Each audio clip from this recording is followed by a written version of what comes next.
Hello, hello, hello, hello. Hello, hello, hello. Hello. Are we live? We're live. Live, live, live. Who's live? I'm live. Join the stream. Like the smash button. How's everyone doing today? Oh, that was it's been a hectic day. It has been a heck. By the way, no video this weekend. I've been doing family stuff and whatnot, unfortunately.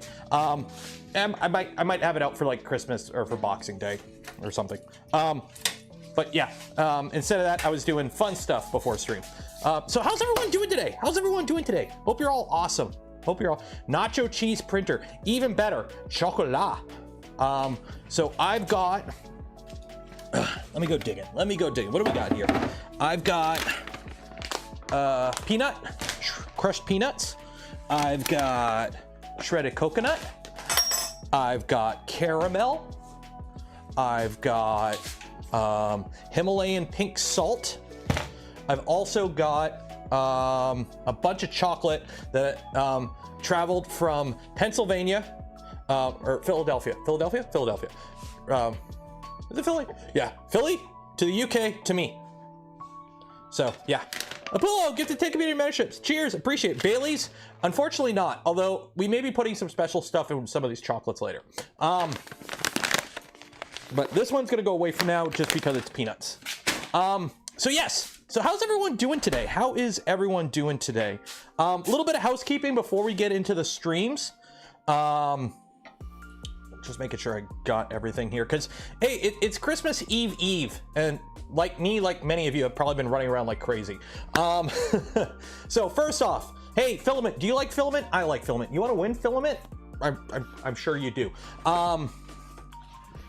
Enter to win a spool of Polymaker filament. Simple as that. Do you want to win a spool of Polymaker filament? You do? Cool, great. Link in the video description. Enter for your chance to win. Also, while you're down there, check out some of the links in the description. Affiliate links, they don't cost you anything extra at all. You don't pay anything extra, and you help out the channel. I see that as an absolute win. And then also, hey, don't forget to like the smash button while you're down there. Check out some of the other links if you want to help support the channel, content I create, things I do. Links also in the video description. I think I just did that like 4 times. Anyways, what else is there? Next Saturday, yeah, we're yapping for a bit. Next Saturday is the New Year's Eve. So today's Christmas Eve. So in a week, it's New Year's Eve, and that's the giveaway stream. So make sure you stay tuned for that. We'll probably start a little bit earlier in the day. I'm still locking everything down, but it looks about 6 p.m. EST instead of 8 p.m. So whatever time it is for you right now, 2 hours earlier is probably when we're gonna start next Saturday. I don't know how long the stream's gonna be. If you work for a company or you wanna add anything to the loot pot, DM me on Discord or Twitter or email me and we'll add it to the list. We've got a bunch of filament, HueForge licenses, stuff from E3D, stuff from LDO, and whatnot to do. So that is that. Tonight, we're gonna be printing chocolate because my family does family stuff on Christmas Eve. And then we're kind of like on our own for Christmas Day. That's what how our family does. Cause you know, hey, me, my brothers and my brother and my sister is married. Everyone's like old. We're all in our 30s. So we all have our own Christmases. So we do our Christmas stuff Christmas Eve. And I'm gonna print a bunch of chocolate stuff to bring to the family. Hun, if you are watching, can you bring me the hot chocolate mix and marshmallows? Because I forgot to grab that. So we're gonna be doing that. Am I gonna be building Urkva 2 at some point? Yes. Also, I'm gonna put a PSA out right now. Public service announcement. How am I gonna word this? So, just listen to my words. I've been having issues with my bamboo machine ever since they put out the newest update. Now, they put an update out that added the new vibration compensation thing. Basically, it made the machine not as loud, okay? And I've been printing an absolute crap ton on this machine. It's been a workhorse, okay?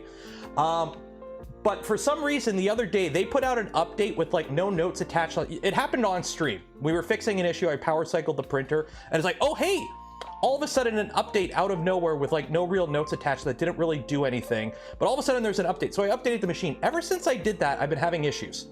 I've had multiple AMS just quirkiness. I'm just gonna say,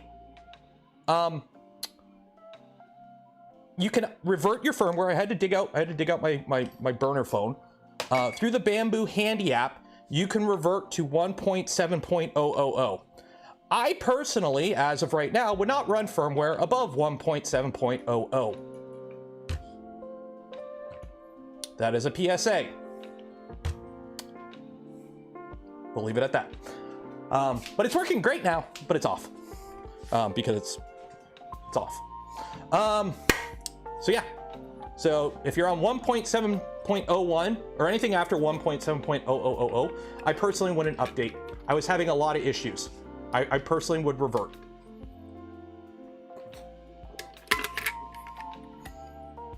So if your firmware says 1.7.00 or lower, you're good.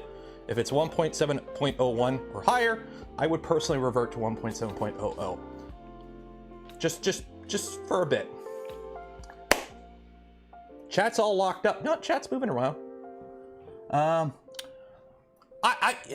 Has a bunch of issues. Yeah, it's AMS community. Even if you don't have the AMS, you know, again, listen to me. As a personal advice, if there's issues with machines with AMSs, even if you don't have an AMS, and if you don't have the automated moistening system on your printer, I personally would still not go beyond 1.7.00. Simple as that. I don't think I need to go into it deeper. It's simply a public service announcement about stability of the firmware. I would leave it at 1.7.00 and not go further. Do I know things you do not? Oh, I know lots of things you guys don't. About various, I know approximate things about many things. Simple as that. Like, but you know, for reference, these are multiple of the same print I've been trying to print, and I've been having issues with the AMS, and it's bogged down every time. So yes, I actually have been having issues with the AMS, but on a personal level, I would hold off on updating, just in case. Yeah, Brian, my AMS is totally acting. Exactly, it's a moist sponge. Yeah, revert your firmware. Yeah. Stay at 1.7.00.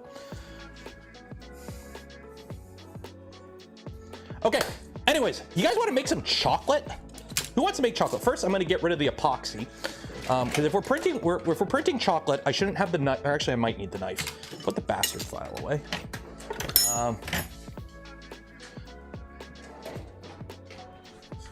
Libel and lunch a bunch of lawyers. Skate soup.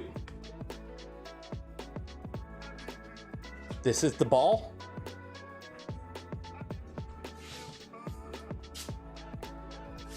This is the ball. This is you. You're over here. Okay. So we are going to do some chocolate. Who wants to do chocolate? Dark chocolate. We got to get this going. I probably should have started this before the yapping, because this takes like 20 minutes to cool down chocolate. Response to logs being cracked open, AMS issues just being... I don't know. It's really weird. Apparently, if you did look up the update, the 1.7.01 update, you could see it on the machine, but or you could pull it up in the Handy app or something, and it was like really weird things they would push an update out for just those things by itself. Like, why would you push those out instead of holding off for like a proper update? Instead of like fixing like really weird small bug fixes, which was really weird, but then it caused issues with the AMS. So I personally would hold off. Okay, so who here knows how to load this? This is great. You wanna know how you load this? We're gonna print with the 0.8 nozzle today. We're gonna do some detail work. You take your chocolate, you put it in the tube with the pointy end down, and then you load it in your cocoa press. And then you push that all the way up. You line it up with the notch. You put the screw in, and it's loaded. And then you push that down, lock it, you're good to go. How does the white chocolate print compare to the dark chocolate? Shittily. They've been working on like tuning the profiles, I think, with the white chocolate, but the thing is I know I still haven't put the video out on this. It's coming. It's chocolate. Chocolate was never meant to be 3D printed. So you're taking a material that is in no way a plastic and you're trying to ask it to behave like plastic. So if you're curious, these are the exact same G code. Okay? This is white chocolate Joel and this is dark chocolate Joel. They're both printed with the 1.8 millimeter, 1.6 millimeter, the big fat nozzle, which is the worst case scenario. And you could see the white chocolate looks worse. I have a fridge in my garage and I keep my prints in there for demoing this. Oliver gifted a community membership. Cheers, appreciate it. Caramel and jam. Do you put jam in chocolate? I've never put jam in chocolate. Willy Wonka's chocolate factory on my big screen, Ellie's chocolate factory on the small screen. I'm building an LDO V2. I'm wondering about the stealth burner. Any tips no, just follow the manual. Watch a video of me building it or somebody building it. I think I have a video on the standalone construction of the stealth burner on my channel. Watch that. But yeah, we're gonna leave that there. 1 second here. I'm just making sure I've got everything up here. Okay, so we've got like 20 minutes here. So we'll get this heating up. So we're gonna preheat chocolate, dark chocolate, and let that do its thing. So now we're gonna figure out what to print, and what we're gonna print is a few things. We're gonna start off with some caramel filled chocolates. Sound good? Sound good. Only one man would dare me to give me the raspberry. Lone Star. Ooh,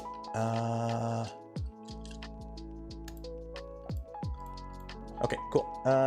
Update. Apparently there's an update. Lots of updates. All the updates. Again, speaking of updates, if you got a Bamboo X1, don't upgrade past 1.7.00. It's unstable, and I personally would hold off on any updates for a little bit. Oh, okay, so we're updating Prusa Slicer. Apparently there's no profiles for this machine since I've last printed with this on stream. Or at least some tweaks to it, I think. So we'll see. Hopefully they fix the pausing. There we go. This machine is so cool. It is literally my most favorite build of the year.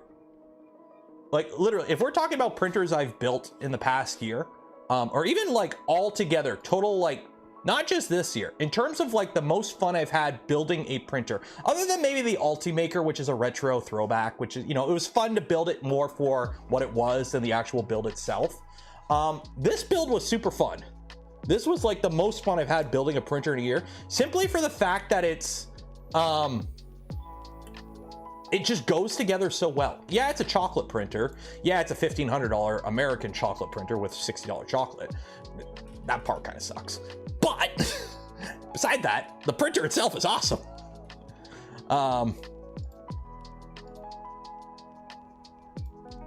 Steve's here. Hi, Steve. Everyone say hi, Steve.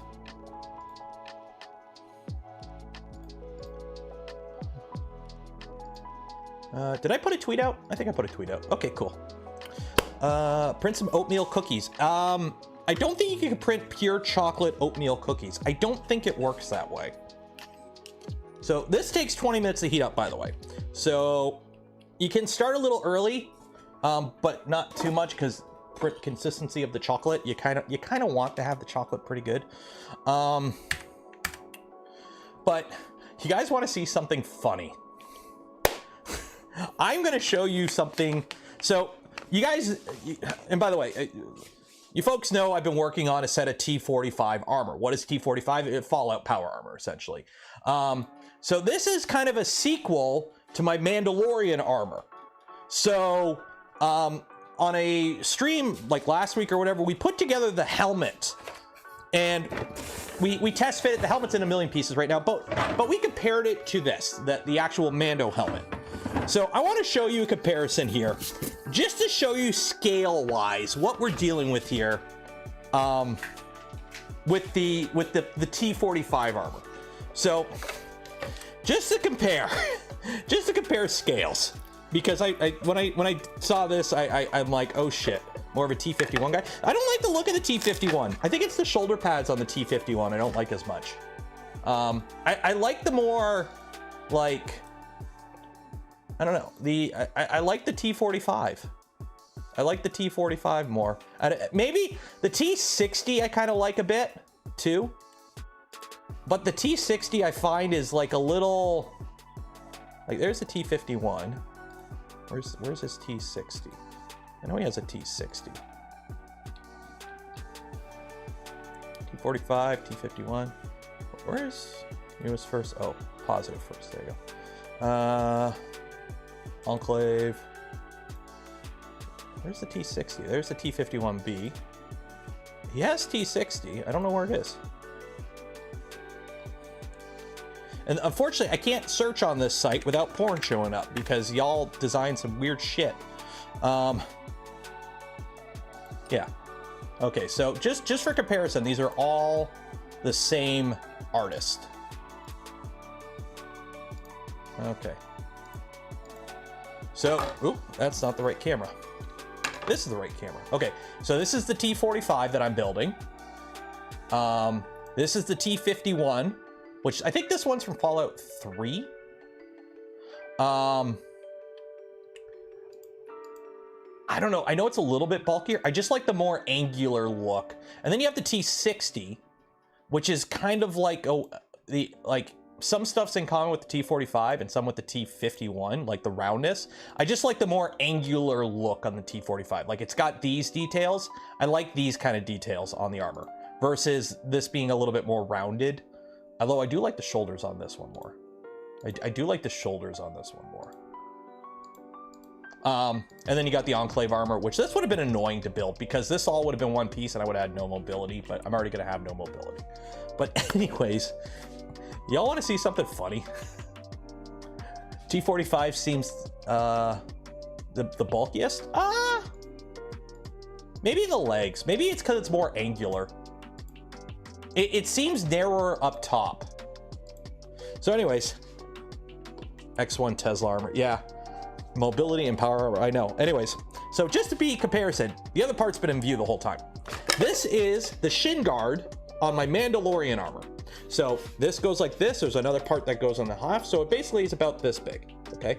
So this is the shin guards on my Mando armor. Okay. This is the shin guard on the T45.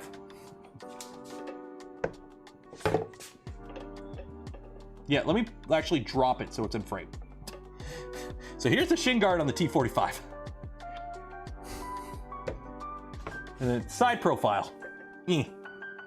You versus the shin guard she tells you not to worry about. And you want to know the best part? That's only half of it. That's only half of it. This goes this way. I gotta tape it on so it actually holds.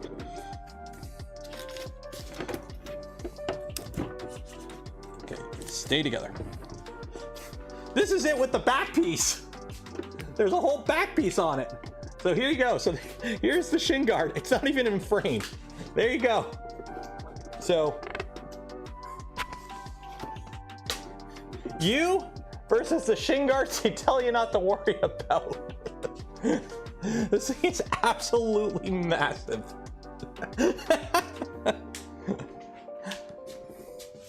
It is dummy thick. So my current estimates, I'm already at 25 pounds of printed parts. I'm already at 25 pounds of printed parts, and the suit's gonna weigh 50 pounds plus easily. Because I haven't even like looked into like the undersuit. So what I've been working on, I was playing around with the idea today. Basically what I'm gonna do is I've got, I bought some rubber boots. I'm using this as a winter boot. But essentially what I'm gonna do is you got your toe, there's your toe, you got your boot. The boot is gonna be in here. I'm gonna make like a fake foot so that I'm like 3 inches taller. So that goes like that. That'll scale me up enough. So that goes like that. So the boot goes roughly about like this. And then this would mount to this. So this would be an entire assembled boot. And I would just put my foot in.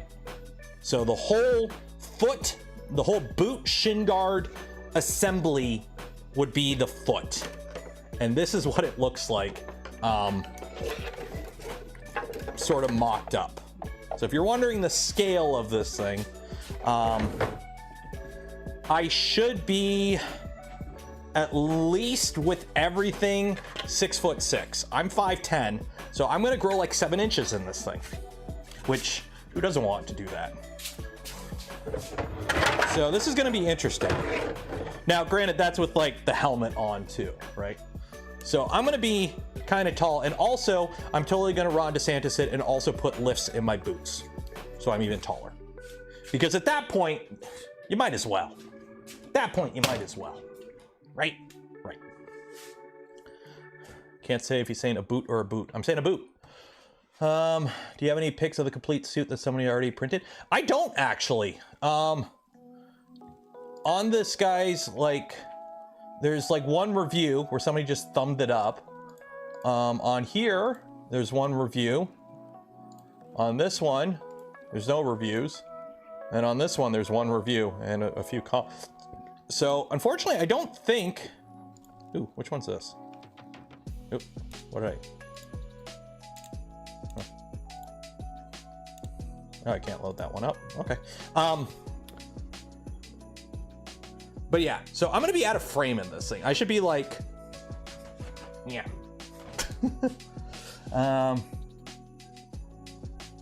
Looks big enough to stand in the ink. It's huge. It's huge. So I basically got to bulk my foot up so that my knee is roughly about here. So right now, if I put it on the ground, okay, if I put this part right here on the ground like this, my knee is at the right spot. The problem is this part doesn't rest on the ground. That part is about 4 inches off the ground. So we gotta go up. We gotta go up. So, yeah. It's gonna be huge. It is gonna be huge, but that's not what we're here for today. I'm only killing time right now because we're waiting for the chocolate to melt. Which, considering this was under the stairs in the crawl space, or not the crawl space, like we have a storage area under the stairs, for the chocolate, so that's nice and like evenly temperatured and the temperature doesn't change. It's a little cold because this was actually by the door, so it is cold. So we're waiting for everything to warm up. But the first thing we're gonna do is make some dark chocolate or caramel filled dark chocolate with Himalayan pink salt coating. So that's the first thing we're cooking today. So let me load up the file here. I think I have it saved on my, is it on my server? It's on my server. Okay, let me find it here. 3D models, choco filled test. There we go. Say hello to my custom caramel bar that I catted up and I couldn't even take the time to orientate it. So there is my custom chocolate. So each one of these, so we want to slice it with no infill. Surprising, I know, but you want to print it with no infill. Okay. Print settings. 2 walls is okay. On the bottom, I want 3 layers, and on the top, you want actually 5. You want a lot of layers on the top. Even on the bottom, you want like 3 layers because it's holding caramel, which is liquid. So let's slice. So this is what you're gonna see. So it actually breaks pretty cleanly, by the way. 1, 2, 3. Yeah. So it actually breaks pretty cleanly along those breaks. And you get this whole volume here to fill with caramel. Simple as that. Now you don't fill it up all the way because the first couple layers, like this layer droops a bit. That's why you have so many top layers, is so it droops down, it kind of like fills the void almost. kind of like infill, but not. I originally wanted infill, but the problem is you can't like manually tell the infill where to go. So anyways, the reason we sliced one, for those wondering, is because I want to know how much chocolate each one is. And each one of these is 10 grams of chocolate. So on paper, I should be able to print 6 of these. Okay. Theoretically, on paper, I should be able to print 6 of these. Now, what I do is this guy is a sacrificial one. Okay. Remember, there's no heated bed on this, so it doesn't matter where you put it on the bed. But this is our sacrificial one. It's at the back. The reason I do a sacrificial one is when you do the pause deposit, usually it'll ooze a little bit. So when you resume, it'll under extrude for a little bit. So this is the chef's special back here. This is the one that doesn't turn out too good, that the chef gets to eat on their own. Now also what we got to do, we're going to slice it and right here. So not here, be right there. We're going to add, oh, what's going on? What the frickety frick is going on? No, I don't. What just happened? Control Z. What is going on? Okay.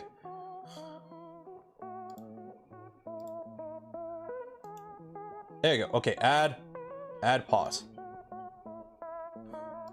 Place caramel in holes and resume printing. There we go. Okay, cool. There's the pause, and then it resumes. Okay, slice now. So this will take 1 hour and 13 minutes, 56 grams of chocolate. That's perfect. That should leave us just enough extra for uh-ohs. Resume. Have a chocolate adhesive yet? It's called just melt it. It's chocolate. C'est chocolat. C'est chocolat. Okay, we're gonna eject that. Yeah. Our SD card. Go over here. Place caramel filling in pocket. No, you put it in the hole. Put the caramel in the hole. Oh, I got chocolate on this. The problem is with the silicone baking mat, it works really good, but you can't brush chocolate off of it. Oh wait, I do have a brush. Where's the brush? Brushy, brushy. There we go, brushy, brushy. Okay, that's still heating up, so we're almost done. Can you reuse the chocolate? I think you technically could, but I wouldn't. The thing you have to worry about with the chocolate is tempering. Two things you need to have with this chocolate. You need to have, or 3 things. You have to temper the chocolate, whatever that does, you need to do it, okay? You need to use the right type of chocolate, and the most important thing is air bubbles. One of the reasons the chocolate costs as much as it does is it has to be made a certain way so it doesn't have air bubbles in it, which is a pain in the butt, apparently. Because you don't want air bubbles in your chocolate. If you have air bubbles in your chocolate, you're gonna under extrude, essentially. You're gonna just not extrude because it'll just push air. So yeah, you gotta be careful of that. Okay, so that's still doing that. So now, extruder, I gotta move the extruder, or sorry, menu, XYZ move, no, extrusion move, there we go. Okay.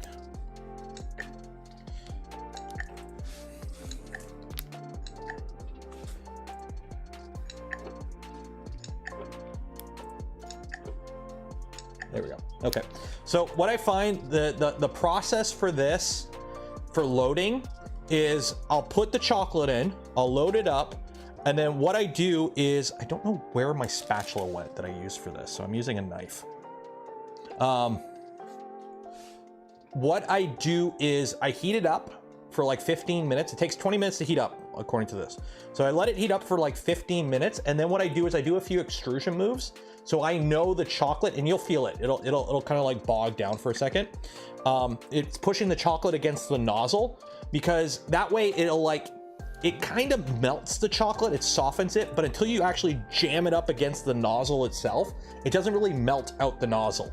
So what I find is you basically have to like let it heat up for most of it, try and extrude it. It'll cold extrude, but that means you've now shoved it into the nozzle that's hot, and by hot, I mean 33 degrees Celsius. Let it sit for a couple more minutes and then go and extrude, make sure it's flowing, and then you can print.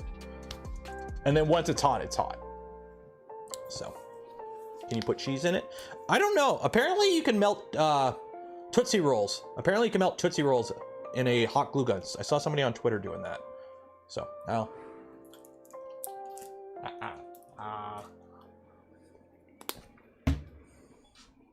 So we'll see.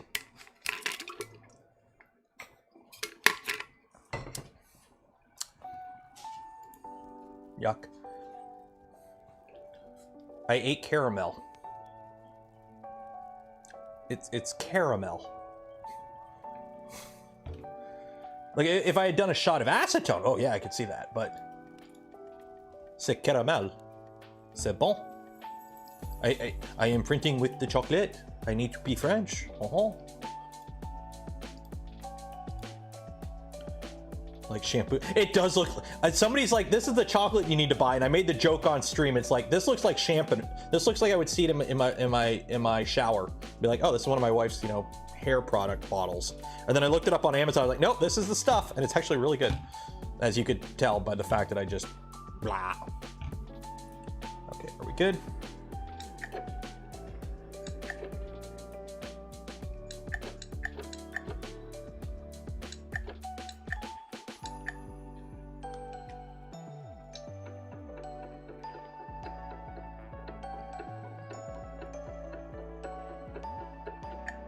Really hot. Has my sense of smell come back? It has. I'm pretty much back to normal now. So.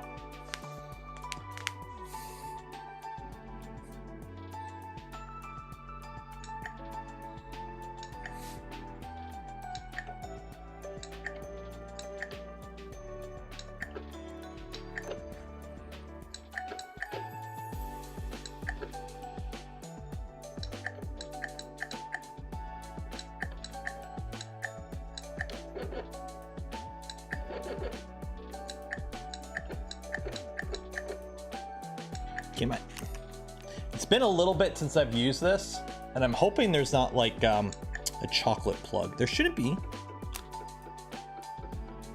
So I had some white chocolate ooze out the bottom, so obviously there's chocolate in there. Just taking a moment to heat up. Maybe it was pretty cold. Machine might have been pretty cold.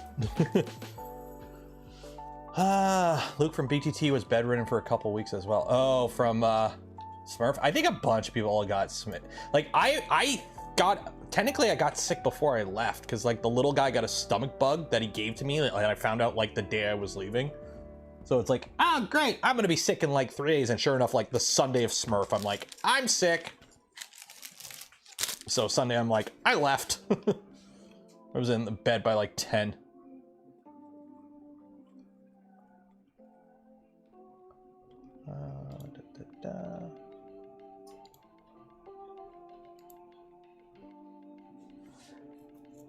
Patient zero. Yeah, to be honest, it probably was. Oh well.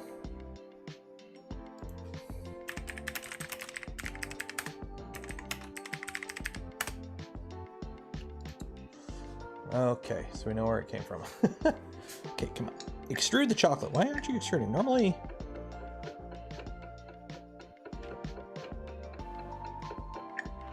It's being a butt. Turn that off. Let's see here. Push you back.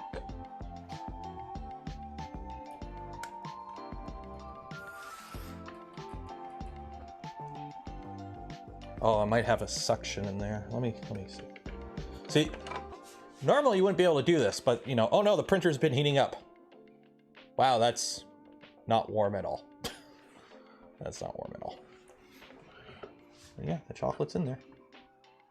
Yeah, we just gotta let it heat up longer. It's just not hot yet. I wish I knew where my little laser went. I had a laser, like thermometer. How does it extrude? It's got an extruder gear and a plunger. So you take that slug of chocolate that we put in, kind of melts. it just melts, and it's just taking a bit to melt because the chocolate was cold.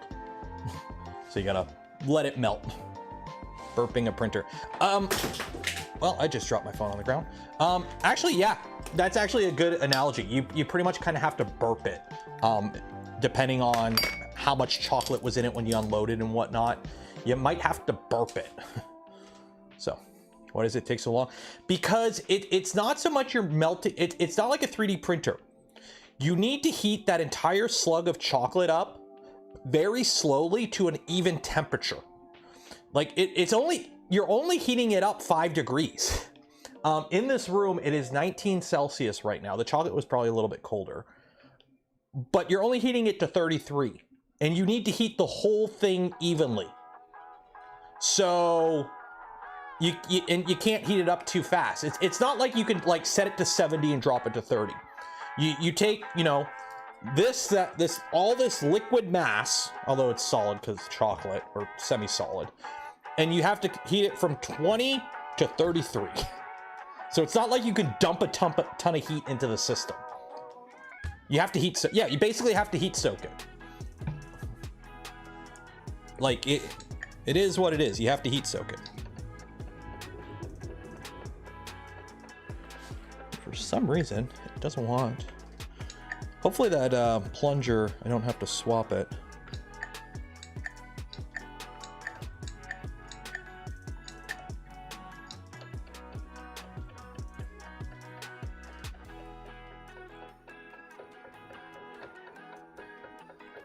Might have a jam in there. Let me grab.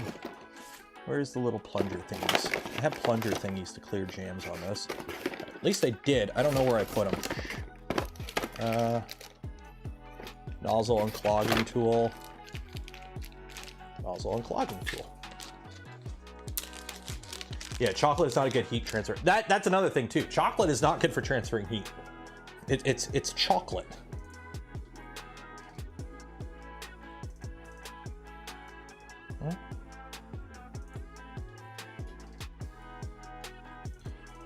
There's oil coming out.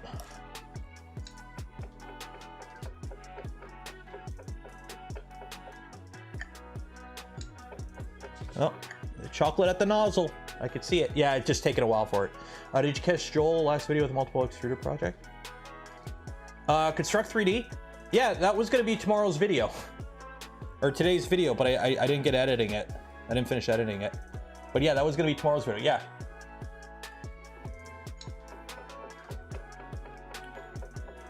That chocolate does not want to come out. What is going on here? Let's see what's going on here. Maybe I gotta change the plunger. What is going on here? Okay, watch. Spin, spin, spin, spin, spin. What is going on here? No, that's semi-molten.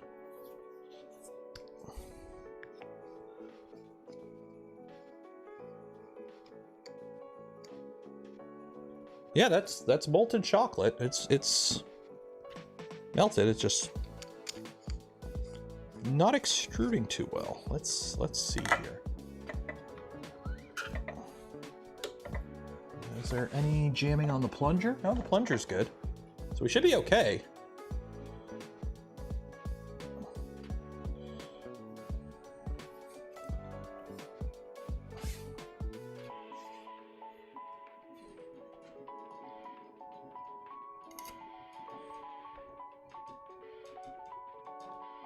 I'm wondering what's going on. Why it's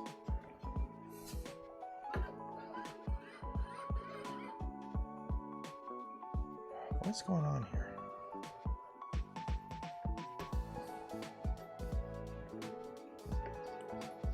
Maybe I do have a jam.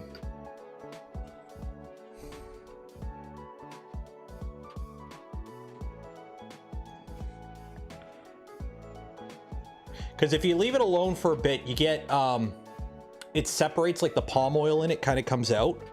So I'm wondering if there's a possibility. I have like a little plug of palm oil. Oh, yep. Yep, that's exactly what it is. I got like a... It's melted chocolate.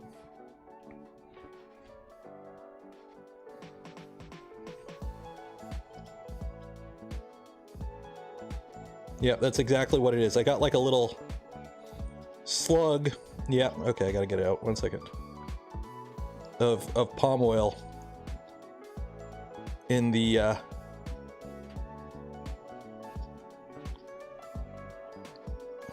or something. I don't know what that is. There we go.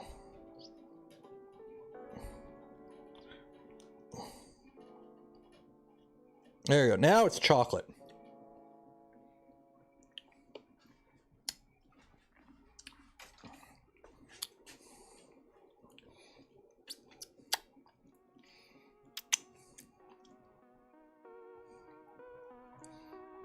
I just want to... No. Nope. Yeah. This is the... In terms of nozzle cleaning... doing it with a bunch of chocolate, there is worse ways. Don't contaminate it. I'm gonna eat it. It's going in my mouth anyways. It's going in my mouth. Oh, okay, now. Chocolate everywhere.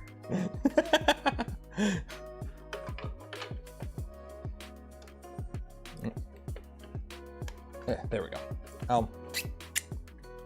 Yeah, I probably should have been wearing gloves. I'm gonna be eating this.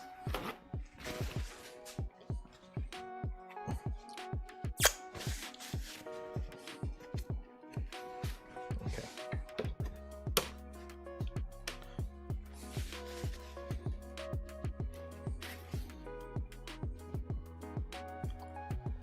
All of them? Sure, why not? We'll go with that.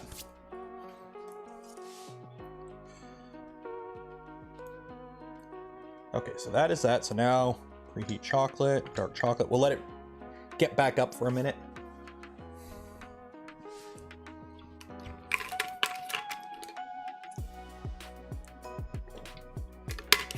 And cheers for the 5, Andrew. So has everyone here got their Christmas shopping all done? Or whatever holiday you have this time of the year?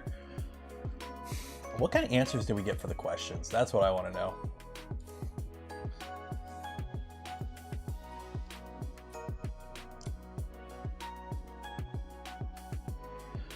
I screwed up on the question instead of ho, I wrote Trudeau. Barton. 1, no politics. 2, that's not even a good joke. Like, let's be honest. Most political jokes of that persuasion are shit. Get better jokes. Get better material. Come on. Come on. Come on. You can be funny. You can be funny.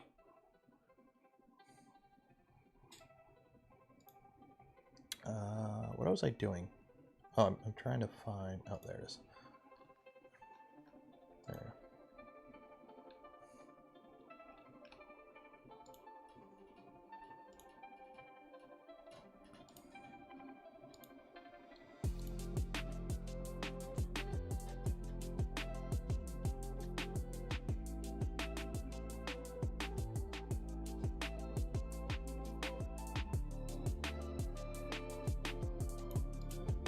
Oof.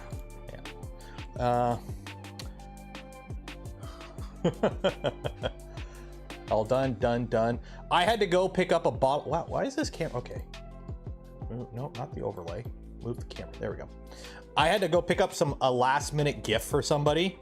So I had to go to the LCBO, the LICBO, as you fellow Ontarians know. I had to make a trip down to the LICBO today. There we go. Now it's oozing chocolate. Okay. So now, media, Choco fill test, select, print. Hopefully we didn't waste too much chocolate with that. Is that all chocolate? Yeah, that's all chocolate. Was a gift for me? I don't think you're gonna be at my family Christmas tomorrow, Kilocubit. But if you want some coffee whiskey, Wolfhead is a good brand. If that's your thing. Coffee whiskey liqueur.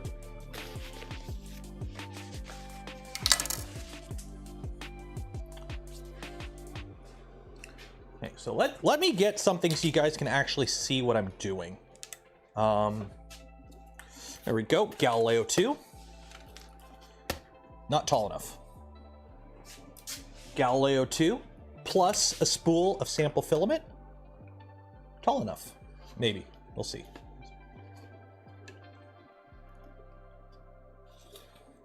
Not quite. Let me find something slightly taller.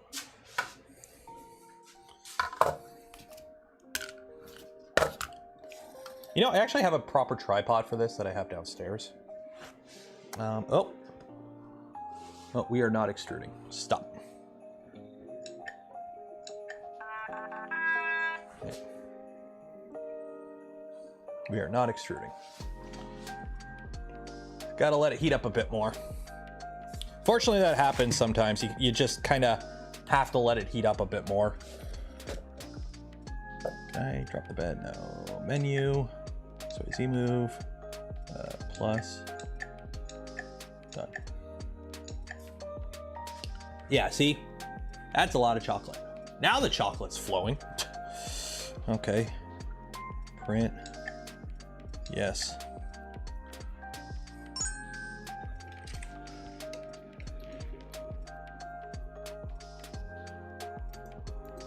There we go. Behold, chocolate.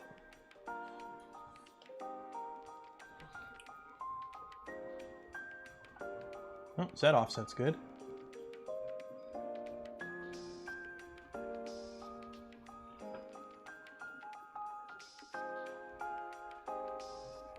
Wait, maybe it's not. Can I?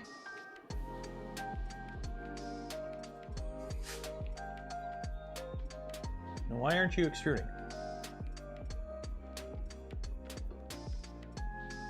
Why aren't you extruding? You have room. You're not dragging, you're not extruding. What's going on? No, I dropped it. Okay, what's going on? Stop. Menu, XYZ move. Oh, is my Z? Okay, maybe I gotta bump up the Z offset. Probe Z offset.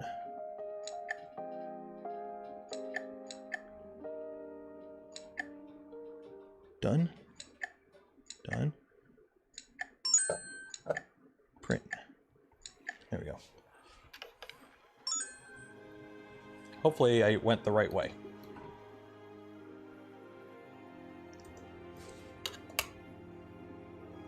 If I went the wrong way, I'm going to do it, fix it right now.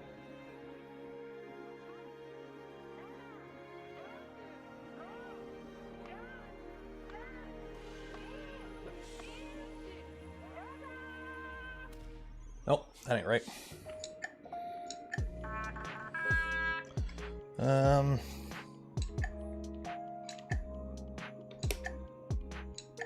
Oh.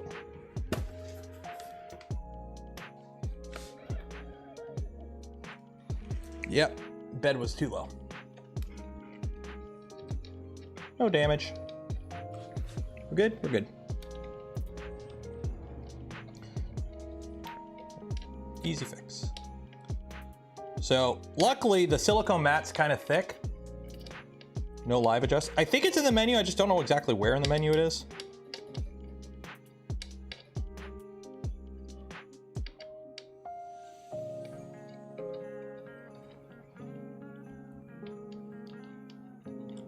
Yeah, I went the wrong way with my my Z offset.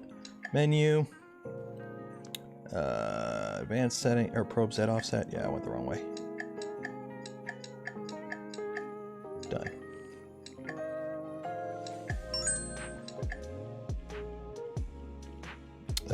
Preheat chocolate, dark chocolate, done. Done. Let that heat up media. That. Print.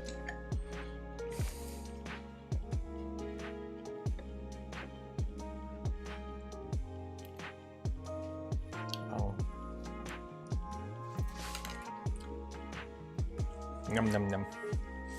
Problem is we can't keep doing this because every time we do it we waste a little bit of chocolate. and you're like, ah, just a little bit. You only got 65 grams, and we're printing something that needs 56. So you want to cut it too close.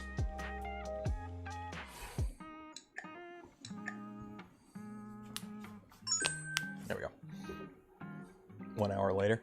We're only 55. Oh shit, we are an hour in. Okay, to be fair, we did some stuff before we got printing.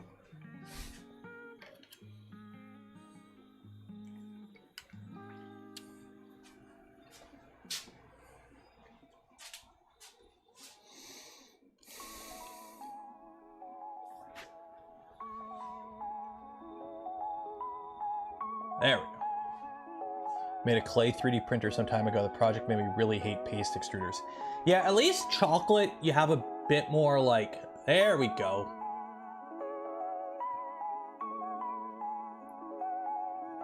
Why is that a low spot? Do I gotta redo my bed? Did my bed mesh change? Do I gotta redo my bed mesh? Maybe I gotta redo my bed mesh.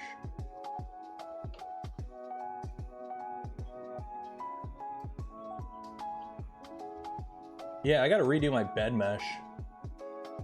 You know what? I'm just gonna. Okay, we're gonna live adjust Z. we are. I'm live adjusting Z. We're live adjusting Z, guys. There you go. Live adjust Z. There we go.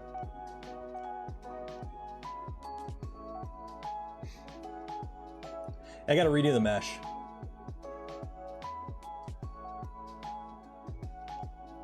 I don't know if just the printer, yeah, I gotta stop.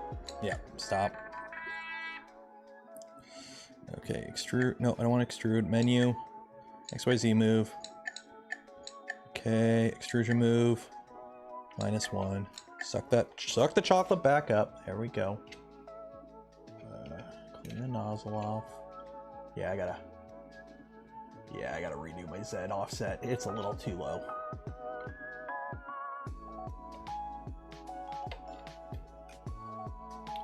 I don't know how the mesh drifted. It shouldn't have drifted, but it did. Okay. Leveling probe mesh. There we go. It does have tap for mesh. It doesn't have tap. It's got an inductive probe. But for some reason, it was reading off. The one side of the bed was higher than the other. Maybe I don't know. This machine's like, when you first build a printer, you know how sometimes you have to go in like a month after you build it and like tweak stuff. So I built this, I printed a ton of chocolate, and then it's been sitting for like 2 weeks. I haven't printed anything on it in 2 weeks. So maybe it's kind of settled, because it's been out here in the garage with the temperature swings and whatnot. So maybe the temperature just kind of settled finally, or everything kind of just finally got to its final position. What is all that support? Oh, that's for that. Okay. Change the nozzle. I also changed the nozzle, but that shouldn't change the offset. Should run beacon. I mean, I've got a cartographer. Actually, no, I can't, because all those need clipper, and this doesn't run clipper. So.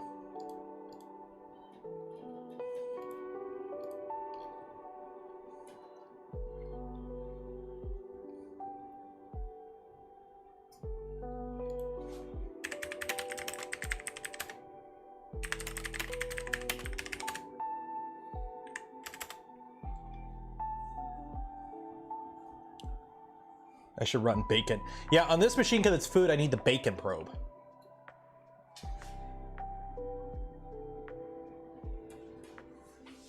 Be a heck of a stream to flash clipper. I wouldn't. So here's the thing. Apparently you can put clipper on this, but because of the low temperature it operates at, and because of the type of, let's be honest, this isn't a normal extruder setup. The PID loop on Marlin is apparently way better for this, because the original version they had, I think they did have clipper on like the V0 converted one, but apparently this just works better with Marlin in terms of like keeping the chocolate like melty, which is super critical with this stuff. So it's like, use the firmware that can make it do stupid fast speed benchies that looks like shit, or the firmware that actually gives you what you want the machine to do. And I think we went with the right one. I'm pretty sure they did. Okay. So that's that. So menu, leveling, view mesh. Cool. Okay, so it's corrected that. Done, done. Print. There we go. There we go. Does batch data. Yeah, Marlin is close to real time. Yeah. Which for something like a 3D printer, is okay. But something like this, I guess it just needs a different type of setup.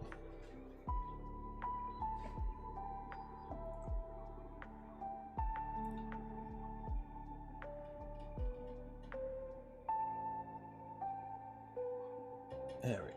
Is it still doing it? Yeah, it's still making this side higher, and I don't know why.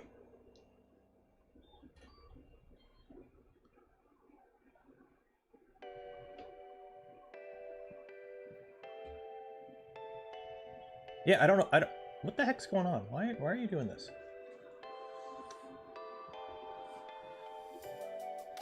What is up with you, Probe? Why aren't you reading right? Okay, what's going on here?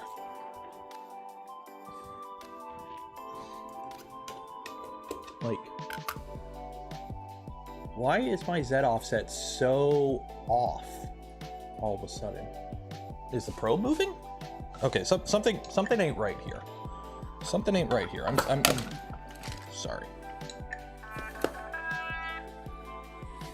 Menu. Something ain't right because it just, like, you could see here. Not that, but you can see the purge line. Like, it's supposed to be consistent across the bed, and then it starts to print and it's super low. So what is going on here? So luckily, oh, well, maybe having the probe crooked was a reason. Maybe having the probe straight. Extrusion move. Retract 1 mil of chocolate. Leveling. Probe mesh. Get all the chocolate off the bed.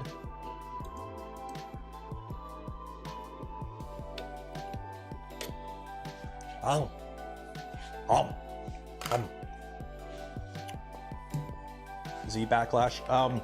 Gravity takes care of that.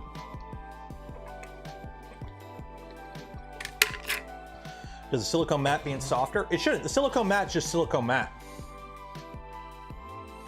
It's just a silicone. It's a silicone baking mat. I've got chocolate all over me hands.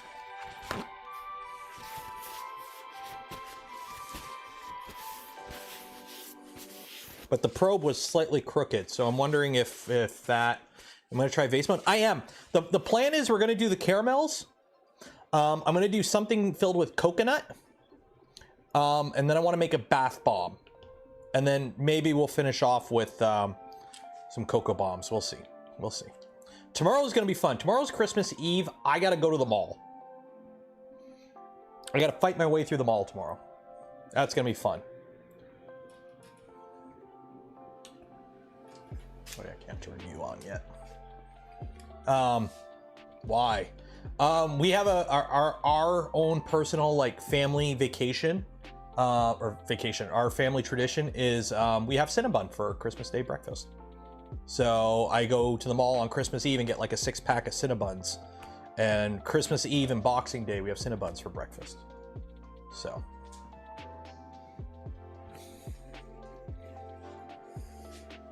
Is in your knife? Well, the knife's not in there right now.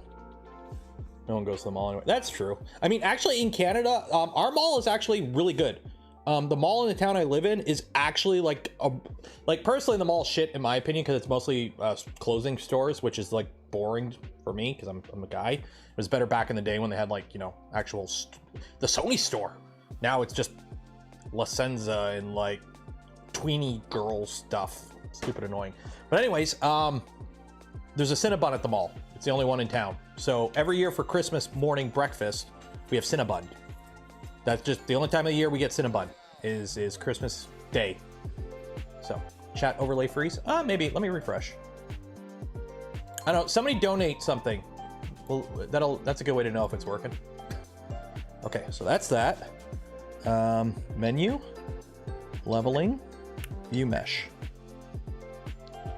Okay, I think we're okay. Done. Print.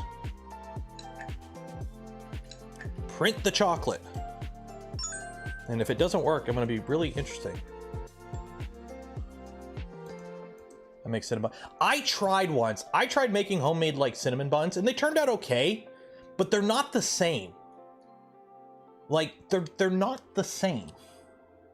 And you know it. I wonder, the gantry can't be twisted. It can't be a twisted gantry issue. Okay, let's see. Let's see. No, it's better. I'll take it. As long as it's not too bad at the front, I'll take it.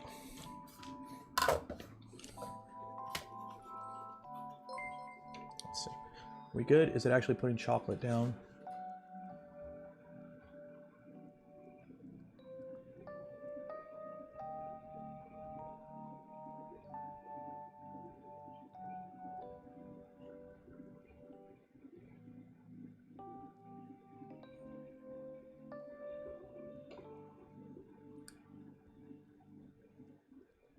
Yeah, it's putting chocolate down.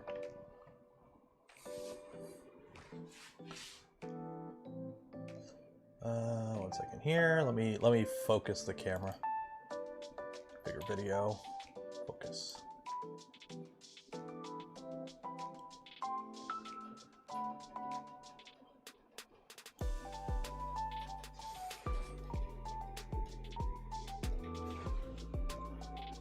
Yeah, it's still a little close to the bed, but it's better.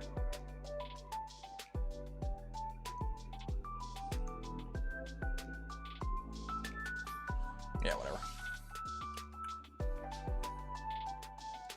Okay, let me focus this camera. That's blurry. That's blurry. There we go.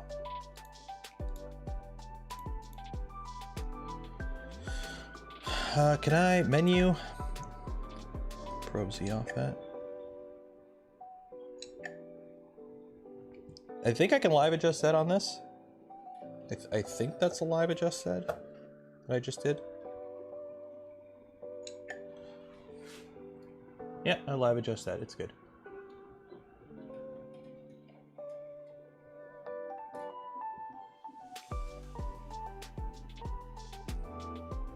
It's really weird. I don't know why it's off that much. Maybe just because it can't probe it right or something.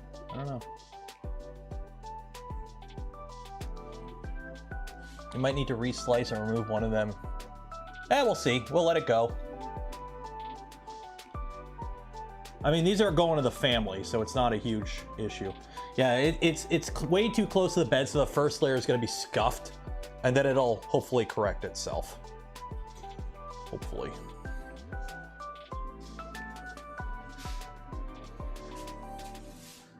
Is that an ironable? What's the nozzle like?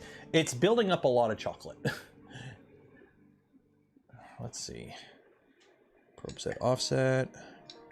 More offset.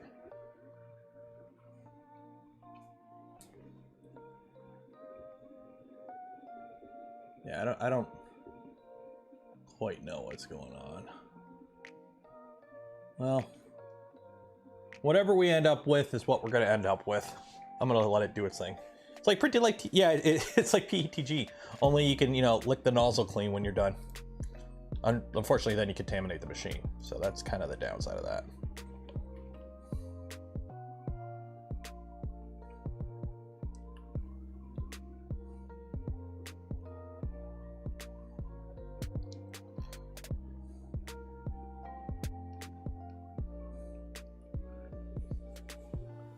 Not gonna make it. It'll make it.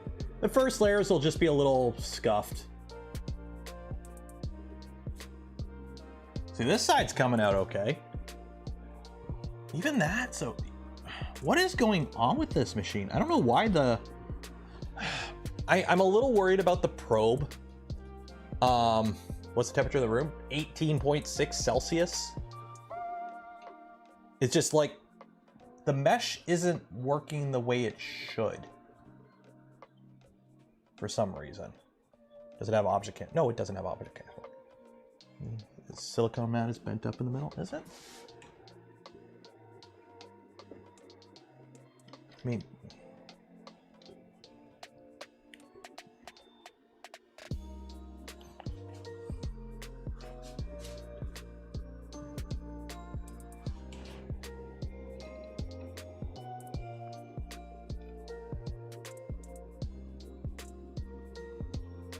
it's there's really nothing. Yeah, I know it's like bent up in the middle, but it's literally like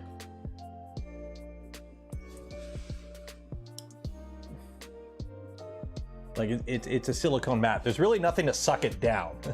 So if that's how it rests, that's kind of how it rests. You really should print everything in the middle of the bed on this machine. Where do you get a crimping ain't easy one? Quite simply, if you go in chat and type !merch, store pops up. Click the link, buy the thing. Hey, it's Christmas. Who knows? You might get it before tomorrow. You should go buy some merch, because that merch, some of it might be limited because I'm rebranding the channel soonish. So some of that merch might go bye-bye and there'll be new merch.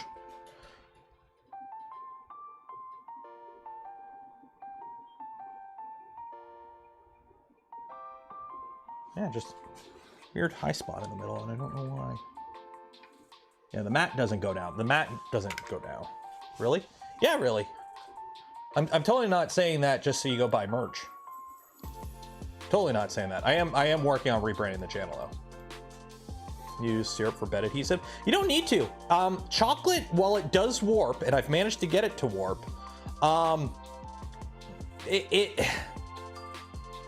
it doesn't. You don't really need an adhesive because it's more you're just laying it down and it just stays there from like it existing. And then when the print's done, you let the chocolate solidify and then you just pick it up.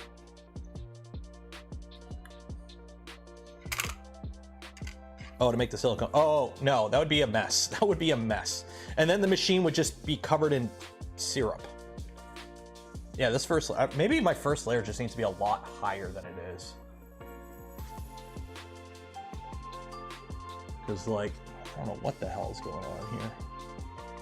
Because there is a backlash nut. By the way, for those wondering, there is a backlash nut in the Z. So there shouldn't be any and ants. Oh yeah. Starting clean would be better not to hold. These sum screws are barely doing anything. The sum screws here are literally like just enough to like hold it in place. Like you tighten them until they touch and then you just let go. I mean, luckily once we're on a second layer, it'll be much better. It'll fix itself. So I just don't know why the offset's off. I just don't know why. It's just that weird. Because I've printed full beds on this without issue before I let it sit for 2 weeks. And as much as, you know, people on 3D printing Reddits like getting internet points for saying, hey, my printer didn't move for 2 weeks and the bed's still level. On paper, it should still be level. Rebrand a 3D printing nerd. No, Joel already has that. I mean, I already kind of rebranded my channel once. For a very short while, it was 3DP Nero. Not Nero 3DP, and then I'm like, wait a minute, 3DPN. I have the same initials as Joel, and I switched to Nero 3DP, and then Nero 3D, and then soon it'll be Nero 3D the XY, because I'm not putting the name out until it's actually I've got branding locked in for it. Because knowing some of y'all, somebody would go camp the frickin' Gmail account.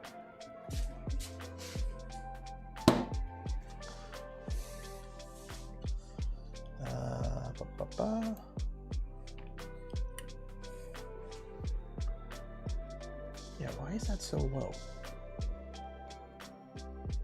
It's like the bed is not like, I don't know what's going on with the bed. Because I can like just kind of give it a little tap and it settles. So I don't know what's going on with the bed right now.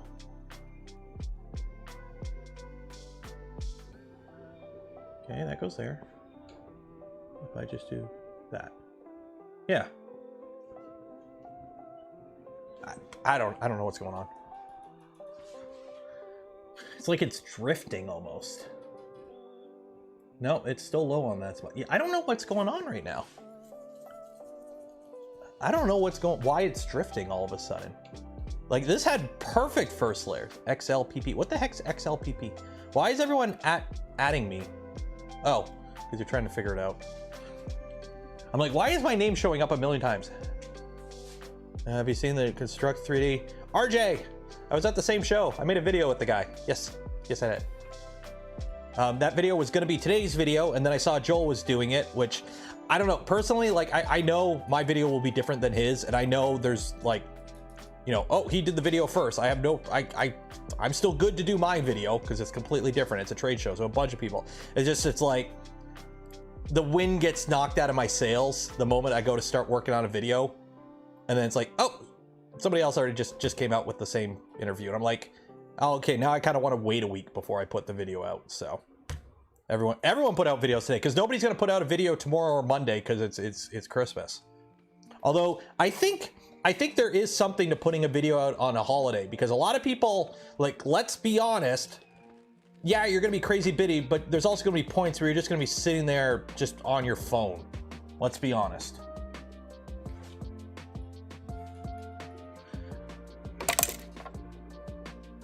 That is the most inconsistent layering I've ever seen on a printer. What is going on here? I gotta figure out what's going on with my mesh.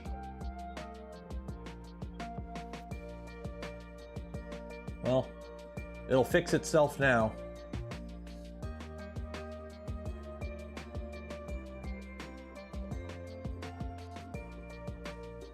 This is why you do a couple bottom layers. And their sister printing multicolor Little Debbie Christmas cake model.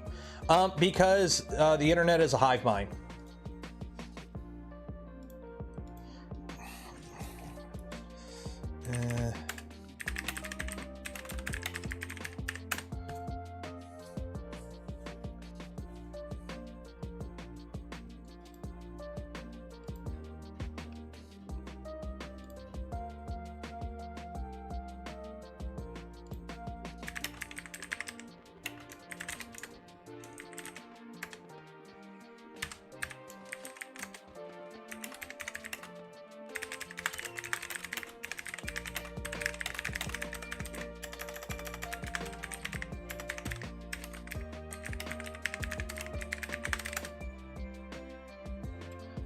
It's featured model in Maker World. Oh, that might be why. That might be why. And then, like, it's just the thing of the month. Ever since all the 3D model sites started gamifying everything, it's been the most annoying thing in the world. Because, like, everyone, like, don't get me wrong, there's nothing wrong with it. I've got nothing wrong with people gamifying their sites. Like, if they want to do it, they want to do it. But now everyone does it, and it's super annoying because everything's about, like, if I go on, this is the part I don't like. If I go on a site now, it's not the most popular models. It's the models that are popular with the creators that have been promoted. So you lose the organic, promotion and like the kind of the cream rising to the top, right? Now, like, Thangs was bad for a little bit. I think they fixed it, but Thangs for this was like October, I want to say, like September, October, November, back there was, like, I think one of their creators had a TikTok and they just kept promoting their own shit on TikTok with, like, links. So a bunch of their stuff was being downloaded constantly, and the models were just random, generic, like, not models that would normally be popular for any reason, but they were just at the top. And I'm like, yeah, they're being downloaded a lot, but they're not organically being downloaded a lot. So now you have, like, you know, like, nothing against the big content creators, but, like, if I go on Thangs, who's Mematics? Like, these are all models that are popular because the creator is popular, and it's all being promoted because they get points for it. So yeah, you're gonna, it's Thangs is the Photos Mint, Chelsea, 3D Print, Bunny. There's like a core group of content creators that's all you find on Thangs, because everything on here is just the top creators constantly pimping their wares. Like, it becomes like a echo chamber. It's becoming an echo chamber where only the top people are the only ones you see on these pages now. So like, thanks, you got members, like nothing against it. Like, don't get me wrong. I have nothing against these creators. Like, I know it's hard enough to make a living as a content creator or an independent designer. Like, I'm not trying to like sound like I'm harping on the people doing this. Like, you know, they're making a living. I mean, I'm a YouTuber, like I can't complain, glass house and all that. But I mean, like, if I go on here, all I find, okay, I got Memetics, Dragon Trapper, Make Anything, Photosmith, Zach Freeman, Henry, 3D Print Bunny, and then we just start seeing it again. We start seeing the same people again. So it's, that kind of sucks. Because now when I go on a site, it's not like, oh, some random person created a model, it's just popular. It's like, no, it's only popular because so-and-so made it, and it's like a circle jerk, essentially. It's like when you go on Twitch, and you see it on Twitch, and it's not just 3D printing. I'm talking, this has been a thing on all these sites since forever, where you have people just keep going from group to group donating. And it's like, at the end of the day, you're not making any money because you just keep giving any money you make to the same people in like the group. So it's like, oh, hey, I'm going offline, and everyone goes to the next group and they just donate there. And then they go to the next group and they donate there. And it's just like the same money is going around, and the only one making money is Twitch because they're taking 50% of it every time. So yeah.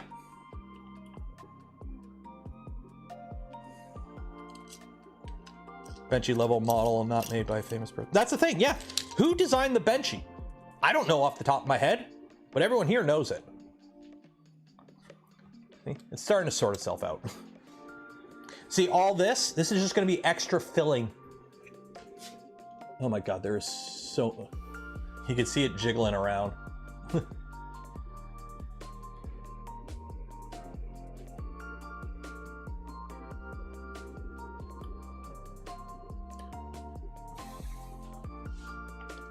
But yeah. So yeah, that's kind of one of the things I don't like about the fact that they've gamified 3D printing sites. And it's not just things. It's not just things. Prusament, printables, same thing. You go on here, 3D models.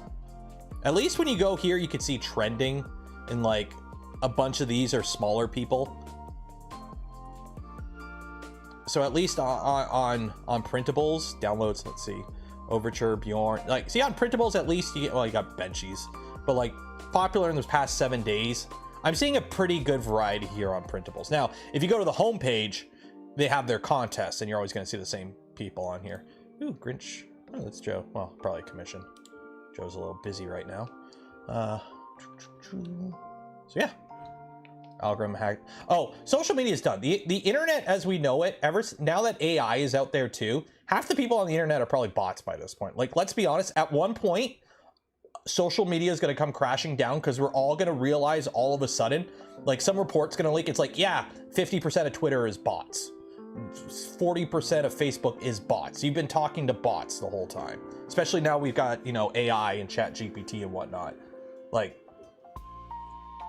I would not put it above most main discourse and trends on most big sites are probably bot driven by now. Like,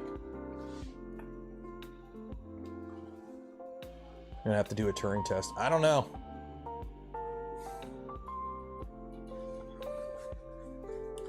Dead internet theory is real. Yep.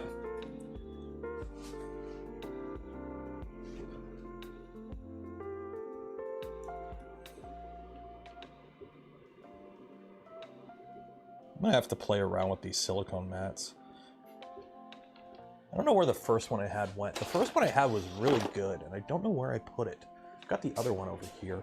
You know what? I'm gonna flip it upside down. I've got a second one here. I don't know where the first one went.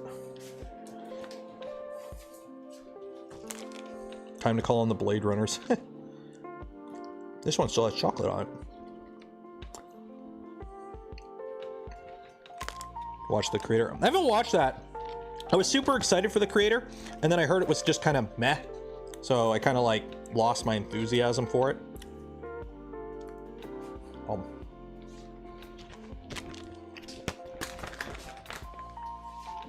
Yeah, I'll swap to a different mat after this. Maybe the mat's just weird.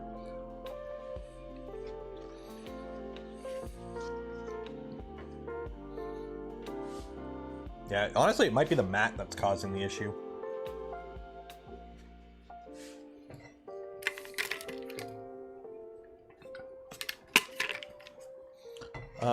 What about the sheet of PC? No, you have to print on a silicone mat for this stuff to work. Creator looks fantastic. Story has some pretty horrible, notable holes. Would recommend seeing it. It seems like a bored on a Tuesday night movie, or next time I'm on a plane type movie. So,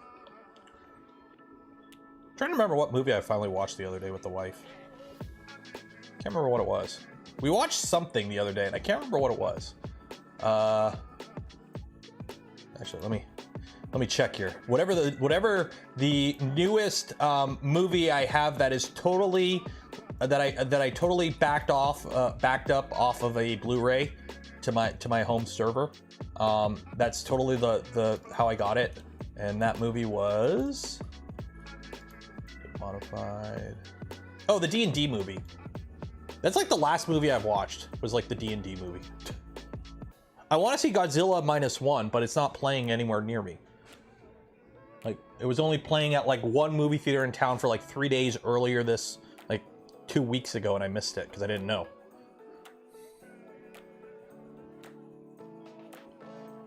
The D&D, yeah, it was awesome. As somebody who's been playing an absolute crap ton of Baldur's Gate 3, yeah, it was awesome. It's like you're watching and they're like, okay, we're going to Baldur's Gate. I'm like, ah, you said the thing.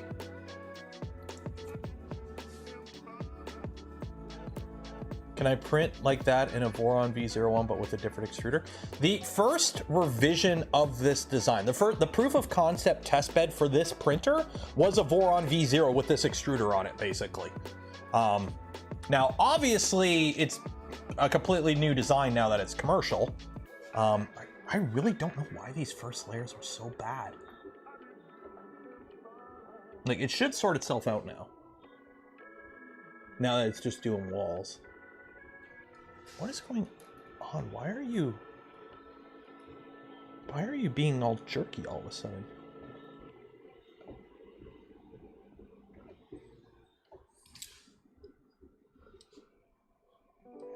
Here, 1 second.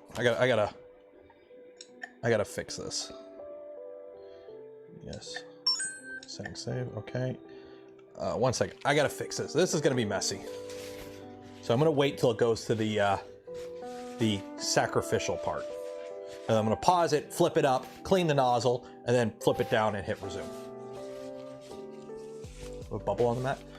The thing is, if I push on, oh, there is a bubble under the mat. Shoot. The problem is I can't really get it out.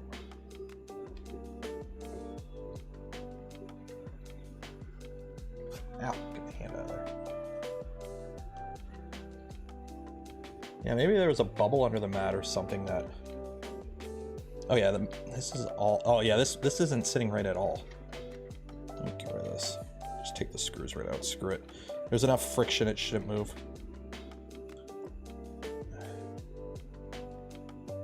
Yeah, I don't know why it's not sitting right. Okay, 1 second here. Pause. Yeah. Unlock. Unlock. Tilt up. Oh my god, so much chocolate. Lean. Lean. Lean. Lean. Tilt down. Lock. Resume.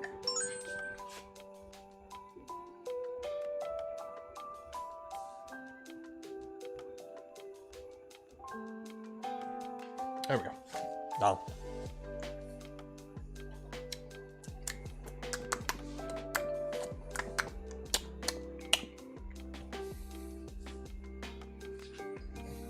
It's chocolate. I know I'm eating like a pig in front of you guys, but I mean, it's chocolate. It's like, oh no, I've got chocolate on my hand. What am I gonna do? You know, remember what I said. Reduce, reuse, recycle. Reduce waste first. So instead of throwing the chocolate out, eat it.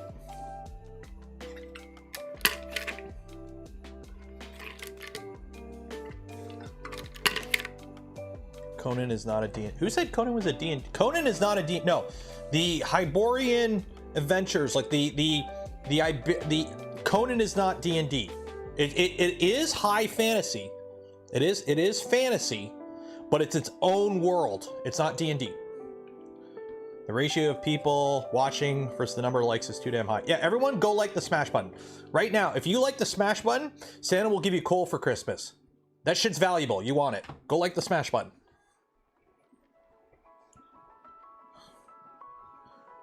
Of Robert E. Howard novels.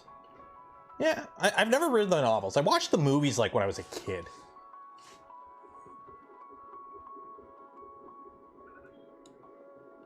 Wow, it is not printing as good as it normally does. I don't know what's going on here. Did I slice it with the right profile?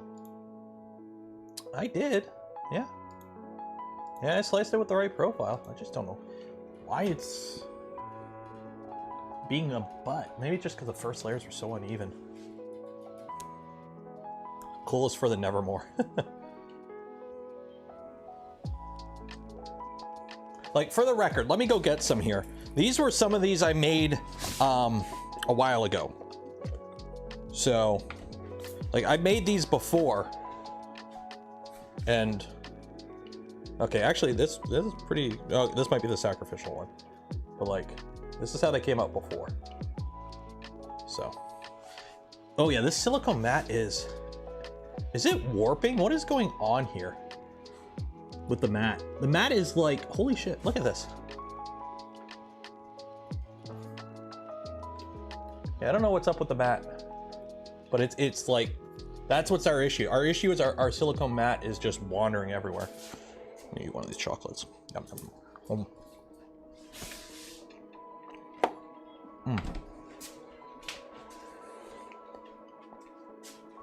So after a month, they're still good if you keep them in the fridge. Yeah, it's gotta be the silicone mat. It's gotta be our mat causing this issue. So maybe, because I pulled this one out of the box. This was a completely new mat. So maybe it's just weird. Oh, after this print, I'll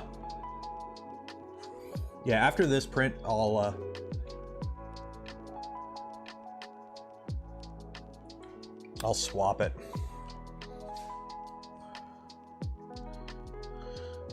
Tastiest. I mean, here's the thing. I'm gonna have shittily printed chocolates filled with caramel.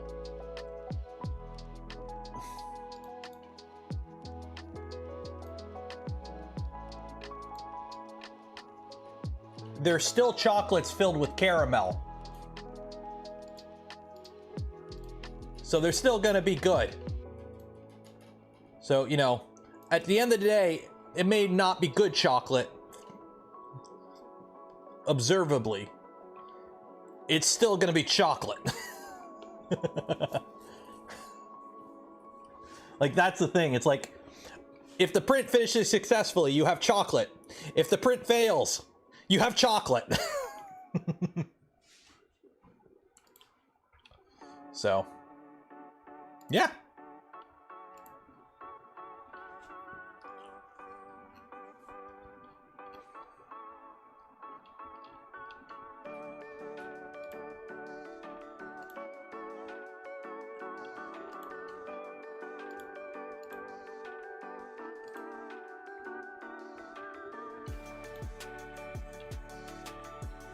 But I did buy it to make something. Yeah, and it's made a bunch of chocolate. I think it's just the silicone mat. I think it's just the silicone mat is just... I've got, yeah, that's totally it. It's totally it. I can see right through it. So whatever is up with this mat, it's got a... It's maybe because it was sitting in the case and it was like bowed. Maybe that's why. It's just not sitting flat. So the reason the print looks like shit is because the bed is doing this. The bed is like this. So what I'm going to do is after this print, because there's no point in stopping this print now. We've wasted enough chocolate on it. I will re-secure another silicone mat to it and see if that works any better. So.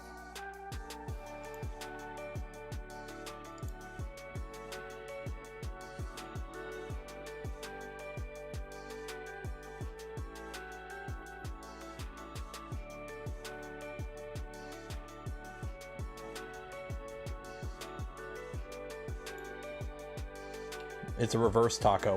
It's a burrito. It's a burrito bed. Mm.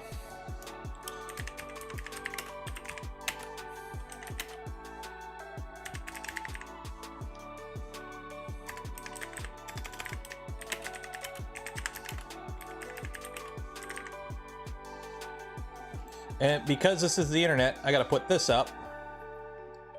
Where is it? Oh, there we go. Make that public. There we go. So this way, I don't have a million people asking throughout the stream, why does the print look bad? There you go. That's why the print looks bad.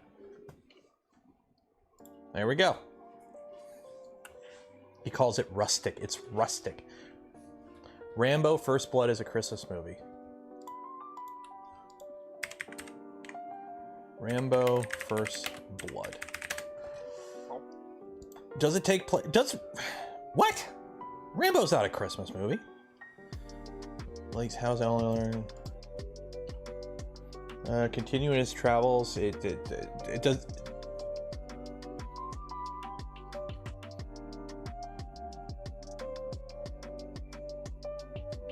Nothing is about Rambo is Christmas.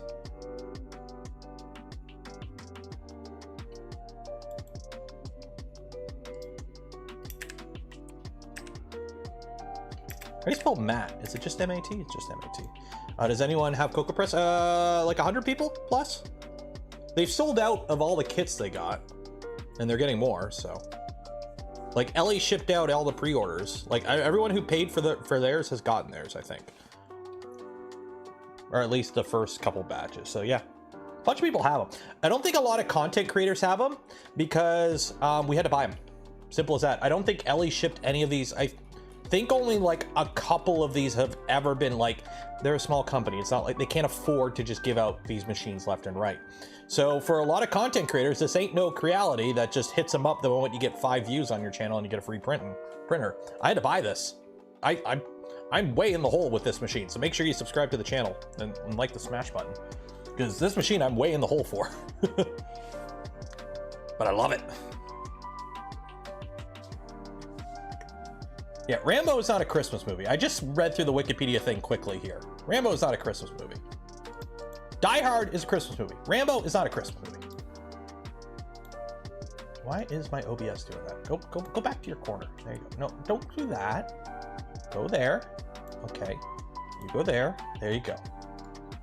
Don't you hate when you have a program that's minimized, or correction, not minimized. I have like on the monitor I'm looking at right now, I got OBS like stuck against one side of the window, and then I got YouTube stuck against the other side. But OBS was like this, but it wasn't like this. It was like this with like this much onto my other screen. So every time I clicked OBS, I had like a sliver of it pop up on the other monitor. It was super annoying. Fill the holes with caramel. That's the point. So what you do is when it pauses back here, hopefully it pauses back here. If it doesn't pause back here, I'll just manually pause it when it's back here. You pause it back here and you fill up the front ones, and then you hit resume, and while it's doing the top part on the front ones, you do the back ones. So, have I played with the V400? I have. I printed a bunch of the Mando armor on it a year and a half ago.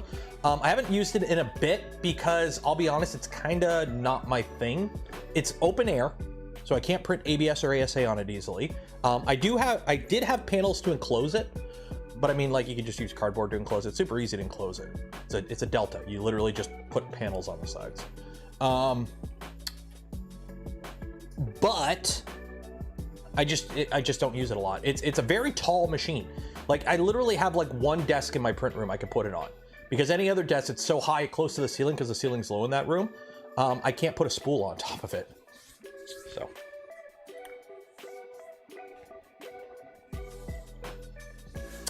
Better off dead, no, Christmas. So here's my thing. Just because a movie is set around Christmas doesn't make it a Christmas movie. It has to tie into Christmas. So Die Hard ties into Christmas because it takes place during a Christmas party around Christmas. So Rambo, you know, there might be Christmas decorations up. None of it really centers around Christmas at all. It just, the movie could have taken place at any time. And yeah, you could say that about Die Hard. It could have been a summer party at work. But there was other things that tied it into Christmas. Like, it being Christmas was a central point, like plot point of the movie. Especially like Die Hard 2, because everyone's traveling for Christmas and it's Christmas at the airport. So yes, just because a movie is set during Christmas, or at least that time of the year, doesn't make it a Christmas movie. It still has to have something to tie it into the holiday. So Die Hard is a Christmas movie, the first and second ones, because they take place during Christmas in situations that occurred because it is Christmas. And ho, ho, ho, now I have a chocolate printer. See, now it's going okay. Now they kind of got away from the really weird. And while they may, you know, see that extra texture? That's just tastiness. So we're good. We're good. That's just extra flavor. Which is better, Die Hard or Die Hard 2? Die Hard 1 is a better movie, but I find Die Hard 2, I can rewatch it more, if that makes sense. I don't know.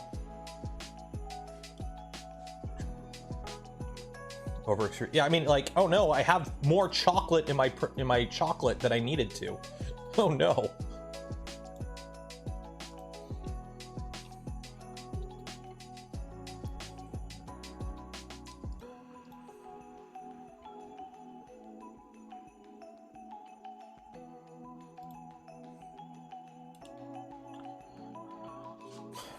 What are the parts? What all parts are printed? Anything that you see that's gold or red is printed. So the frame is aluminum extrusion, screws are stainless steel. That's also, remember during the build I said the screws look really shiny? These are high quality stainless steel screws that LDO use. So these screws are like a higher tier than ones you would get in like a Voron kit. So these are actually like higher grade stainless steel screws with this kit.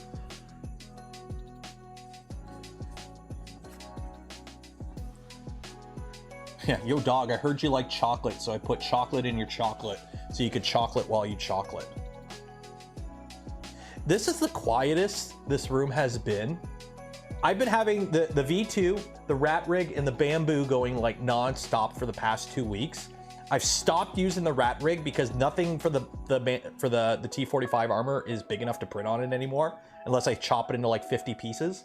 And the bamboo is just off right now for reasons, but I bumped the firmware back, which again, as I said at the beginning of the stream, if you're running a bamboo, personally, after experience I had at 1.7.01, I reverted it back to 1.7.0. And personally, if your machine's on 1.7.01, I would revert it back using the Handy app. So you go into the Handy app. I'm going to show you how to do it right now. No particular reason, but just, you know, because I had such experience with 1.7.1, you go in the Handy app, and there's a button there that says, I want to downgrade to a previous version of the firmware. And you do that. And you let it do its thing. So just, you know, they have some stability issues with 1.7.1. It changed some stuff that made it unstable, I found. I had issues with my print. So I went back to 1.7.0. or lower. So if you're running one of those firmwares, I would leave it on that and not upgrade it to 1.7.1. It may break things, at least in my experience. The bamboo drama? I'm not saying there's drama. I'm just putting out a public service announcement that, you know, on the stream the other day, when I had to power cycle the machine because it jammed up, and you know, bamboo doesn't have a button to just disable a motor, so you have to turn the machine off. Heavy 3D gifted 5 community memberships. Cheers. I turned the machine off and turned it back on, and they're like, oh, hey, there's a software update. And the software update was really weird because there was no notes with it. And then somebody found notes for it, and it's like fixed like some really weird issues with dissolvable filaments on the screen or something. Like issues that you wouldn't assume they pushed an update out all of a sudden for. But they did. And the machine started acting weird, so I rolled it back. I'd rather sit on more stable firmware for the time being. So I did. Now the machine's fine, it's just off right now. Did I get the clock figured out? Yeah, I did. It's fucked, which is really annoying me. So I was gonna do it tonight, but we're not gonna do it because I got the chocolate set up. I'm gonna have to put the E3D Obsidian nozzle in like a vise. and hit it with a heat gun and do like manual cold pulls, I'm pretty sure either a big chunk of sparkle from the filament just jammed it up hardcore, and you can't do an easy cold pull on the bamboo because you can't disable the extruder. So what I'm gonna do is just hold it by the heat sink in a vise, hit it with a heat gun, just get it ripping hot, and then just do manual cold pulls. So, hack? I didn't say hack. I'm just saying, for stability reasons, I would make sure my bamboo is on 1.7.00 or older, because 1.7.01 introduced some issues. Mechanical fluff. I can't wait for some mad scientist to crack the firmware. Imagine that. Imagine one day your bamboo's as easy to mod as a Nintendo DS. Wouldn't be that something? It's almost as easy as modding a Nintendo 3DS. I've modded my Nintendo 3DS. It was really easy. Do you have a Nintendo 3DS? If you have a Nintendo 3DS, you should go put custom firmware on there. Custom firmware is awesome. You should go do it. It's awesome.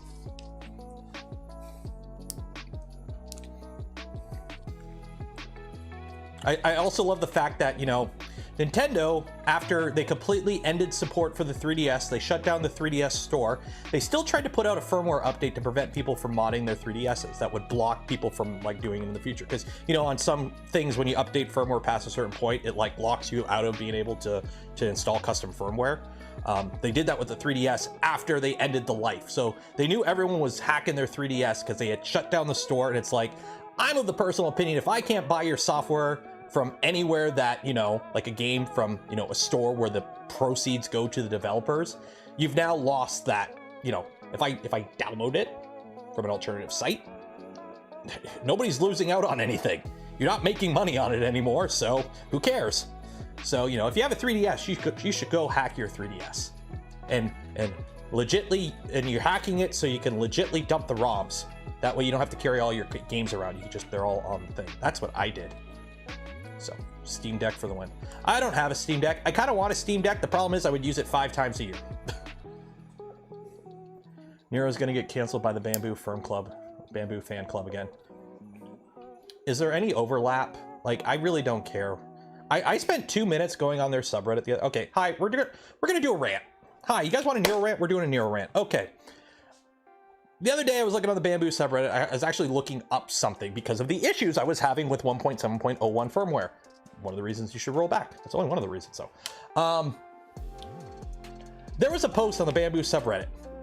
Okay, I'm not gonna pull it up. I'm not gonna give anyone credit. I'm just gonna talk about what I saw. It was a post about somebody that said, I'm gonna simplify it because I'm not gonna pull it up, so I'm going off my memory. I bought a Prusa Mark III S plus whatever. So it says, my first printer was a Prusa Mark III S, and then I bought a Bamboo X1, and now I don't use the Prusa anymore. AMA.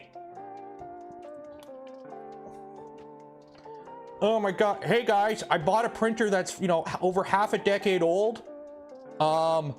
And then I bought the newest top of the line printer that, you know, is better than the printer from 5 years ago. So ask me anything. Ask you what? You posted on the Bamboo subreddit. It just literally turned into an anti-Prusa circle jerk. Like, what did you get posting that? Other than internet points? You didn't contribute to any discussion. All it did is just everyone piled in there. Oh, Prusa doesn't innovate anymore. They're dead. Fuck them. They should go under. I can't wait. Literally, there were people in there calling for the end of Prusa. Like, as a company, like, oh yeah, you know, a company of 1,000 people. Fuck them. They design a printer I don't like. That is the Bamboo subreddit. It literally turned into a Bamboo circle jerk. Sorry for the language if there's any kids watching. But that annoyed me so much because, you know, I'm a content creator. I'm involved in 3D printing. I've talked to people from multiple companies. Yes, I have my biases. I'm on the Voron team. I'm going to be biased to Voron. Holy shit. No wonder why. But like literally, you posted something literally so you guys could just circle jerk around how awesome your printer is. And like, wow, you bought, hey guys, I bought a car that's 6 years old. It's not as good as the new one. Let's all talk about how good the new one is. Like, yeah, the Bamboo's a good printer. I use it. I've got issues with some of the practices of the company, but I use the printer. It's a good printer. But I don't go around, you know, hyping it up. It's a glorified hot glue gun that splooges molten plastic. The prints don't come off any better than any of my other printers. Like, I'm a DIY guy, so I like building my printers. So, you know, if my entire library of printers was, you know, Enders and off-the-shelf shitty printers, yeah, I'd probably, you know, use, you know, hype up the Bamboo more. But I mean, like, compared to my Voron, like, the Voron's printing right now, the Bamboo's not, because the Bamboo's too small. It's okay you bought a Bamboo. Yes, it was a bunch of money. You don't need to constantly justify your decision by shitting on other companies.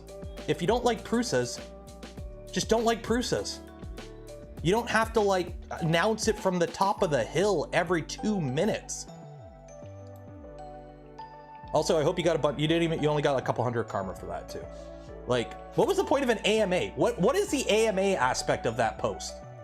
What was the AMA hey guys, I bought. Hello, aficionados of the thing that I like. I own one of your things, and I don't like the thing that's older that I also bought. What do you want to know? AMA. Oh, it's not an AMA. Nobody asked questions. They all just talked about how shitty Prusa was and how great Bamboo was. And then I think somebody was bitching about Grant in there too, but that's kind of the norm with them now. So yeah, it's like, it's super annoying. The Discord's better. I hop into the Discord every now and then and just kind of peruse and occasionally pop in, but the Discord's fine. The subreddit is just, oh my God, they really got to get a hold of their community. They really got to sort. No other 3D printing community is like that. Like, apparently the TiVo group was like that back in the day, but that was before my time. TiVo was like that a lot. But I mean, like, half the blog posts on the Bamboo website is just putting out fires. half the blog posts by Bamboo are just putting out fires. So anyways, you enjoyed the rant? If you like the rant, thumbs up. If you didn't like, honestly, if you didn't like that rant, like, let me know in the, like, here, and what you didn't like. Like, if like, I'm okay having a discussion here. If you think I overstepped, and I'm sorry for the language, but like that, I saw that the other day and it annoyed the heck out of me. Like, it's straight up like awoken something in me. I was gonna leave a comment, but I was a better person because I didn't. I'm like, I'll save it for live. I'll use it for online content. Well, people are watching me. But yeah, it just, like, going through that thread, like, I went through pretty much most of it, just reading the replies, and I'm like, this is not adding anything to any discussion. It is literally a cult. Like, you know, hi, I'm on the Voron team. I'm calling these guys a cult. I'm not actually calling them a cult. It's like, oh, and also, there's a difference between libel and slander, okay? Y'all need to figure this out. Everyone on that subreddit is a lawyer, too. Slander is spoken. Libel is written. Okay? Think J. Jonah Jameson for that. But yeah, it's super weird. It's super weird. What did they pulled an Apple? They're doing what Bamboo is doing is really good, and also they're completely killing it in the social media game. Let's be honest, they're completely killing it in the social media game, and they're doing very good. They were smart. Like, you know how many content creators that are non-3D printing content creators that have Bamboos now? Because Bamboo is like realizing, hey, if we just shotgun these printers out to everyone, more people are going to see it, and the name Bamboo is going to be more in the minds of people. So when someone goes to buy a printer, they'll think about a Bamboo because it's like why you buy a Coke. Because Coca-Cola advertises the crap out of everything. You know, the #1 in the world, they still advertise so that when you think of a pop, you think Coca-Cola. Bamboo's doing the same thing, which good on them. They're being smart. Now, if you notice, Prusa actually pays for ads. You go on like YouTube and Reddit and whatnot, or Twitter, you get ads for Prusa. Because Prusa's finally realizing they can't just rest on their laurels anymore. So it's, you know, it's good for kicking them up. Hey, there we go, okay. Place caramel in holes and resume printing. Okay. Yeah. So you gotta be really careful because you actually don't want like anything on the lip, because otherwise it doesn't, you get adhesion issues. I tried it with the Coke. I had issues with the coconut, I think it was.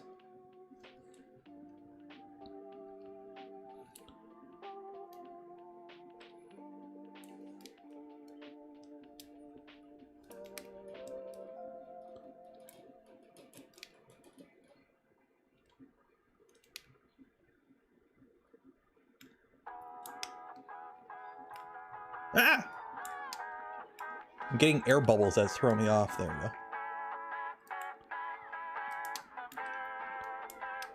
Come on. Yeah, come on.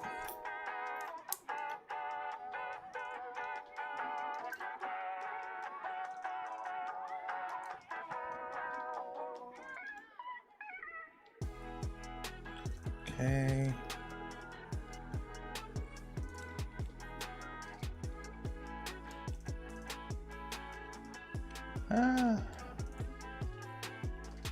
Super scientific.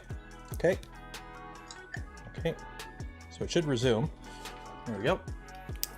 Well, okay. I'm gonna have to wait for it to get to the front one so I can do the back.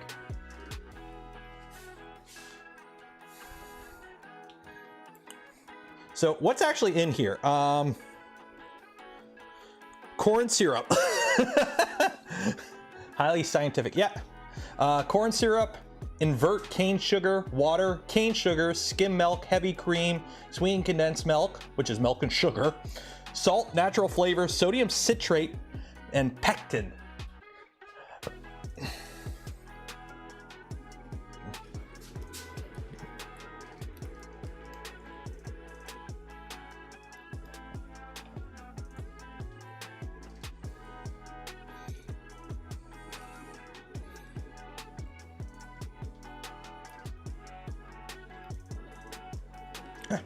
No, get back up there. No. Okay, whatever. Good enough. Good enough. Science.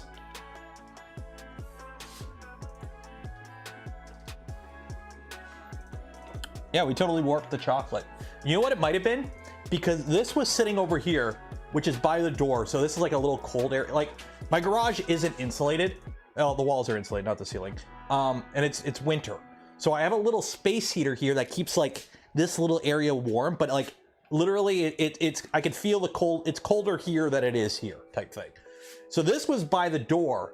So what may have happened is the bed is so cold when the chocolate hit it, it shrunk, which has happened before. Your chef, you make your own. Actually, what I need,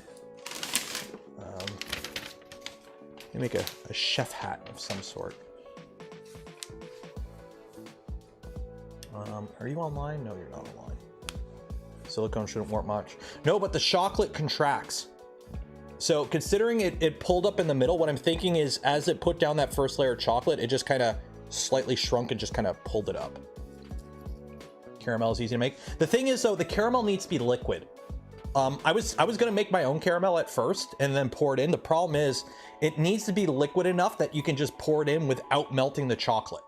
Cause it's only like you only got like a millimeter of chocolate there, right? So you don't want to pour in warm caramel and then the homemade stuff solidifies into like a chunk. So either you need to like put it out on a pan, let it harden and then cut into little squares that you put in, or you buy the stuff that just stays liquid. And that's what I did. The caramel you make is liquid at room temp? Really? Does it flow well enough to pour it in?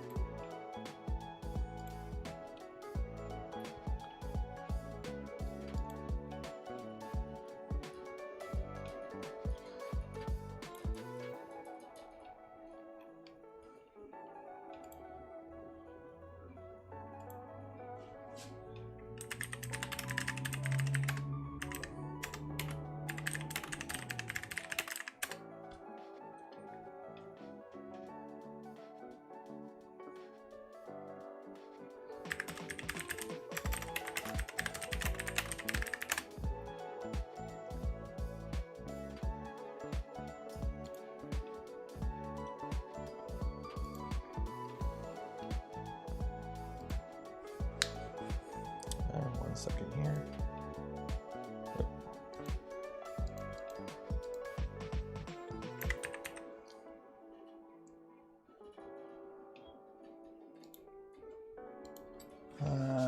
Nougat. I don't know if I like, you know what I really like? I'm Canadian. I like crunchy bars. They got like that very foamy toffee in the middle. That's my jam. That and coconut bars. I like Bounty bars. So now, if you want to see, you have all this, and notice how I didn't fill it to the top?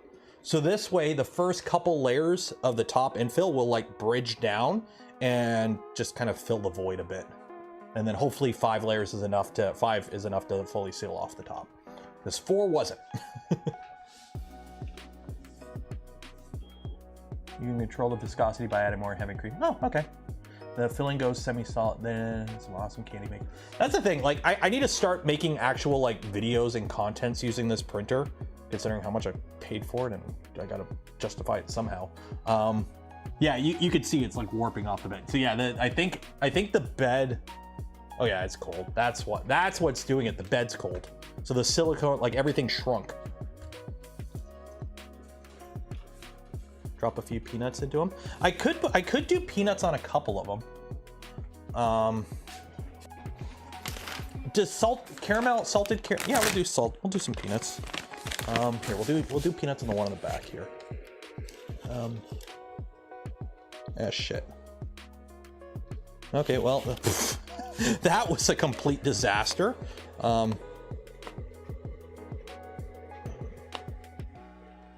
Jeez. Oh God. Oh, there we go. Hopefully that works. Okay. There you go. Salted caramel with some peanuts in the back. Are those above? Yeah. Make sure they're. I don't know. The peanuts float.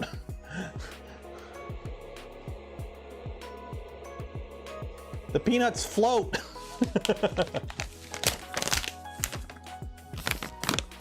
We'll see. We'll see what happens. We'll see what happens. I'm not so worried about the nozzle knocking them off. I'm worried about the nozzle dragging it and taking the wall out. Chocolate. I haven't tried printing a chocolate stealth burner yet. I need to. I know it's not going to look good, but I need to. Bed needs a vibrator. That actually probably would help.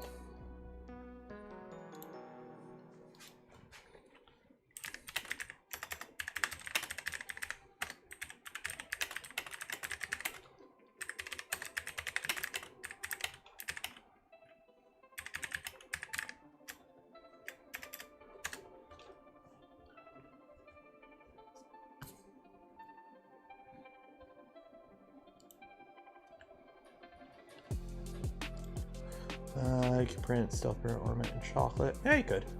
Can you use Z axis to vibrate? I don't know if you could move your Z fast enough to do that. Maybe? I don't know.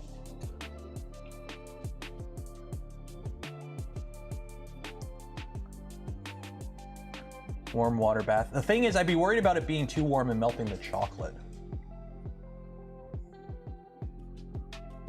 What printer is this? It is the Cocoa Press. Need the bamboo bed shaker. There you go. You know it's not the, Oh, remember, friends don't let friends use skeletonized gantry extrusions. Was this just shipped by itself in a package?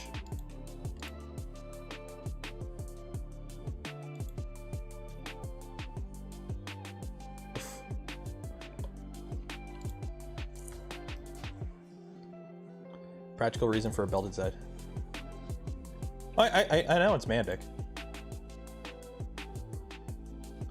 What happened there? So these extrusions are super weak.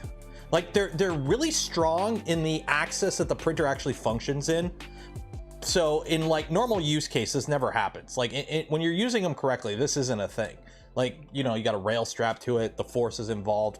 The fact that these really lightweight rails, if you grab them and twist them, they just completely destroy themselves, is kind of like it's like ripping a phone book in half. It's like, yeah, if you exert it to forces that it normally doesn't handle, yeah, you could do it. So yeah, you can grab those rails and or the extrusion just go and they fall apart because they literally crumble. But during normal operation of a printer, they don't do that. It's FEA, good old FEA, finite element analysis. If you haven't taken a class on metrology, take one. Because it'll help you understand why, you know, a 0.6 deviation in your bed is okay if it's deviated in a certain way.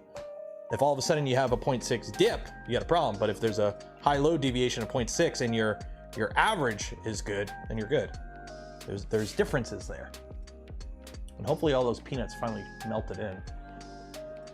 So if you're wondering what it looks like from the top, that's what it looks like from the top. So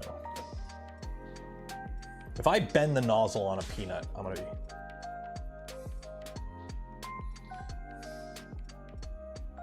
It bridges much. You got to remember, it looks that good because it's resting on the caramel. It don't bridge that good. It's artificially looking better because it's literally resting on the caramel. Okay, how's the peanuts hold up? Okay, come on, peanut. Come on, peanut. Come on, peanut. No, come on. Nope, you stay down. Stay down, peanut. Stay down, peanut. Yeah. Okay, we're good on the first one. We're good on the first one. So I got to figure out how to mark these ones that have peanuts in. I don't think anyone in my family is allergic to peanuts. And actually, I'm not a huge fan of peanuts. Why did I even put peanuts in here? I don't even like peanuts. Well, okay, I'll eat them, but I like peanut butter.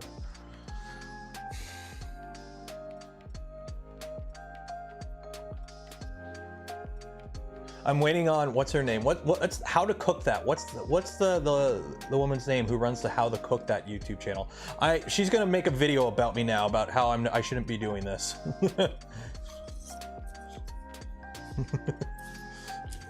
I'm gonna make a short about this and then she's gonna rip on me.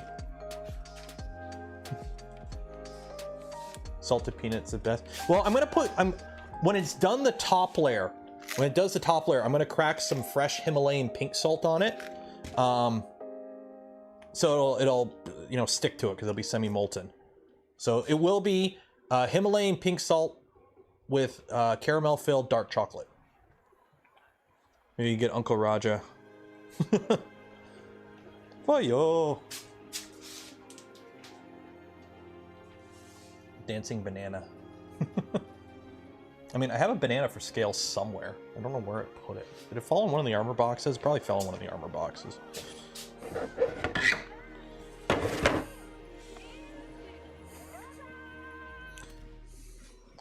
Can we put uncooked spaghetti in them? Ugh. It's also funny going through like the boxes here. It's like you can tell what was printed on what. Because it's like, this was printed on the LDO in the giant 5 kilogram spools of ABS I've been using. This was printed on the bamboo with 1, 2, 3, 4, 5, 6, 7, 8 spools of filament.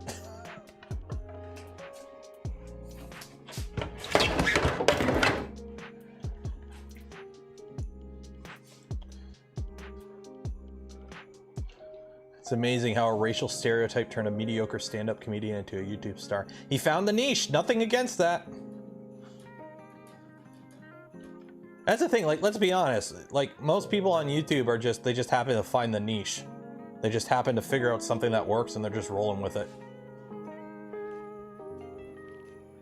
Unless you're like Mr. Beast and you just sit there cracking the code in the algorithm and you're studying trends. Where's the fun in that?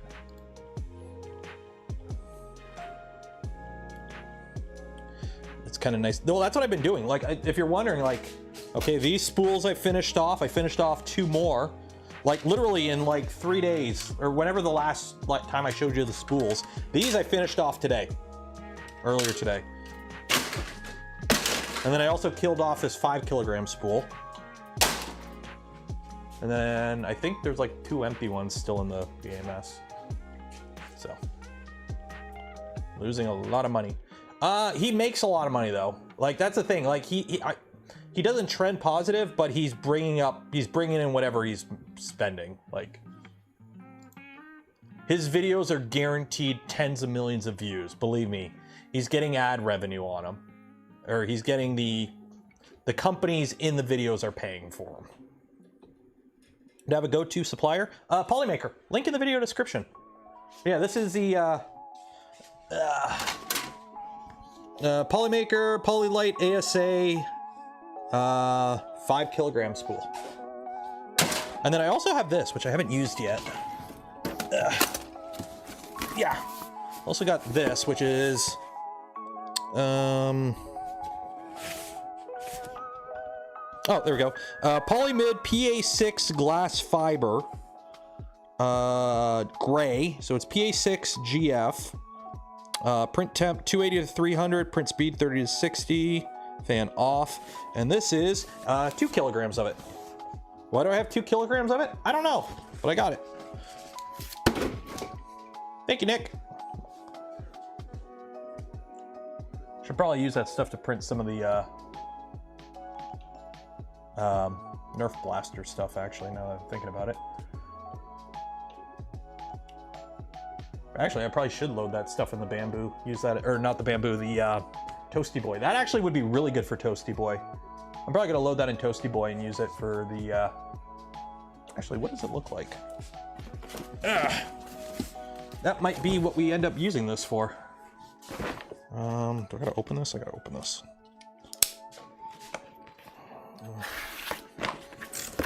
Ooh, it's a sealed box. Ooh. Oh, it comes with custom packaging. Ooh. Is it a cardboard spool? No, it's not a cardboard spool. So, yeah, so this is 2 kilograms of that stuff.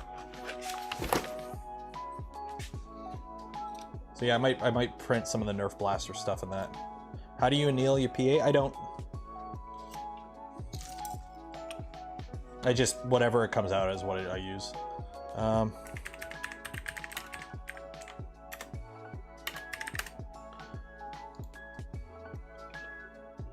Polymids. Filaments. Nylon. PA6. GF. This stuff. US. There we go. So I got a 2 kilogram spool of it. So that's what it looks like. So yeah, I'll probably use some of this stuff for the blaster. So, oh, it is on cardboard. Yeah, it is on. Oh, it's one of the beefy cardboard spools. Okay. 80C in the oven for 8 hours. Okay. What is 80C in F? In F. 176. Does my oven go that low? I mean, my filament dehydrator runs at 70. I could just throw the parts of my filament dehydrator at 70 overnight. I might just do that. I might just throw them in my dehydrator for overnight. Just let it do its thing. Something fell and I don't know what. Use your link. Awesome, Apulo. Yeah, if you're gonna buy anything from Polymaker, make sure you click the link in the description. In fact, most of those links are just generic affiliate links. So if you go down there and like click them all, in the future, if you buy anything, if I was the last link you clicked, I get the money. That's how most of them work. If your oven is gas, don't. No, it's not gas. My oven is electricity. Technically, my oven is nuclear. It's pronounced nuclear. Nuclear. Actually, it might be hydro. I think it's hydro. I don't know what my power is, if it's nuclear or hydro. It's one or the other.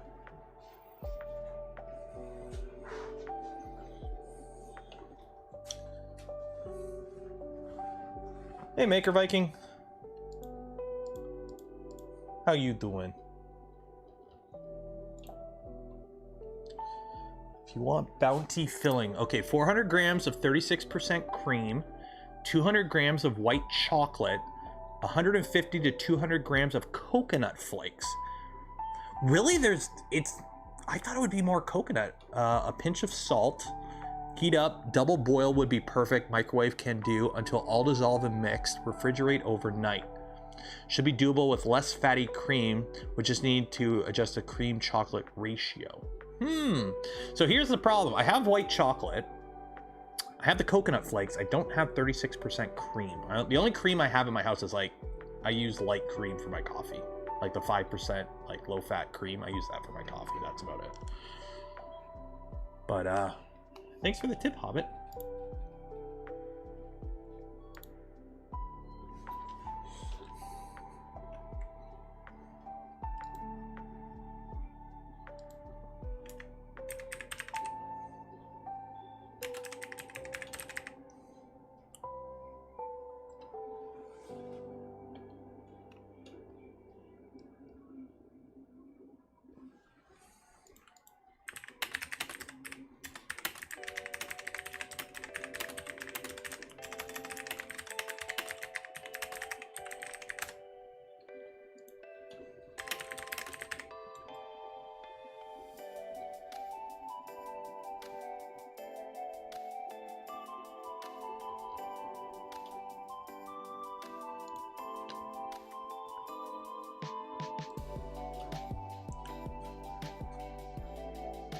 Coconut flakes are high volume, low weight. I know they are. I've got some, where did I put them? Yeah, right here.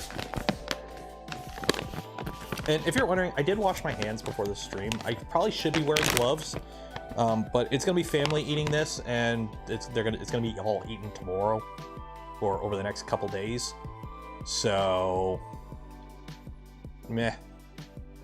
I mean, do you wear gloves when you cook food for your family? I don't.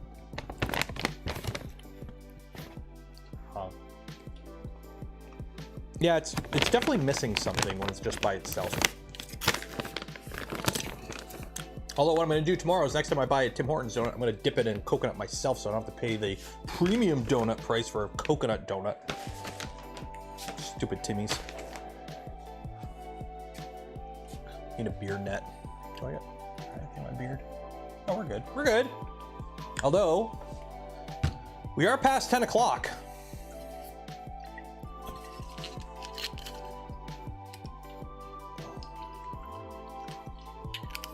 I'm realizing when I do the Nero rants, I gotta have a banner. I should have like something pop up on the screen to let you know I'm ranting.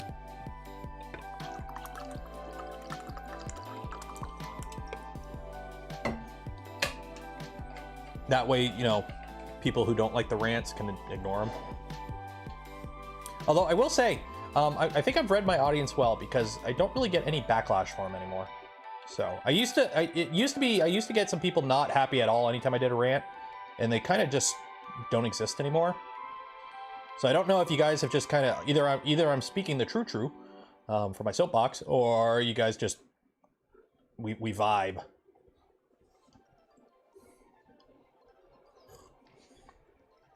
Grant rant income. I like Grant.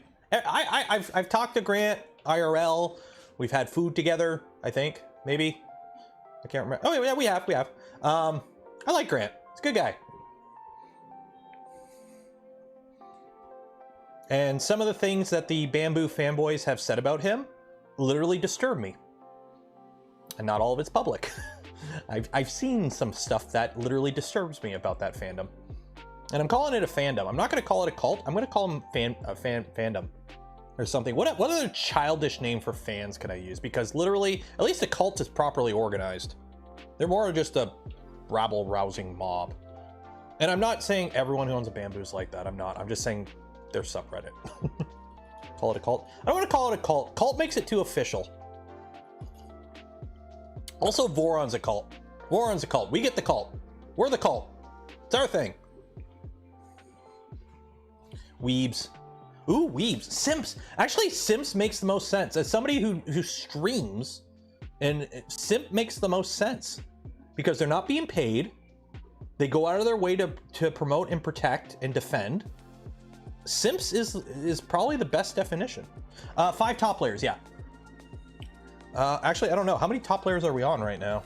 We'll find out. I mean, worst case scenario, just has some holes on the top. So you get the cool Bamboo cool... BKC, Bamboo Kool-Aid cool. But literally, like, you know, I'm in dozens of subreddits and discords and whatnot, and they're the only ones like that to this extent. It's really weird. Actually, let's pop in their Discord now. Let's see if my name's been mentioned so far. That's always fun. Oh, no. Nobody's mentioned me yet. Usually there's one. If you're here, hey, it's not LiDAR. This is the 5th top player? Okay, well, in that case, we are going to have some holes. Oh, well. That's okay. Just more room for the salt. I'm in the Fenrir cult. How's that printer coming along? I know you're working on it for a bit. Is it like a thing, or is it on hiatus?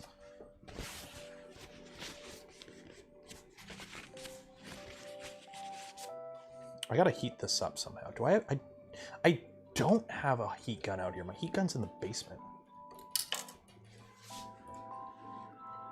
95% of them are prior Ender 3 owners that can never calibrate the first.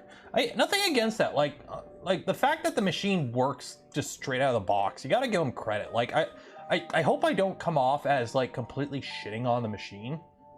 Like, again, I've been using it crazily the past 2 weeks. Like, the machine is fine. You know, just some business practices I don't like and the fanboys around the machine. Like, I just don't get it. To me, a 3D printer is a hobby appliance. Like, yeah, there are brands I prefer over others, but like, again, it's a glorified hot glue gun splooging molten plastic that makes stupid meme trinkets that most of us throw out after a couple days anyways. Let's be honest. Like, it's... Why you have to be mad? It's only game. Considering ripping out their kilo qubit, that's not worth it. The problem is everything is tied into their system. You would basically have the frame, the belts, and the motors. You would have to have a whole new tool head because everything in the tool head plugs into their custom controller board that is its own thing. Their machine kind of acts like CAN busy. Like every component on the machine is independent. They all talk to each other. It's kind of like CAN bus. I can't remember the exact protocol they use. But you would basically need a completely custom tool head. You would need completely custom electronics for everything. It would be way more, you'd be better off just building a Trident. Like, you'd just be better off building a Trident instead of trying to shove custom electronics in a Bamboo. Like, it's just not worth it. Place the tool head board, the rest of the tool can say, well, you would have to find a way of mounting it. Because the tool head board is 2 boards. And there's really not a lot of room in there to put another board. Like, you might be able to put like a Nighthawk or one of the CAN bus boards in the back. You'd have to replace the fan because the fan uses 4 wires. You'd have to replace a whole bunch of stuff to make it compatible. But it's a 50-15 fan, so you just have to swap it to another one. You already have a Trident. There you go.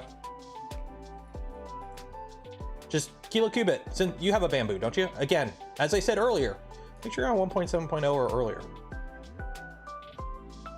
Just because of stability reasons.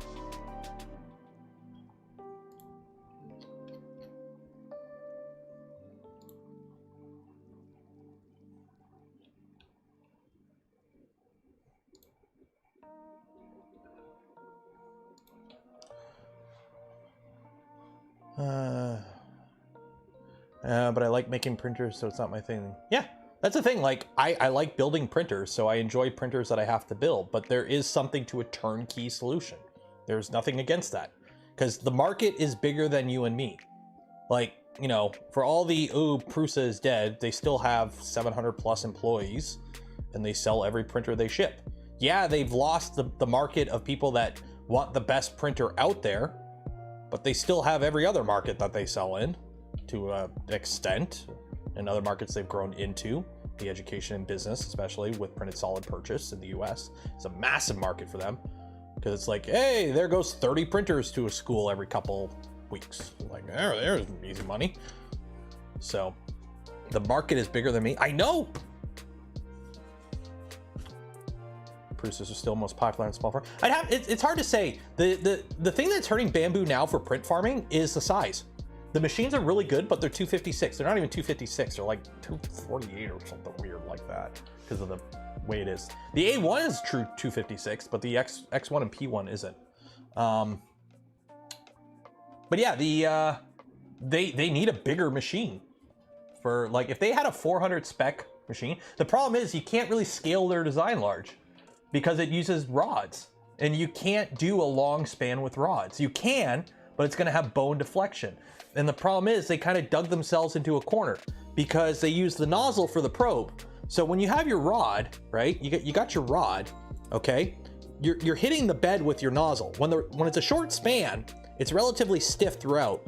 And when you tap the bed, the flex isn't so bad. But when you have a longer rod, every time you tap that bed, well, it's going to flex more in the middle than on the side. So your bed mesh is never going to be true. You're going to have to like tune it out in software, which is always kind of funky. I've done it on my first Boron was a VU 1.5 with 8mm XY rods, and it was a 300 by 300, and I had issues with flex in the middle. So if they went any bigger with their machine, they're going to run into issues. Now I know they use carbon fiber. Are those 10mm? They might. Are they 8mm or 10mm? No, those are 8mm. No, they use 8mm rods. So if they were to scale that up, when they go to do the homing, if they stick with the same homing thing where you use the nozzle to push into the bed and sensors in the bed read that, you're gonna have variance. It's not gonna be as consistent. They can probably get thicker rods, but then they can't go so fast. Also, go watch the Voron. I can't play it because it's got music in it. Here, we'll play the, while this is finishing up, because this is almost done actually. Is this the last layer?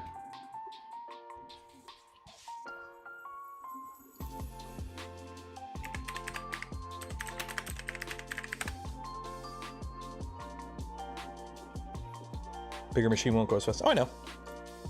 Okay, let me cue this up. There we go. Well, I'm gonna play the Voron interlude. Voron Phoenix interlude. Would be much of an issue. PAs is just so sensitive, that one. You'd be surprised. You would be surprised, cream and botulism soup. You would be surprised. Because you're gonna have a value that trips it, and it's gonna be different. There you go. So let's crack some salt on these. Yeah! Maybe I shouldn't have done this on the printer, but whatever. I'm taking the bed off anyways. There we go.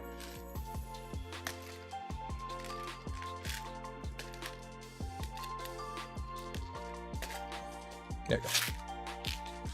It's snowing! And then what I'm gonna use is the knife to like,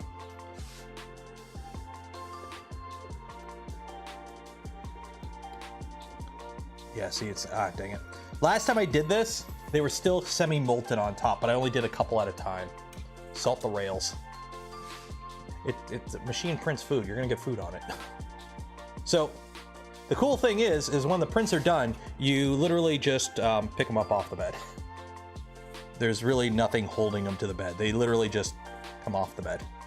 How much does the salt stay on? Yeah, it stays on a bit. Okay, I'm gonna need something to put these in. I'm gonna put them on a paper towel. Let me go grab the plate so I can put them in the fridge.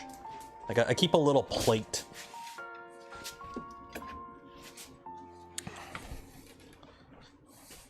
So I have this.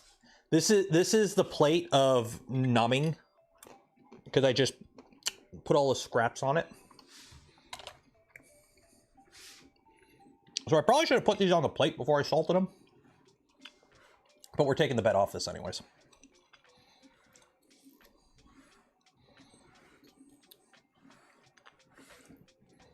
Okay, so 1 second.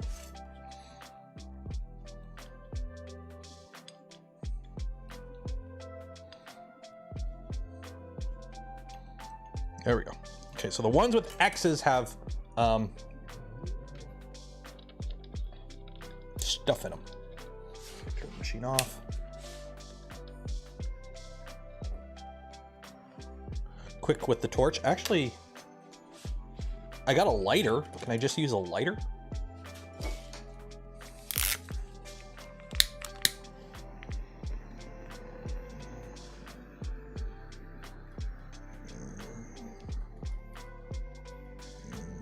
There we go. Oh yeah, that works perfect. Okay, 1 second. Aha!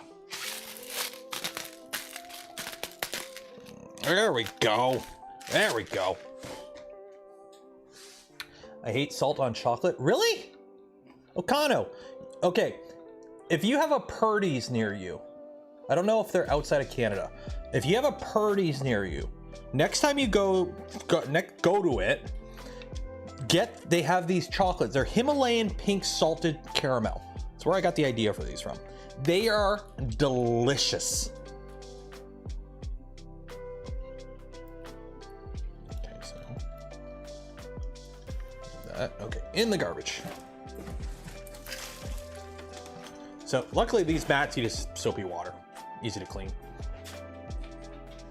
Put you over here. Okay, so we'll put the new mat in. Dark chocolate, sea salt, and caramel are made. Yeah, it's, well, Himalayan pink salt, but same thing. Okay, let's make sure the bed's clean. Use the brushy. Sure we got no chocolate in the rails. There we go. Okay. So make sure this one's good, okay.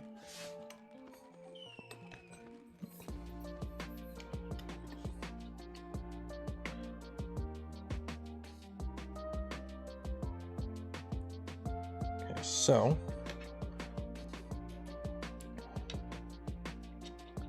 put this screw in.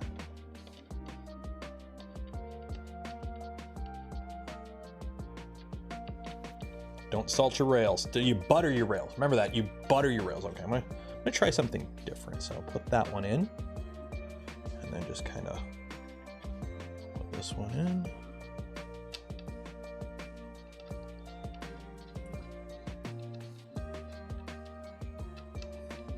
So the next ones we're gonna make are, I think we're gonna do coconut. You guys want to do coconut?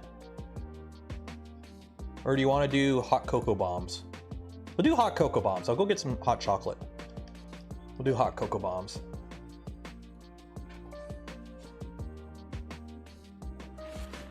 Okay, there we go.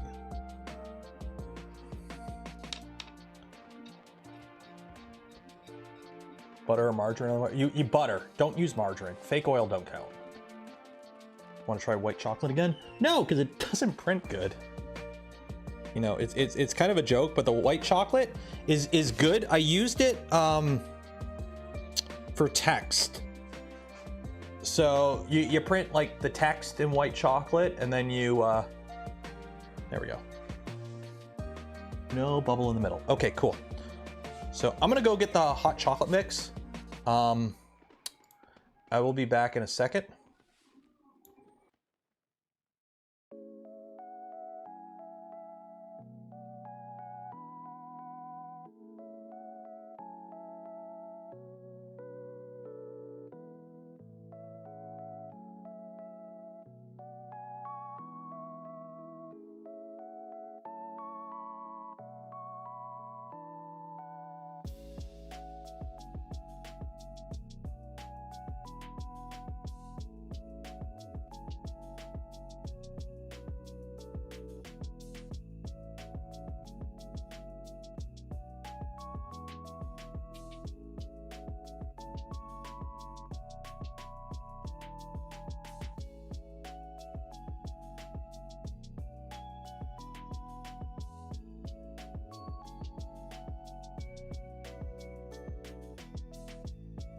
I have returned.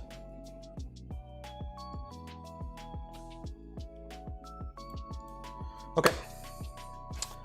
Turn the printer back on. I gotta swap to new chocolate. On a printer yet? I have. The printer's not online though, because of I don't know what controller board I'm gonna put. I gotta tighten that up. That's loose. That is loose.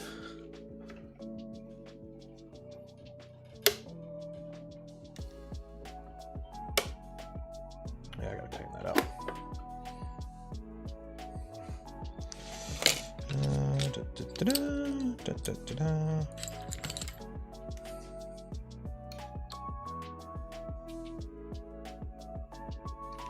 Would help if I have the right size Allen key for this.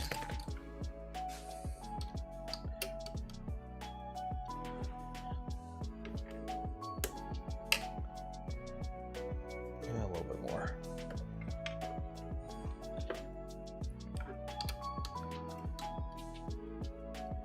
You still see the what now? I have no idea what you're talking about. Wow, why is I got so much playing here? Am I missing something here? Did I gotta... Oh, that came loose. That's why. That came loose. That's why. Okay. What now? Okay, why are you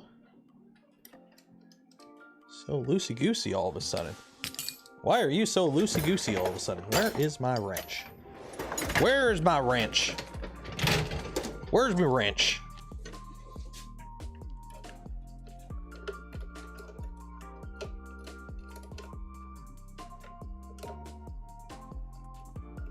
Go, take that.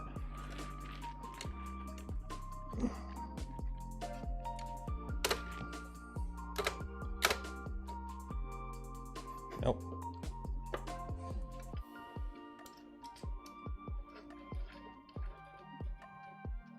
There we go.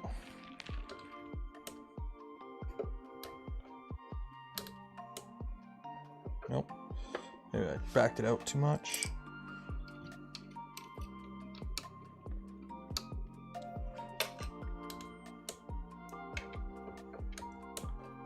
What's going on here?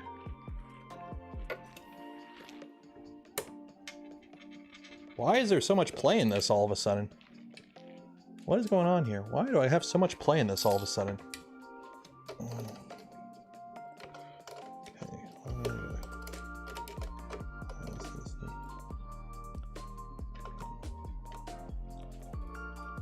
Okay, that's that. Okay, you go there. Lock. There we go. There we go. A little bit more. There we go. That is okay. There we go. The stupid nut worked itself loose. Maybe that's why I was having so many issues. It was wobbling. Lock that tight. That goes there. Much better. Okay, now I got to do it again.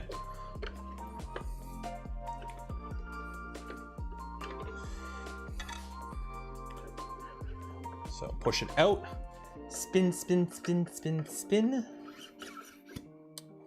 I find spinning it kind of dislodges the chocolate. So instead of it like being a complete yucky blob. Here, let me do this. Woo! So instead of it being like a really yucky blob when you pull it off when there's still molten chocolate, if you spin the tube and then pull it off, you get this pretty clean thing, and it makes it easy to put new chocolate on. So now we get our tube. And then I always make it a habit, anytime I take the tube out, wipe it down. Make sure it's tight.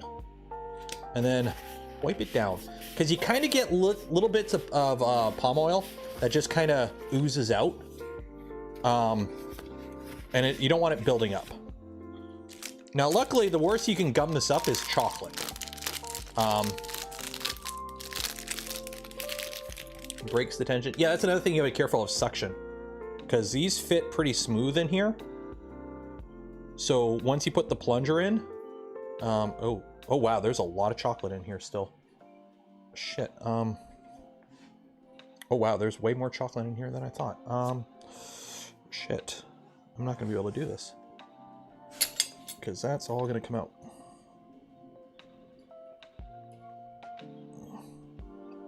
I'm not gonna be able to get the plunger in here. Shit. Okay. Crud. I did not realize how much chocolate was still in here.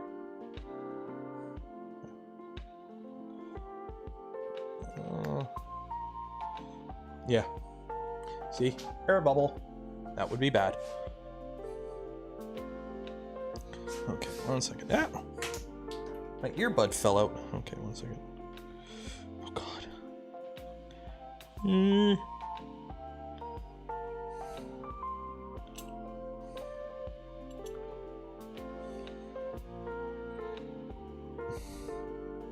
Bloop.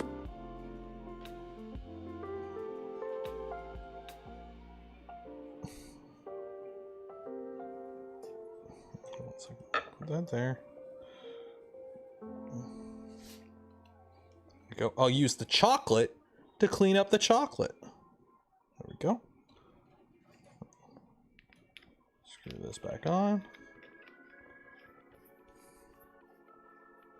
So normally what I do, because I'm normally not live, like normally I'm in no rush to do this.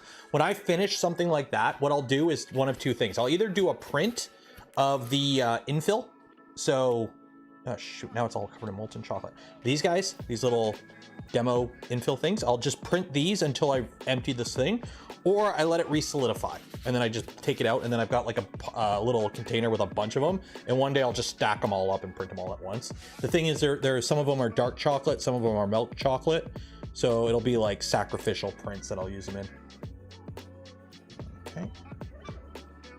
Now the fun part. Can I actually get this back in? I can, we're good. Sweet. So now push that in, lock it in. There we go. Okay, close, lock, that's solid. Preheat chocolate, dark chocolate. Smoke them if you got them.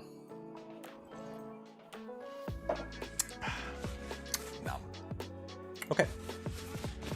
So while that's doing that, let's watch a video.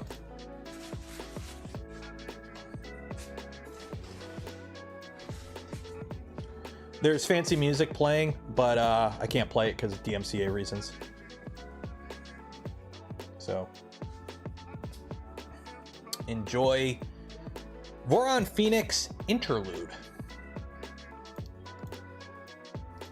Put chat up just because you can see through it.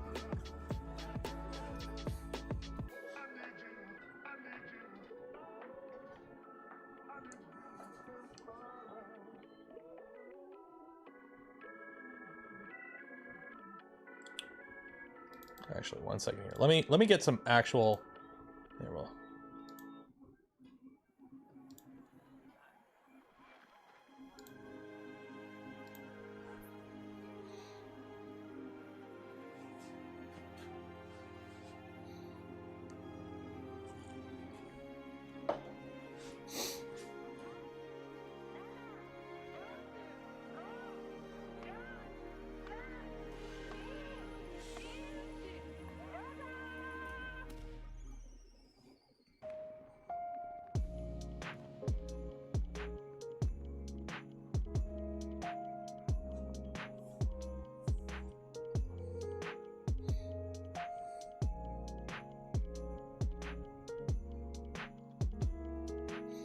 The difference, there is a pretty heavy difference between the V2 and the Phoenix, let's be honest. Like, you could tell which one's which. For one, IDEX. But yeah, he's just printing 2 Christmas trees. So IDEX, duplication mode, and clipper.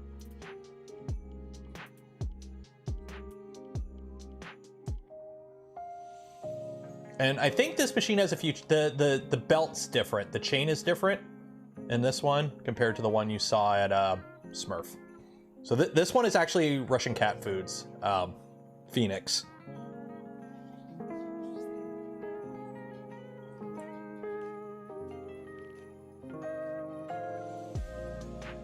Fabrico Honey Bed. Yeah, they worked, like the Voron team for this worked with a few vendors for parts and whatnot, like LDO, Fabrico. I think Fabrico did the bed. The bed is a honey badger bed because it's a custom 600 by 600 PI sheet.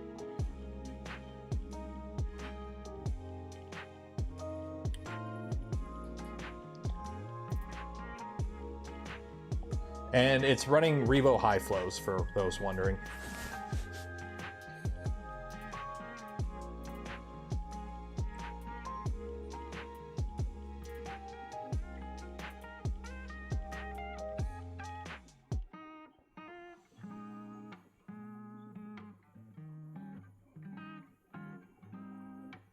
Nine mil belt. Yeah, it's 9 mil belt. So all the extrusions are 30-30 or larger. So it is 9 mil belt. So the funny thing is, a bunch of people don't know that video. So that video is Interlude. Voron Phoenix Interlude. So for those that don't know, this is the video that, like, one of the videos that got me into Voron was this. So this is January 6th, right around when I started looking into getting a Voron. January 6th, 2018 was this. So this is Voron 2 Interlude. So how old is it? That's the MZBot logo. So why is the printer printing slow with fancy music playing? Because it's an interlude video. It's just kind of a relaxing show off the printer. So this is Voron 2. Not Voron 2.0, not 2.4 R2, RC3, LDO edition. This is Voron 2.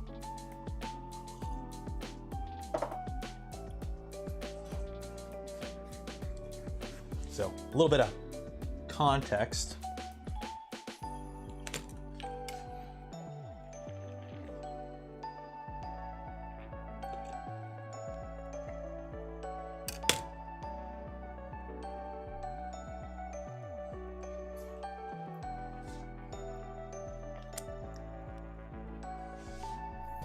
I'm still eating chocolate, sorry.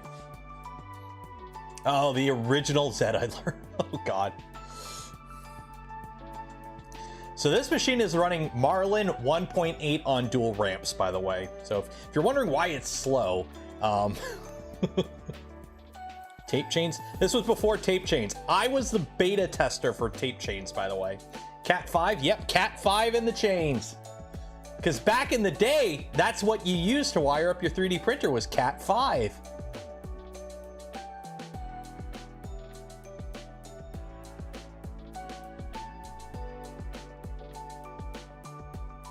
I miss those chains. Eugene, I might have one of these chains still around. They actually are really nice chains. They actually do work really nice for what they are. I made one just to make it like a fidget toy, and I have it somewhere. I gotta find it. So yeah, so that's more on two interlude. So if you're wondering why wow, that is just oozing chocolate. I'm assuming it's at temperature. Okay, let's slice something. So we are gonna do, okay. So we established it moves to the back. So we verified it moves to the back. So they fixed the pause macro. So it pauses, it moves to the back. So we don't need to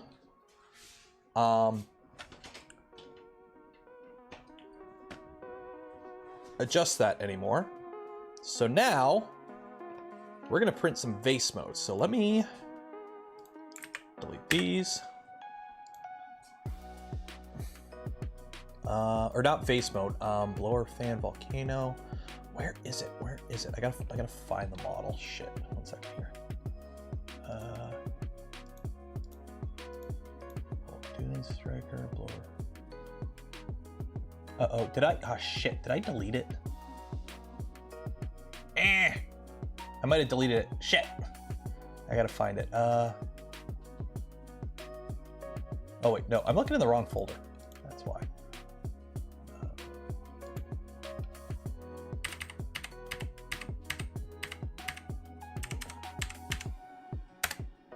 There we go. Okay.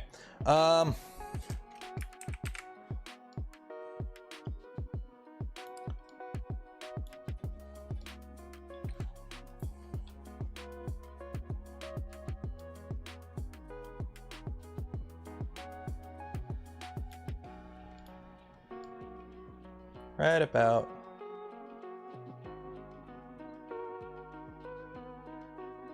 about, we'll put the pause in here. Add pause print, put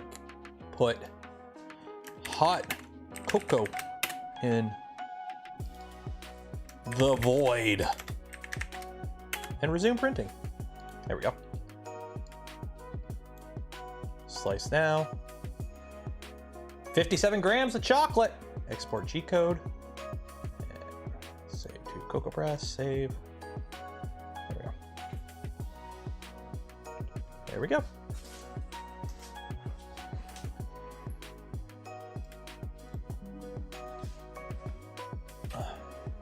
Yeah, we're doing some hot chocolate balls. Just like Chef made them before he went cuckoo and died.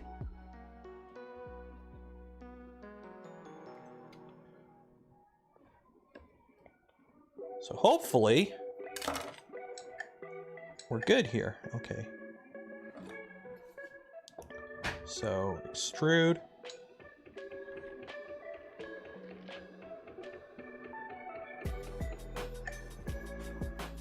There we go. Media. Dodecahedron. Select. Wait for that to stop oozing because there's a lot of pressure in this.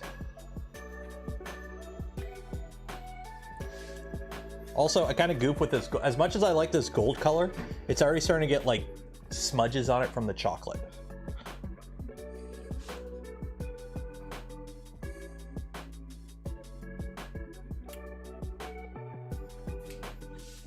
Peanut Galleries. Phoenix IDEX with those tool heads tethered. They're independent. They're independent. It's Core XY. It's double Core XY. So it's like a Tridex. So there are independent tool heads. They can run in gang mode like you saw in the video, but you can also run them independently, or you can do it. What I think most people will end up using it for is either soluble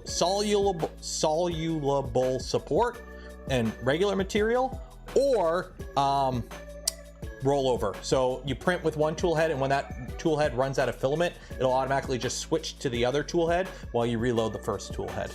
So I think those are the main uses you'll see with IDEX. Because that's not even the final form.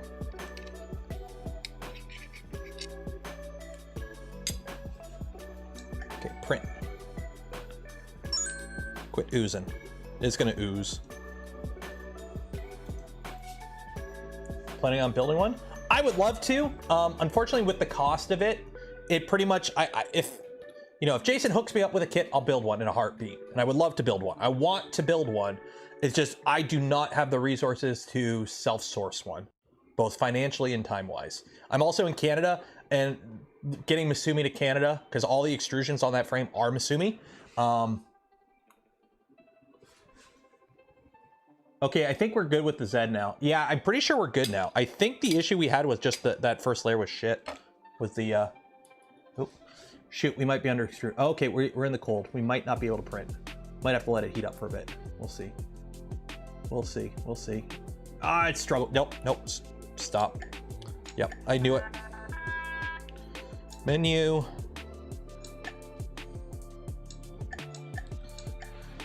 That little bit of chocolate that it was oozing was the pre-melted stuff. We have to let the actual slug melt. So we gotta let it melt. Preheat chocolate. Let it melt. Let it melt.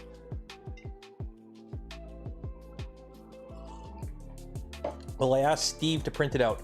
I would love if Steve could print off the chest pieces for my T30 or 245 armor. Unfortunately, Steve lives in California. I live in Canada, eh? Shipping something that big to Canada, I'm just gonna print it in multiple parts. Can you preheat it while it's head is? Yeah, you can. Boop. There's no like limit switch or anything.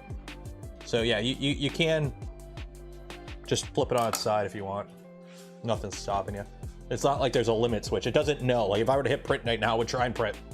And it does still ooze like this. It just doesn't ooze as much. Can I send you the STLs? Apulo, I'm gonna be starting to print them relatively soon.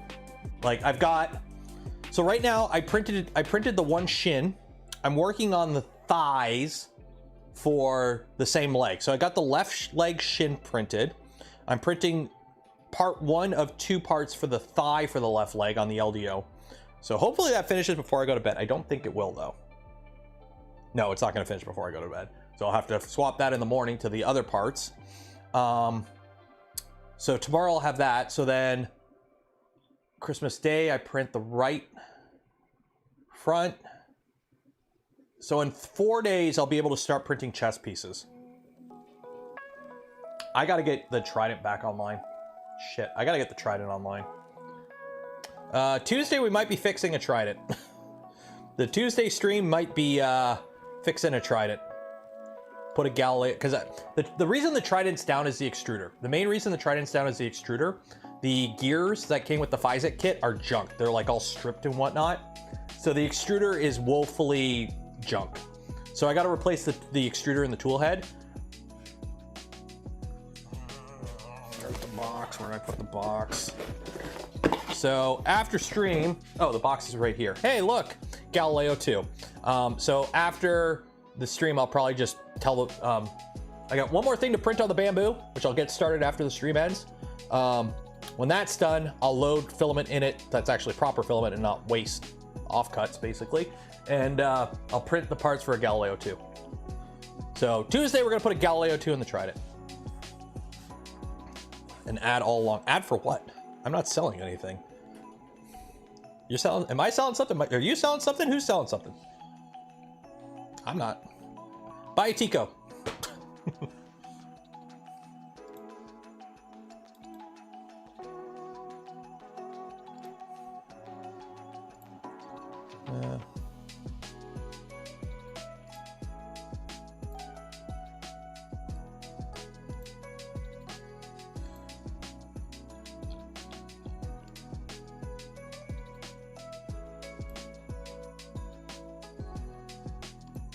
Oh, here we go. Mike from Northern Lion Customs. Here we go.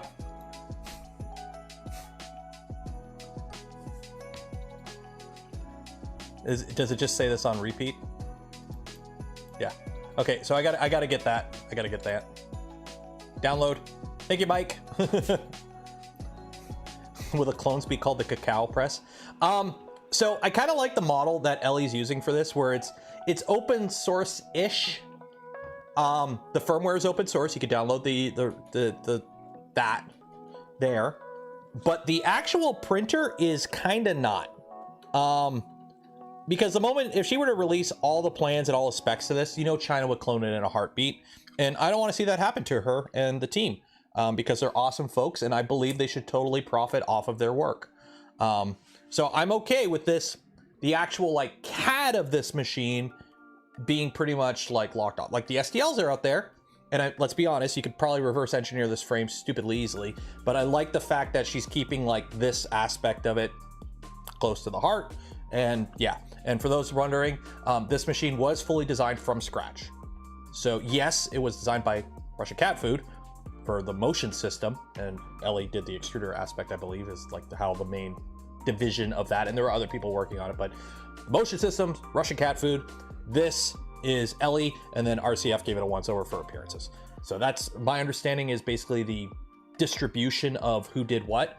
But while this looks very much like a V0, and in my opinion it is as close to a Voron as you can get, this is technically not based on any existing Voron. All the CAD is brand new, thus it doesn't fall under like GPL v3 having to release files. Simple as that. Or release source for the design, which I'm okay with. This is a boutique niche machine, and Ellie and the Cocoa Press team put a shit ton of work into getting it viable. So I fully support her decision to basically get the bag. Go for her. Good for her. Get paid, Queen. Get paid.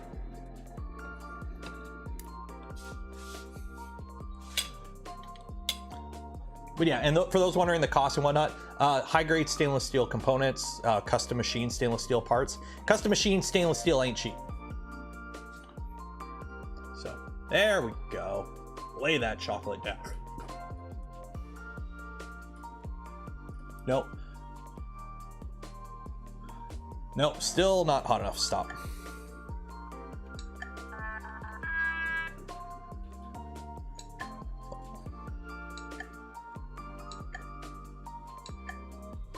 I'm trying to rush it. That's what's doing it to me. I'm trying to rush it.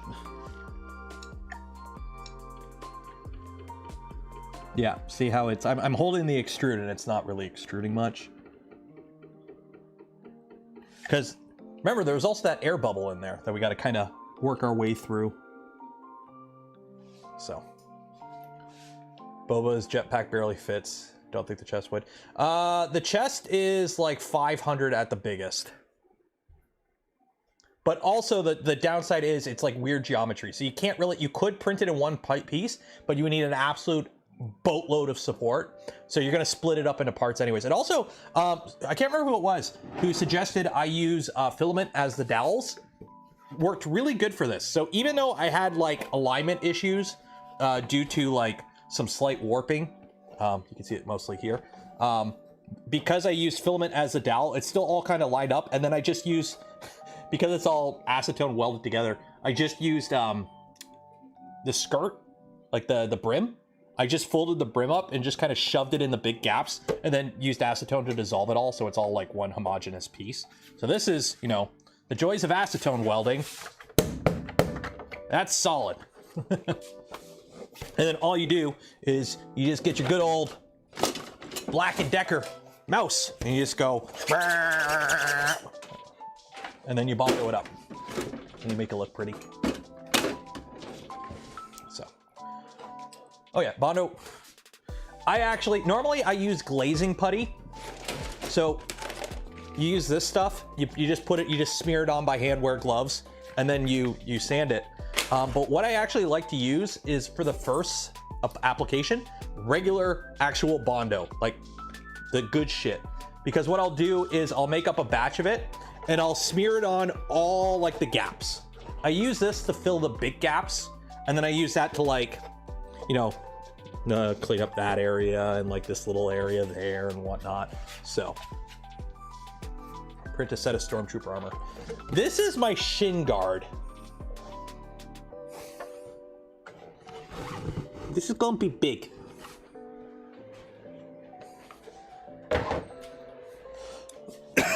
For reference, here's the boot toe cap. So again, this is the boot toe cap. This is my shoe. I'm gonna be standing roughly about here. So I gotta make it, how much taller do I have to make this? I never actually measured. 3 inches. So I'm gonna have a 3-inch lift, at least 3 inches, because then I'm also gonna put rubber on the bottom. So I'm gonna be at least 3.5 inches taller. And that's before I go all Ron DeSantis and put some actual lifts in my boot itself. So I'm actually gonna wear them like high heels. So I'll be standing normally in the boots, 3 inches up, and then I'll also be about another inch up, because I'll be basically walking on my, you know, a little bit on my toes. So I'll be like that. And then the helmet comes up to about here above me with everything. So an extra 4 inches on the feet and about another 2 to 3 inches on the top. I'm gonna be big. Like, I think when I tried on the Mando armor, I was already out of frame. Try this. I was already out of frame when I tried the Mando armor on. So wearing this is gonna be big by Emo Boats. Actually, I went on Amazon, earlier today. I bought some not mucklucks. I bought some rubber boots. So I just bought some really cheap, like $30 like rubber boots.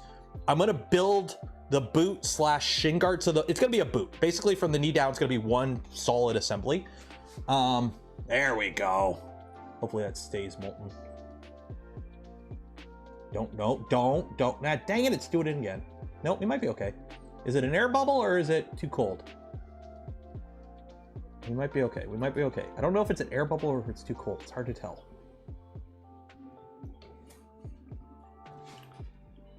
Oh, we might be okay. We might be okay. That might have been an air bubble. I think we're okay. I think we're okay. Yeah, I think we're okay. Oh, I heard it go. Pfft. I heard it fart. Yeah, there's some air in there. But yeah, so essentially I'm gonna have like a pre-assembled boot assembly. It'll look something like this. So the thing is, if you look, it's like sitting on spools of filament. So I'm gonna have to like fab up a heel. So what I'm thinking, the heavy duty like pink insulation that you put on your house, like the rigid, like by heavy duty, I mean the rigid pink foam. I could make like those. I don't want to use 2x5. I don't want to use wood. Wood's too heavy. So I'm thinking if I like make the boot, like make the bottom out of like that 2-inch foam, and then like a little bit more, like basically just stack it up, carve it to whatever shape I need. And then what I'll do is I'll just get like, I'll wrap the whole thing in some like dark fake leather or something, and then just like get some metal trim or something. Basically make like a faux, you know, heavy duty boot there for the rest to make it look like it's boots. Because unfortunately you don't have a lot of reference. Power armor or Fallout armor reference. Like you do have some, there is, what is this? Okay, there's power armor T60. I want T40, this T45. Yeah. So like here's your reference. Is like a game file from a game from like 16 years ago. Like there's the T45 armor from Fallout 3. Like you're not getting a ton of detail there.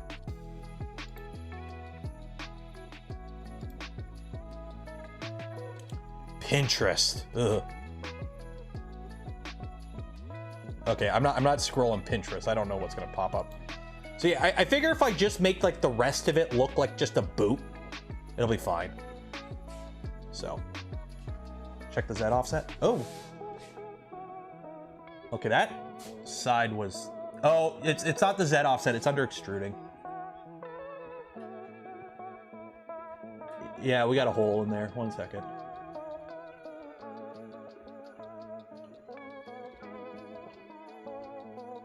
We might be okay. We might be okay. I don't know what happened there. That was air bubbles. This is what happens when you have air bubbles. So hopefully we could save it. We'll see if we can save it. You just make your own. Stilts is too much. I don't need stilts. I only need to raise myself like 2.5, 3 inches. So stilts, I'm literally just gonna get a boot. Okay, so the basic plan is get a boot. Okay, so this is going to be the toe guard. The boot will sit roughly about here. Okay, so the boot will be roughly like this. Okay, so I just need to build up like this much underneath a boot. So I need to build up like this much under the boot, and then basically have it come out like this, because obviously you need to make it like scaled kinda. So it's gonna have to come out like, I don't know, probably to back here, and then like all here. And then what I'll do is I'll just cover the whole thing with like a heavy dark like brown leather, and then just put like trim to make it look like a heel.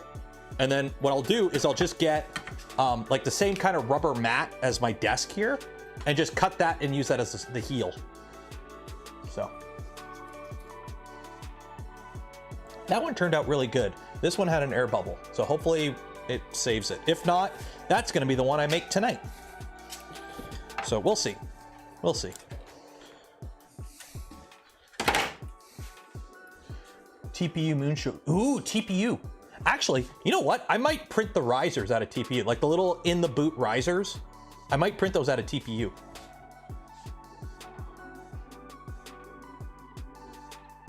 Louboutin will have new customers with Nero looking for some heel. What's Louboutin? What the heck's Louboutin? Is that a person? What is Louboutin?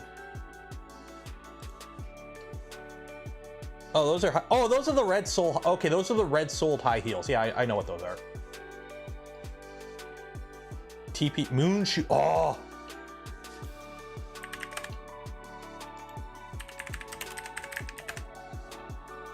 Oh, dang it.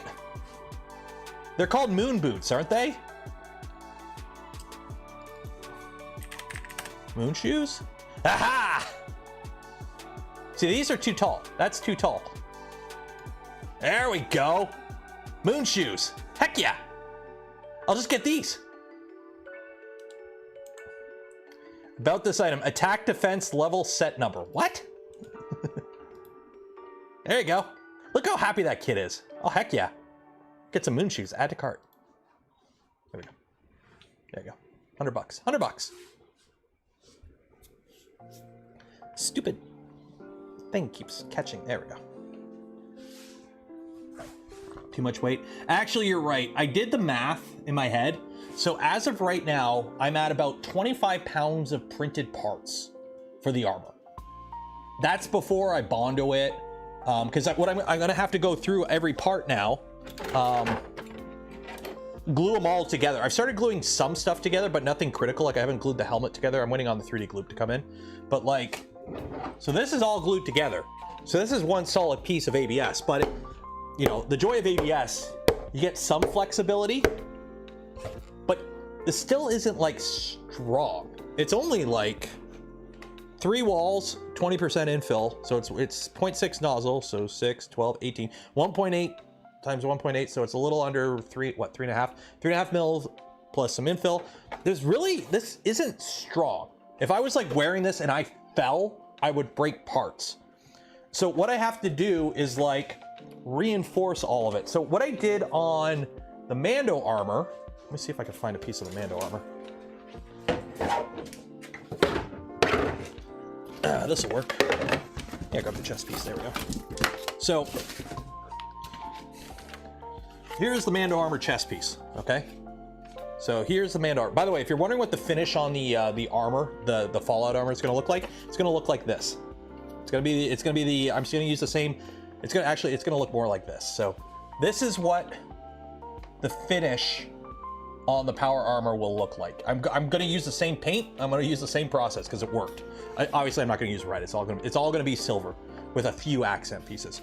But this chest piece was printed in 4 different parts, and then I acetone welded together. But what I do is I go to the, oops, I dropped my mouse. Yeah, I can't find it. There it is. Aha. Yeah. Hello. I go to the dollar store because the dollar store sells epoxy. Where is it? Where is? They sell really cheap 2-part epoxy, essentially. I had a tube of it. Yeah, they sell really cheap 2-part epoxy for like $1. So I buy like a couple tubes of it and I just use it. But what I do is, you know how you can get the mesh that you use for drywalling? I basically make like ghetto fiberglass. So I put the mesh over all the joints, and then I just make a big glob of the epoxy and I just smear it on, and it basically holds it together. So I use that to reinforce parts that are, you know, more sensitive to breaking, and then I also use it to ensure everything's held together. So epoxy plus glass fiber, that mesh is fiberglass. It is, but it's not the same as doing like a proper fiberglass mesh, right? Because you're not, you know, using the high weave stuff. You're not using like the right epoxy and vacuum bagging in it and all that. That's why I call it like ghetto fiberglass. It's like, yeah, it's fiberglass, but it's ghetto fiberglass. So it's like, it works, but it's not exactly the right way you do it. There's a couple ways you could do it, and that's not the real right way. So, GA enforces Boba backplate with actual fiberglass. Who's GA? But yeah, I believe it. Okay, I'm putting this chocolate in the fridge so I don't get tempted. Do not tempt me, Frodo.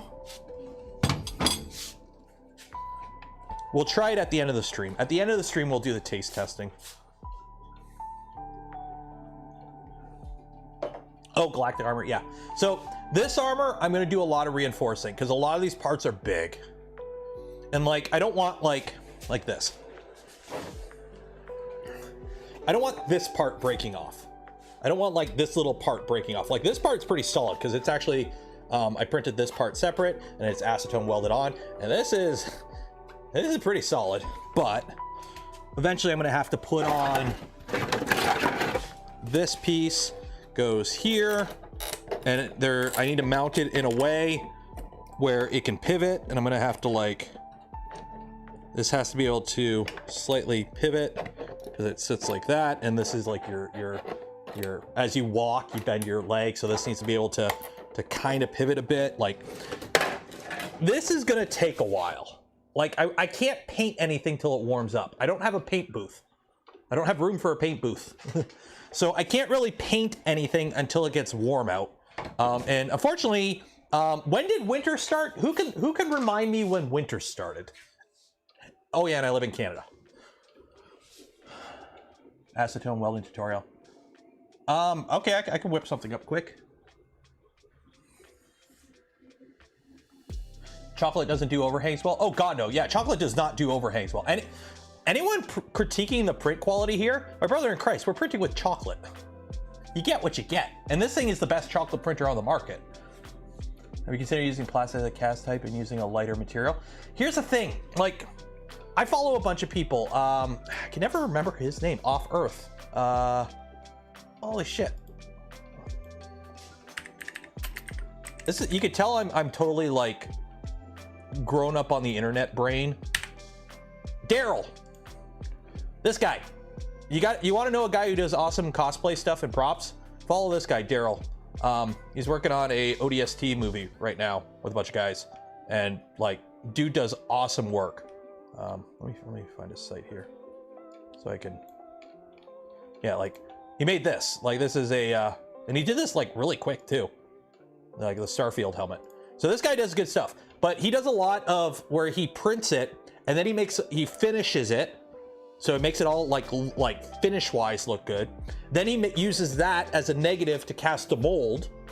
And then he uses the mold to cast urethane parts that he then goes and finishes. I ain't got time for that shit. I ain't got time for that shit. I'm just print part, use part. But I think like he does a lot of stuff, so it kind of makes sense for that process, because if you need to make multiple, it makes sense. But I'm only doing one, so. Take care, Pedro. So yeah, yeah. And then people are like, oh, why not use like lightweight PLA or whatever? It's like, no, I want ABS because, you know, I don't want to leave it in my car and have it melt. So.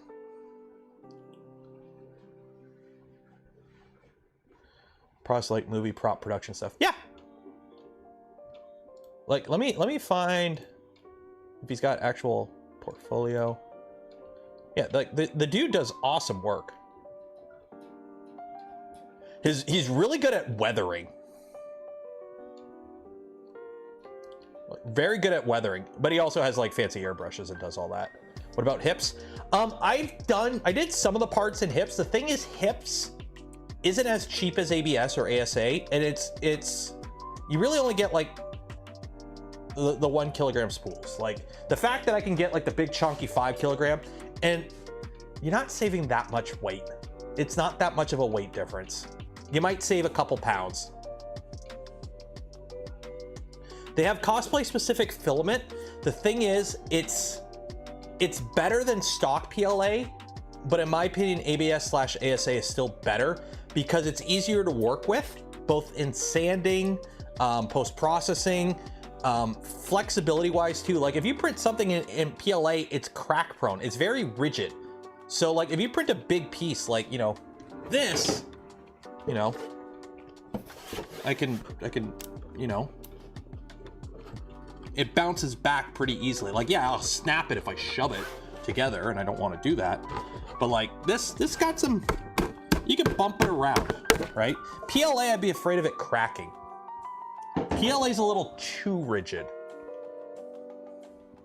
Yeah, the cosplay filament is still PLA based. Hips. Yeah, Dave, we're gonna build a printer in hips, right? That's a great idea. Always use ABS or ASA. Oh, Mr. Bradley specifically says ABS or ASA for you idiots for droids. Yeah, too many people. The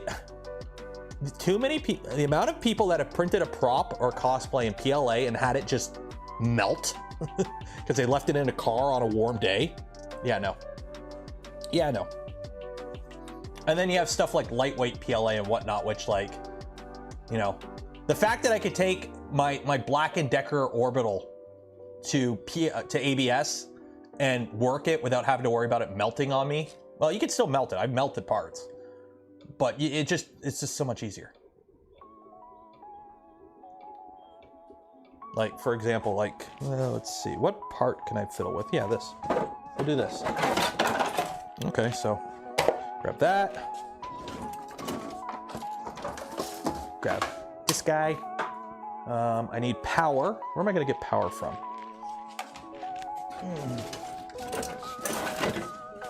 Is this power? Okay, there's got to be an end to this wire somewhere with power. There you go, power. Okay. We're gonna do science. I probably shouldn't be doing this next to where I'm cooking. We'll do it over here. So here is a wrist guard. So this part on the armor is literally here. So it's the back left lower wrist guard. So this is this part here. This is the other part. I think. I might have a left and a right, but these are the wrist guards. So we got this nice little seam there. So it's acetone welded together. It's one solid piece, but you know, you don't get perfect. Get your little Black & Decker mouse. I'm not even gonna put a new pad on here. Go over here, away from the chocolate, over my garbage. So I'm gonna do this over here.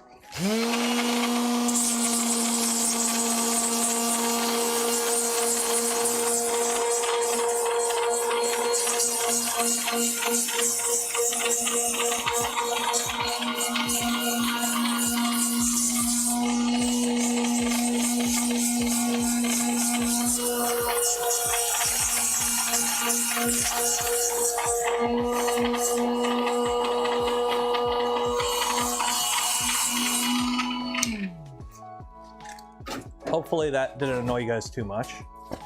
Grab that.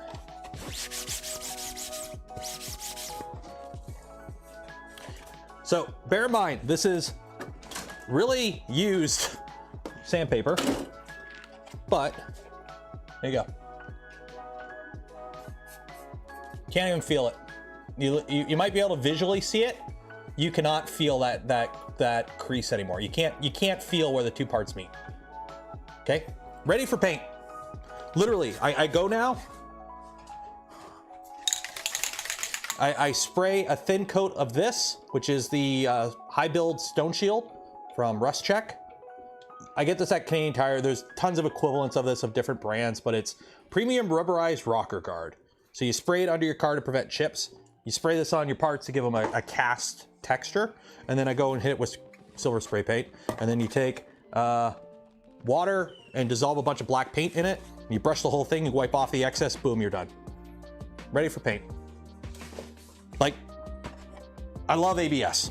I love ABS. No, we're not spraying it inside. I'm not spraying it inside. I don't have silver paint anyways. No, I wasn't gonna. We're already at 11:22. I'm already way past when the stream should have ended.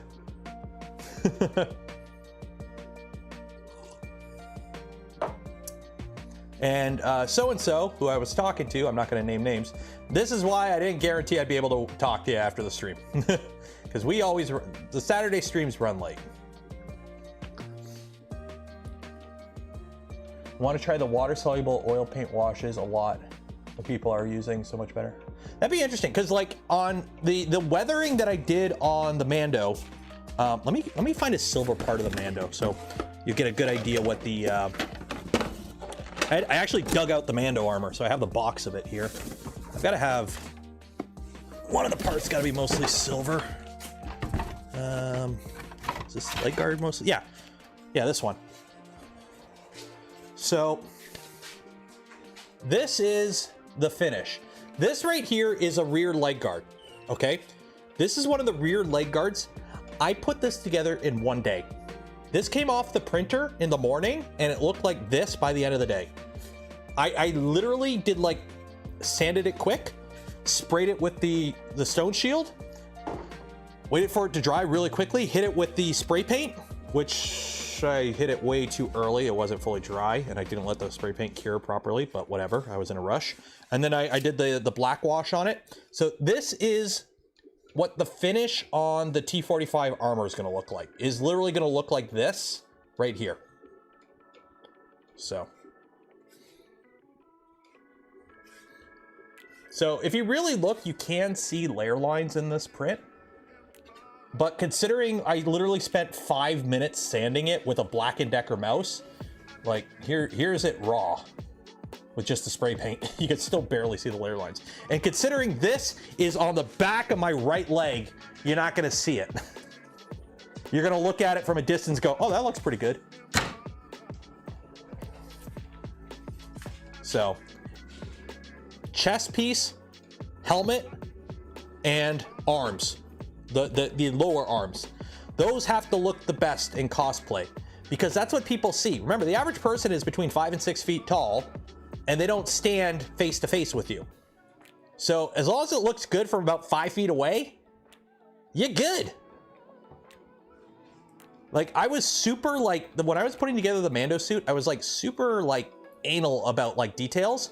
And then I saw a picture of somebody at Disney Star Wars land, like at the Disney park Star Wars, and he took a picture with the Boba Fett, the actual at the Disney Star Wars Boba Fett actor. Yeah, the suit looked like shit. Well, it didn't look like shit, but like you could tell it was a guy in a suit. And I'm like, I am nitpicking way too hard. If this is okay for Disney, I'm okay with it too. In terms of like, okay, the armor was all shifted and it didn't sit right. And I'm like, yeah, you know what? I'm okay. I'm okay with that. By the way, we're gonna do the giveaway at 11:30 because this is gonna take way too long and we're drinking. So we're gonna do the giveaway at 11:30 if you haven't entered yet. Isn't it meant to look like a guy in a suit? But it's like when you see okay, how do I word this in a way that makes kind of sense what I'm trying to convey? It's the difference between seeing like a guy at a convention, like a Comic-Con, dressed as a member of like RCPD stars, or the Starship Trooper Marines or soldiers, or the Aliens Marines. There's a difference between somebody cosplaying as a soldier and then seeing an actual soldier in battle dress. Like there's kind of a difference. And when you see something in the movie, you kind of like, you're like, okay, that's Boba Fett in the Star Wars universe. But then when you see somebody just wearing the suit at like in real life, and you realize, yeah, there's a lot of movie magic that kind of, you know, angles and lighting and whatnot that you don't in real life, just it don't look that right. It doesn't look that right. So, foam build helmet? No, for the T-45? Oh heck no, buddy. No, we're not foam.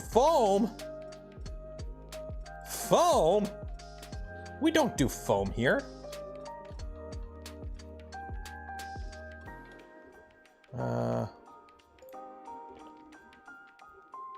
There's the helmet.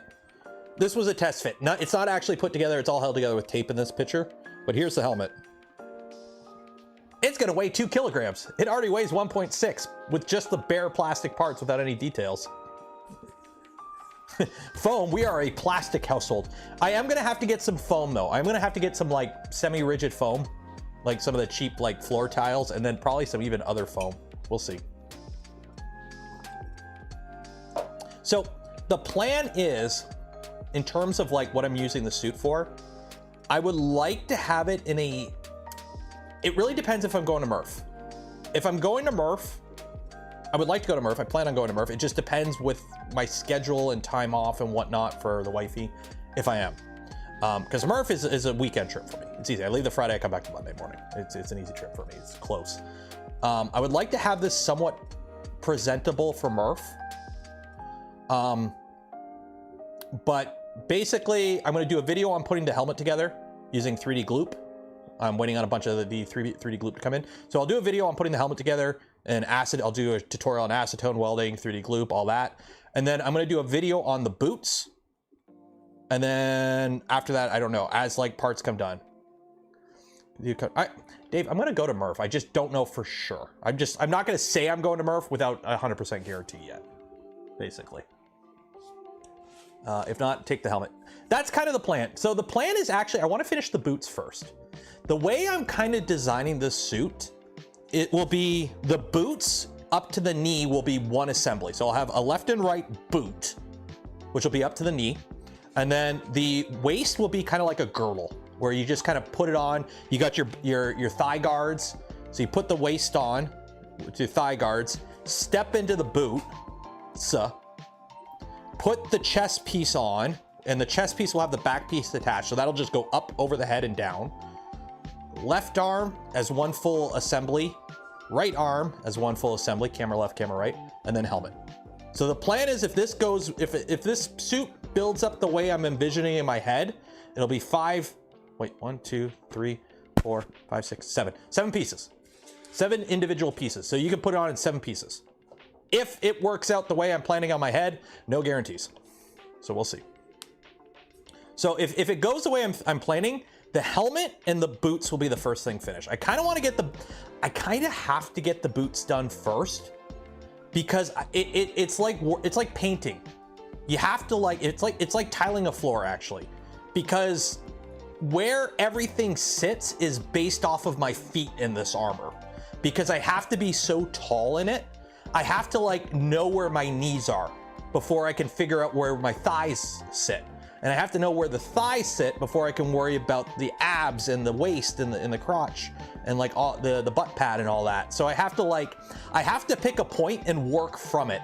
So I can do the helmet. The helmet is completely standalone. So I can do the helmet, but everything else I have to like work from the feet up or work from the hands in. And I'm probably gonna do the boots first. So we'll see what to do for the hands. I have not figured it out. It really depends if my hands stick out of the suit. And I think they may. I test fitted the problem is it's so hard to test fit this thing because it's so freaking big. So like the other day, I put a winter coat on so I could kind of fit the arm pieces on, but like, I don't know where the shoulder begins because I don't know where the chest piece sits yet. So if it all fits where I can have, it depends. If this is the bicep, okay, this is the right bicep. So if this, or no, this is the left bicep, it goes like this, yeah. Okay, so if this sits here, my hands stick out. Okay, so if this sits here, my hands stick out. If this sits here, my hands don't stick out. So if this sits here, my hands stick out. If this sits here, my hands don't stick out. Okay, so it really depends how this sits compared to the chest. It depends how much the chest sticks out, right? If my hands stick out, what I may end up doing is just getting some really heavy duty welding gloves, some like heavy duty like leather welding gloves, and just do what I did with the Mando armor, just have like a metal plate on the back, just to like protect the hand, and then maybe like some metal plates on the back of the hands and just call that a day. If my hands don't stick out, what I probably will do is just 3D print generic like robot hands and just have them there, and then just make them so like I can move them into certain positions and they'll just stay and the hands will just be fake. So it's either gonna be one or the other. I don't know yet.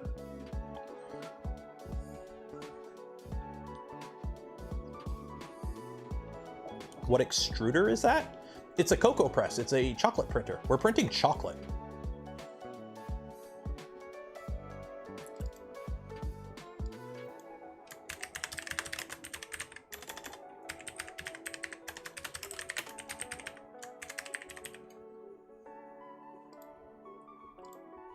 There you go. It's brown PLA. So after this, I'll fill it up with some hot chocolate mix. Basically a big plunger in a heated tube of chocolate. Basically.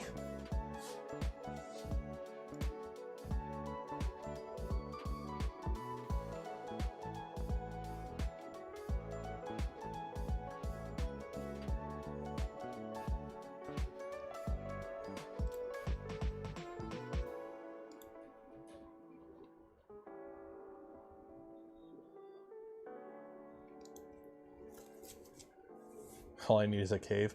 I'm kind of this, like, I'm taking a little bit of inspiration in terms of the not printed parts. I'm taking a little bit of inspiration of the actual Iron Man Mark 1 suit.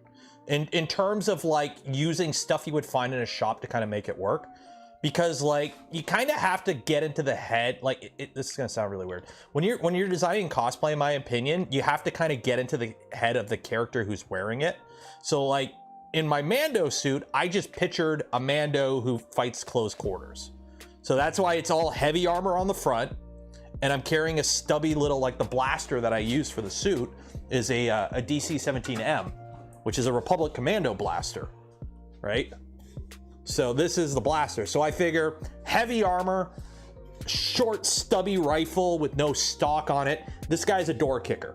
Like that was kind of like the Crips Notes version of the story behind my Mando armor, was the guy was a door kicker. So you kind of have to have, like, if you go into the cosplay with a theme, it helps fill in the loose ends to kind of figure out what you're doing when you're building it. So, hey, okay, he's a door kicker. Okay, so he's gonna want heavy armor, a lot of plate, very utilitarian. Like I want the mobility. So in my Mando suit, I have almost full mobility in my Mando suit, except for like the thighs. So I can like, I can't really sit down because I'll crush armor, but I can like squat, I can move around. I could probably run if I really wanted to. I haven't tried, but I probably could. Or at least do like the army shuffle, right? So I'm trying to lock down the story for my suit for this to figure out what the guy in the suit is thinking, kind of thing. And yeah, I know it sounds cheesy, but it actually helps a lot when you're deciding, when you're sitting there on Amazon going, ah shit, what kind of gloves do I buy? You go, oh hey, well, you know, the guy wearing the suit has, you know, it was, you know, it's you got to know the lore of Fallout. Okay, this is an old suit that's been passed down by the chief of the village And whoever gets to wear it is like the village protector. So like the suit has a bunch of repairs on it, and it's like a bunch of shitty TIG welds on it, and like, you know, one piece of the armor is an odd painted color because, you know, it was stolen off a Brotherhood of Steel guy, and the gloves are leather, heavy duty leather gloves because the fine mechanical gloves broke, so he has to use his real hands. Like, you know, you kind of have to have like a little bit of a story behind it, so that way as you put it together, you use, you know, the armor to tell the story, so that way when people look at it, they can see it looks like it has a bit of character to it, because, you know, there was some work put into it. Did it under extrude for a little bit there? What does it do? It, like, I had an air bubble. Shit. Oh well. Well, hopefully it saved itself. No, that's not a layer skip. That's an air bubble. That's why air bubbles are super bad in this chocolate. And I'm blaming this on the fact that I didn't purge the old chocolate before loading the new chocolate in. Just curious, do you any cosplay before I got it through? Not really, not really. And this is one of the reasons I'm rebranding the channel. I want to do more than just 3D printing stuff. Like, obviously I'm going to be doing a shit ton of 3D printing still. But I want the channel to be a more creator channel. Like, you know, and it's not going to be Nero 3D builds because Steve already has that. So Steve already has Steve builds, so I can't be Nero 3D builds. And I kind of want to eventually drop the Nero 3D name, at least on the channel branding. So.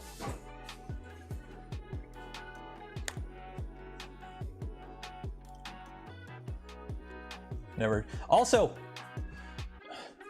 I don't wear the Mando armor much because frickin' "this is the way" is so stupid. If you go up to a Mandalorian and say "this is the way," you're the equivalent of the old guy who goes into the grocery store and go, "Okay, be careful with the money, son. The ink is still wet." Or like, "Oh no, it didn't scan. It must be free."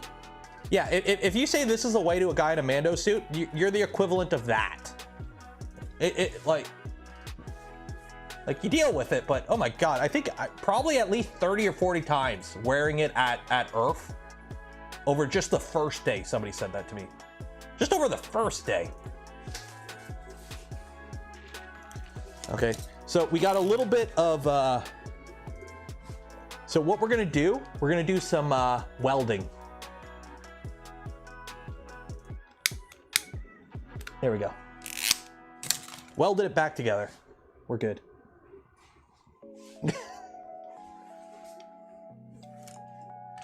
Nero Maker's Bogan. No. Not tailor-made. I don't want to get sued by... Oh, wow. That really melted. Holy shit. So this is why you don't want to put hot stuff inside the chocolate. Look how much that melted. Is it? Oh, no, we're jammed. We're jammed. Or no, that's gone. It is not extruding at all.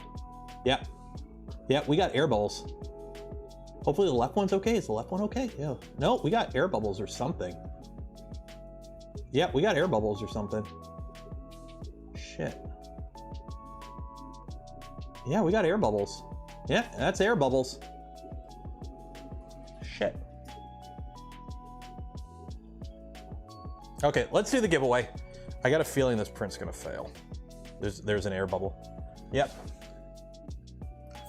I should have purged it. I'm kicking myself for not purging out the old chocolate. I'm like, we'll be fine. Nope. Shoot. Yep, it's dead, Jim. Yeah, that's an air bubble. It'll eventually correct itself. It'll work itself out, but unfortunately in the meantime, it just... Yep.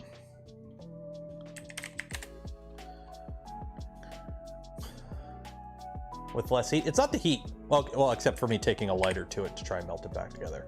That was on me. We're doing a giveaway right now. So if you haven't entered, you'll have another chance on Tuesday.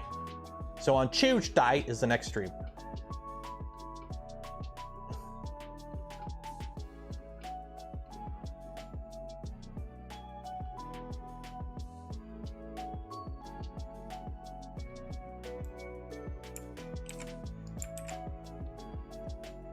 Okay, there we go. Okay. I'm gonna need a number between ho, ho, and ho. So I'm gonna need a number between ho, ho, and ho.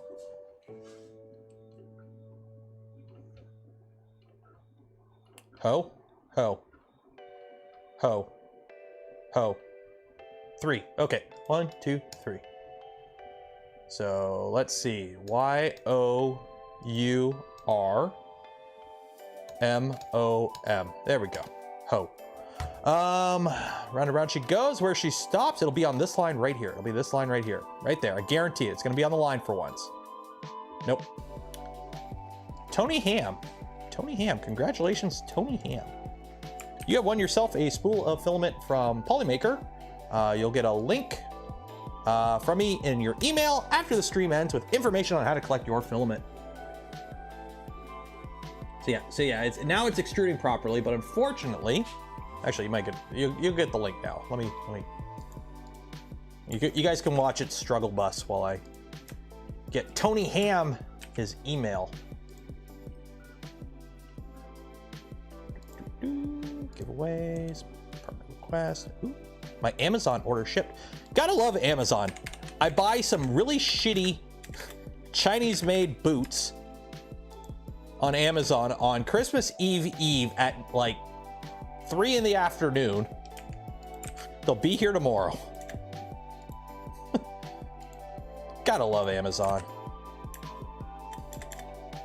I mean, I feel sorry for everyone working tomorrow, but I'm not. There we go. Okay, cool. Right one. Oh yeah, they're both. It's under extruding. I didn't purge it when I swapped from. There was still a bunch of chocolate left in it from the previous print when I put the new one in, and that introduced air bubbles. And air bubbles are horrible for this because as the chocolate melts, it's like semi-liquid, so the air bubbles move around. It's annoying. Eventually you can purge them out, but in the meantime your print looks like shit. And this is the problem with air bubbles. This is why, you know, getting good chocolate was so hard. They spent a bunch of time working on the chocolate. Also, this is the way. I know, it's because, okay, only like the one group of Mandos don't take off the helmet. It's like, and they're like the weird outsiders. So they're not even the biggest group of Mandos. Okay. So yeah, the whole, ooh, you took your helmet off. I'm not one of those. No. The galaxy is very big. I'm not that. It was a door kicker on the other side of the galaxy who did random mercenary work. That was the story behind my Mando. He was a close quarter door kicker who did mercenary work far away from everyone else. So when you came up to it and said, this is the way, I was like, what the hell does that mean? I haven't been to that side of the galaxy ever.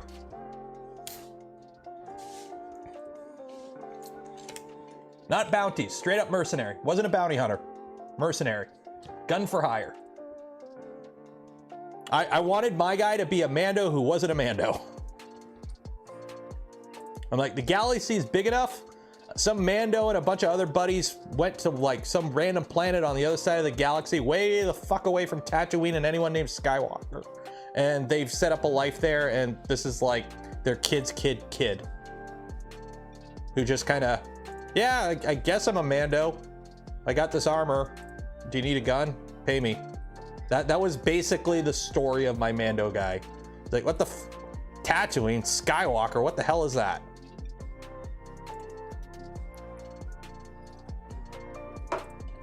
The frack is a midichlorian.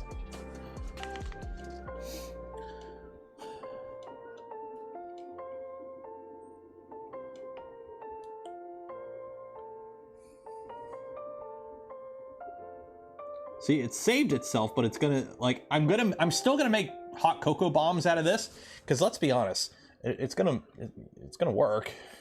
It just, they're not gonna be the good ones. Life size dummy 13. What is dummy 13? Dummy 13.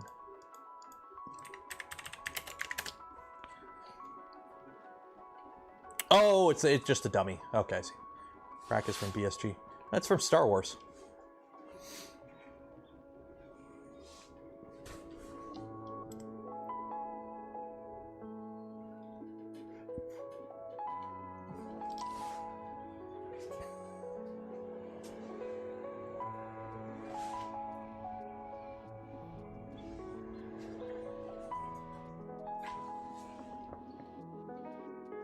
Yeah, hot chocolate jam. Like, here's the thing. Like, I could let it finish, and I'm gonna let it finish, and I'm gonna make hot cocoa bombs, and they're just gonna be chef special ones. It's like, oh no, the print finished. Oh no. The print failed. Oh no. Whatever shall I do with all this chocolate that is here looking like this instead of looking like something else? But it's still chocolate.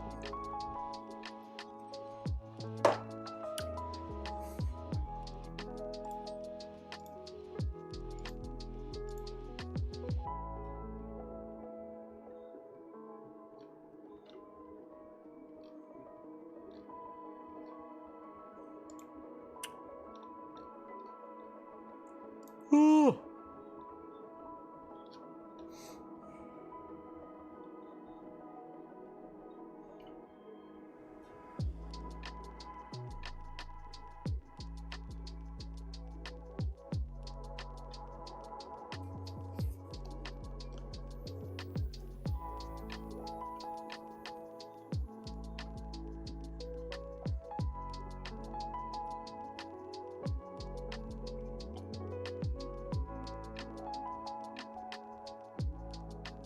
Oh, 1 second. Sorry, I'm just catching up on something here.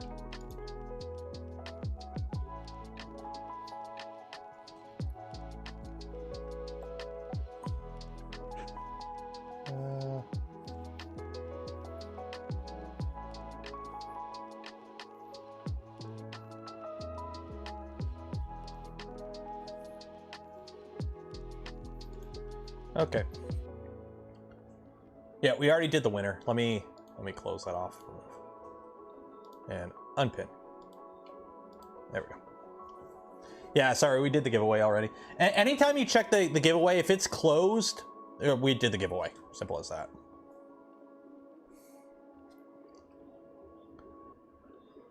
This really sucks. I was hoping this would turn out okay. Now I got to print some more tomorrow morning now. Like, I want to print a bunch of these to bring to the family Christmas tomorrow.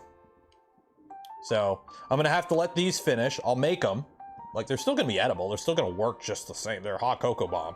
You fill it with hot chocolate and some marshmallows, and then what you do is you take this, you drop it in a mug, and you pour. I like to pour hot milk over it. You can do hot like this hot chocolate that I use has like milk powder in it. Yeah, it's got milk powder in it. So technically, this stuff and sugar. It's only 5 ingredients: sugar, dairy, cocoa, salt, and vanilla. That's it. Carnation, Nestle Carnation. This is my go-to hot chocky, my hot chocky mix. So yeah, I've done it with water. It works just fine. Hot water. No, you don't do vase mode. You want to print 2 walls. You don't want to do this vase mode. You can, and I've done it, but it leaks too much. So I do 2 walls. Plus you get a little bit more chocolate in your hot cocoa. So you just take this, you put it in a mug, you pour hot chocolate or hot water, like boiling water or really hot milk over it, and then you just mix it up. It all dissolves, and then you just drink it. And it's just really chocolatey hot chocolate. It's really good.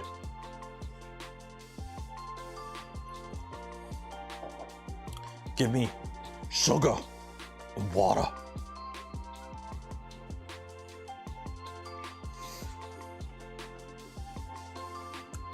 Different model may. Yeah, this model isn't also like this model looks like here. Let me. So I have some here. Yeah. So like, actually, this is one of the bad ones. Let me grab one of the good ones. Yeah. There we go. So yeah. So when they come out right. When they come out right, this is what they look like.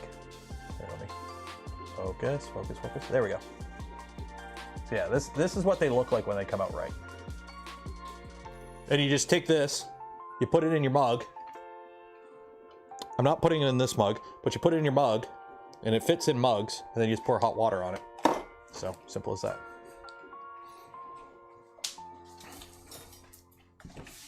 So now I'm gonna have to print a bunch of them tomorrow. And I still have the ding ding that I filled with hot cocoa too.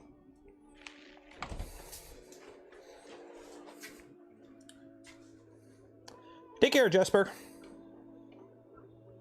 A hot cocoa pen. I don't think they make hot cocoa pens.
Do I know Dave Money Sign? I know a Dr. Dave.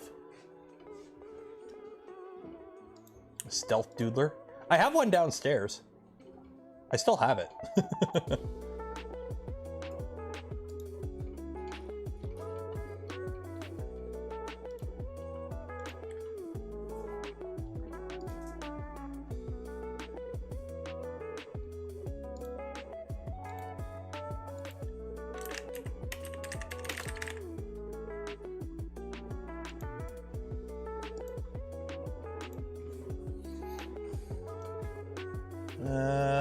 Stealth Dueler was SN00. No, it wasn't. Somebody else on the Voron Discord built one before me. I didn't design that thing. Somebody else on the Voron Discord. I was just I think I was one of the few people to actually put one together though. I think only like a couple of us actually put one together. I was the only one to sacrifice a Revo for it though. But I think a few other people printed them. And by sacrifice a Revo, mine actually has the beta Revo heater. Like when I was in like my stealth doodler, for those that don't know what the stealth doodler is, it was like an April Fool's joke last year where we released the files for the stealth doodler, which was literally just like we printed the body and then you had like a Revo heater with nozzle at the end. It was basically a 3D pen with a Revo. It was just a joke. So it was called a stealth doodler because it was a Voron thing.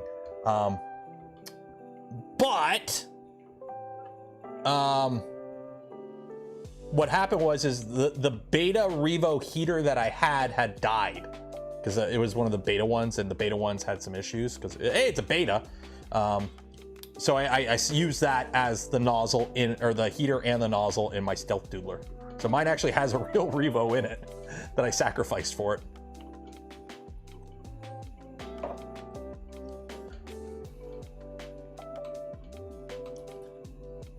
It must be a happy change of pace when print failures don't devastate you because you can still eat them and still be... Honestly, I can't remember the last time I've been like straight up disappointed that a print failed. Like I've had a bunch of prints fail. Again, circling back to what I spoke to at the beginning of the stream. I've been trying to print the stupid abs for this suit on the bamboo for like 3 days now, and the AMS keeps like doing weird errors. So again, if you are running a bamboo machine, don't update, but I will say, I love organic supports. Look how clean that came out. I love organic supports. Again, I'm saying this. If you have a bamboo, I wouldn't update past 1.7.00. So if you put the newest update out that came out of nowhere, that had very few patch notes, that made no sense why they put out a full patch that quick after doing another update to fix those very minor issues. If you update it to 1.7.01, I personally would revert to 1.7.00. And if you're on 1.7.000 and earlier, I would stay on that and not update. It seems to be buggy. I had issues. Other people have had issues and had to roll it back. So for those reasons, who knows what else? Maybe don't update to the newest firmware. Just a PSA. We spoke about it at the beginning of the stream. If you want the full kind of details, not all the details, but the details I talked about. You have a channel that profits and supports to keep you buying filament, and you aren't using Ender 3. That is true. Also, I have Nicholas from Polymaker for the filament. Shout out to Polymaker. Although I still do buy filament. Don't get me wrong. I still buy filament. It's just, you know, good old Polymaker. Love Polymaker. Good shit. They make the premium printer chow my printers want and deserve. Also, 5 kilogram spools of ABS. I love 5 kilogram spools of ABS. You know how awesome it is to print for a week straight, non-stop, and never have to do a spool change? You know how awesome that is, where it's just like, I'm just gonna keep printing. I just keep printing. Oh, I just printed a two-day print. Cool, load up the next file, go. Just don't even care. I love it. Same with the bamboo. Now that I got the AMS set up for rollover, what I do is I would just come out in the morning, pull out the empty spools, and just grab like, oh, okay, this got some ABS on it, chuck it in. I just got like 50 grams of ABS, just chuck it in. Just eat it, go, do the thing. It's great. Screw filament, run out. Just don't run out. Seriously, like I'm waiting, like now that bamboo has kind of kicked the market into multicolor, the moment one of these other companies come out with an AMS that is clipper compatible and does everything the bamboo AMS does, it just happens to not be a lockdown proprietary thing. Oh my God, I'm gonna buy one to put on I'm gonna put one on that machine. The VZ-Bot's getting one for sure. Automatic spool rollover, any machine over 250, holy shit, get it. Like the moment, like, I don't care if Sunlu does it, I don't care if Creality does it, I don't care if Elegoo does it. The first company to come out with basically the bamboo AMS that just isn't locked down and you can plug it into any other printer wins, in my opinion. Like, I'm surprised nobody else hasn't copied that thing and just made it Marlin and Clipper compatible. Like, it's not rocket appliances. You have 4 filament feeders at the top with a spooling mechanism, and you have 2 end stops. When it detects it runs out of filament at the tool head, all it does is eject the filament and then just switch over to the next spool, load it in, and you have a little sensor at the tool head that goes, oh, I got the filament, and then the tool head engages and sucks up the filament, and off you go. There's a Kickstarter one. No Kickstarters. The fact that, you know, Construct 3D designed one just with off-the-shelf parts, yeah, you don't need a Kickstarter for that shit. No Kickstarters.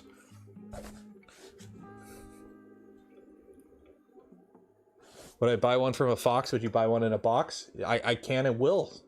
My name's Bob. I am. You just need a filament extrusion system that makes filament at the rate your printer is using it. Just go straight to the pellet extruder at that point. We tried that. I tried that with the CHT nozzle. When Bondtech sent me the sampler pack of CHTs, we put the 1.8 millimeter CHT in a printer. I tried printing filament out and then wrapping it around and trying to feed it back in the extruder, but it wouldn't work. I tried. I wanted to have an Ouroboros going. That would have been so cool. Do they disengage when the extruder grabs it? That's what you would need. You would need it to disengage when the extruder grabs it. Although there is a benefit to having it still feed because it takes a lot of tension out of the system. So your extruder doesn't have to work as hard pulling filament through a long run, depending on the setup. Why does the Voron Phoenix have a pellet extruder? Because a pellet extruder is heavy. Like, to be honest, the problem with the pellet extruder twofold. One, they're heavy. So usually if you're using a pellet extruder, you're running like a 1 millimeter or larger nozzle. You don't have as much flow control as you do with filament. Also, you got to feed it. So either you have to have like a dryer with a vacuum hose system to constantly feed it if you're printing enclosed. That's the other thing. If it's an open air machine, it's a little different because you can, like, you know, walk up every now and then and pour some more pellets in the hopper. Okay, that's another thing, you gotta have a hopper. Or you use like a vacuum hose to feed it, but then you need a dryer because you have pellets. And the thing is, like raw resin pellets suck up moisture a lot quicker than filament. At least the filament, like the resin that they used when I was in the tool shop, they had to dry that shit constantly. It sucked up moisture like no tomorrow. So yeah.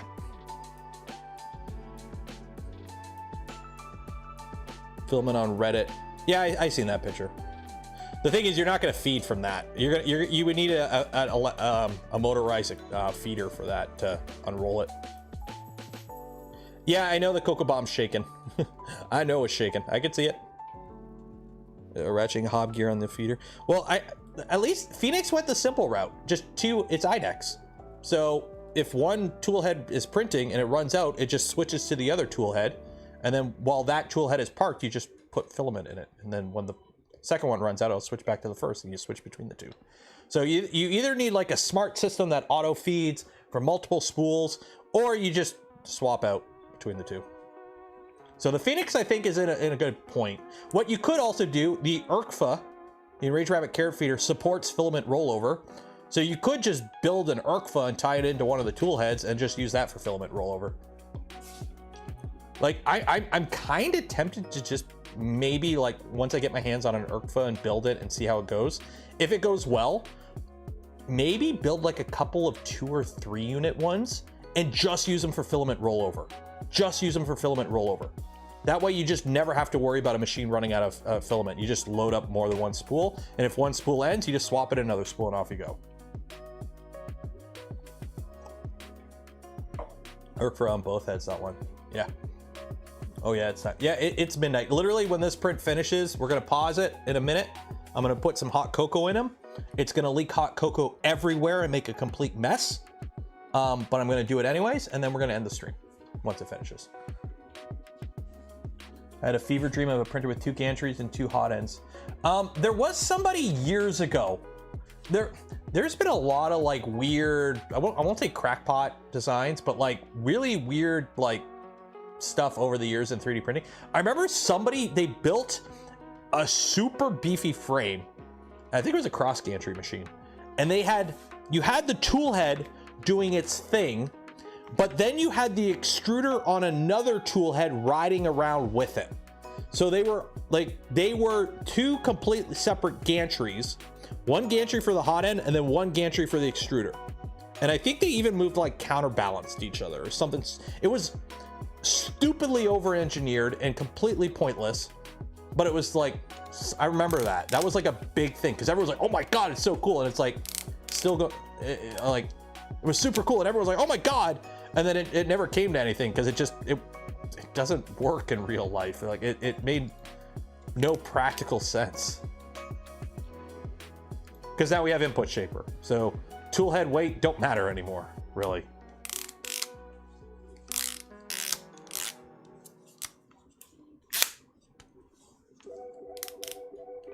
The other issue with pellets is I suspect you can't just buy a few kilograms, so I'll probably have to get a whole one. Well, usually like, okay, so can you go on Amazon? ABS pellets. Yeah, you can buy them. You can buy small bags of them. 10 ounces for 30 bucks. Yeah. So at the tool shop I worked at, we bought plastic resin by the Gaylord. It's a thing. A Gaylord is essentially, you take a pallet. So you take your ISO standard pallet, you know, whatever the size of a standard pallet. Just imagine a cardboard box that sits on that pallet. That's roughly the same XYZ as the pallet itself. So it's just a cube. And it's like this thick of cardboard. So it's like 3 or 4 layers of cardboard. Put a plastic bag in it and you just fill it with whatever. That's a Gaylord. It's a thing. It's an industry standard like container. But every time I say Gaylord, somebody in chat's like, what's a Gaylord? So anyways, we got resin by the Gaylord, and from my understanding, it costs anywhere from $1 to $5 a pound. Roughly, depending on the type of resin and the manufacturer. So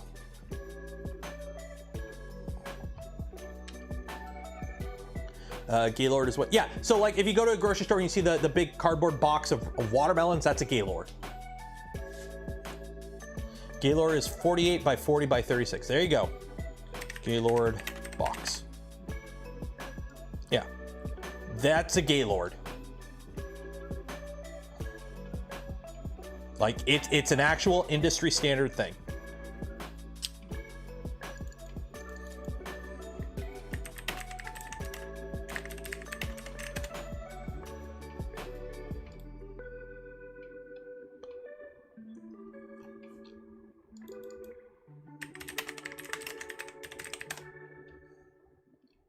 Yeah, so you would have basically like something like this. So you would have boxes like this filled with just plastic pellets. So there you go. There you go. 1,500 pounds of plastic pellets. Yeah, 1,500 pounds. So yeah, $3,000. So $3,000 for 1,500 pounds. So $2 a pound for resin. So if you wonder if you're overpaying for filament, it's the same plastic. It's a slightly different blend because the blend of plastic, like, this is why you get a lot of shitty ABS, because there's different blends of the resin itself. And a lot of really shitty 3D printing ABS filament is made with ABS resin that's not meant for filament.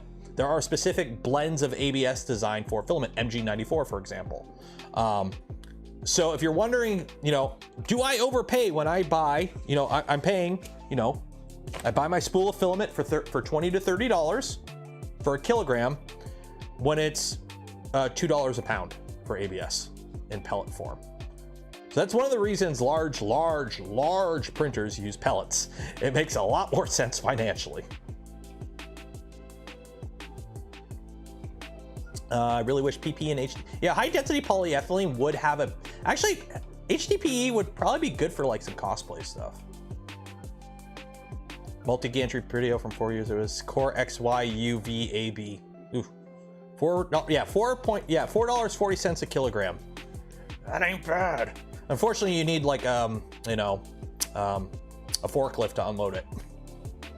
And it's really fun when you got to unload them at night in the winter and they're stacked 3 high on a truck, and you don't have a loading dock, so you have to drag them out of the truck with a chain.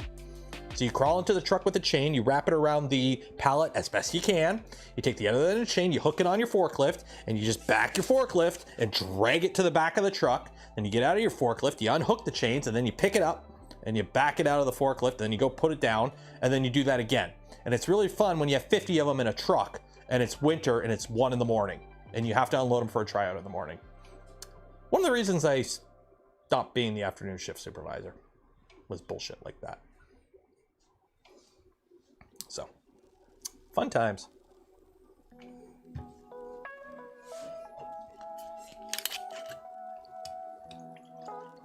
So it was actually kind of warm out here when I came out here. It was like 22 degrees Celsius. I turned my little heater off. So the only thing warming up this room is a 300 V2, the cocoa press, technically my fridge and bunker freezer, because they, you know, they do generate heat, and me. And we've dropped down from 22 degrees Celsius down to 17 degrees Celsius in a little over 3 hours. So I'm gonna turn my heater back up, or turn it back on, low. Add some marshmallows. I got marshmallows. I got marshmallows, and I got the hot chocolate.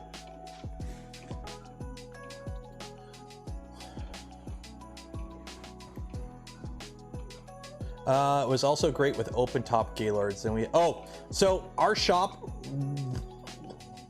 the owners were stupid and they way over expanded our capabilities without expanding the actual footprint of the building. So they're like, hey, so because we don't have anywhere to store anything anymore, let's store everything up. We'll just rent a big tent.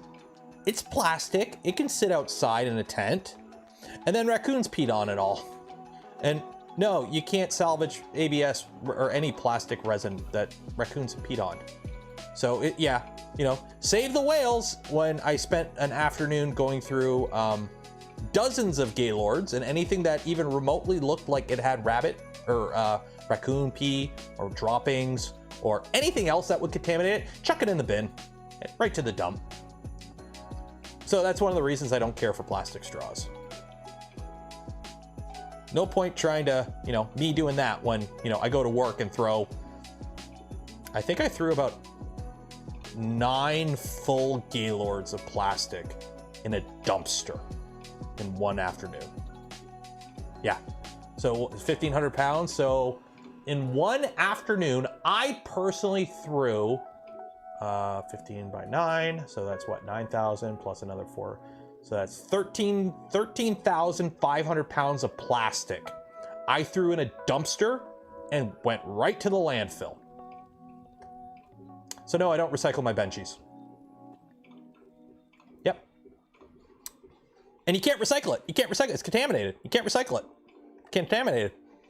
A lot of it was old too. A bunch of it was like ordered for tryouts that, you know, the tryout finished and they never, so they weren't all full, but, you know, less than 3/4, but more than 1/4 full for a majority of them. So yeah, that's why I really don't care about recycling the little itty bitty plastic, because compared to the industrial level or other countries that don't, you know, you drive around in North America, you don't see garbage on the roads like you used to in like the 90s and early 2000s. We keep things pretty clean here, but you know, compared to industry and other countries that don't really take care of the planet as much, yeah, you using a paper straw versus a plastic straw amounts to absolutely nothing in the grand scheme of things, except your inconvenience. I just realized that's straight whiskey and I didn't put any water in it.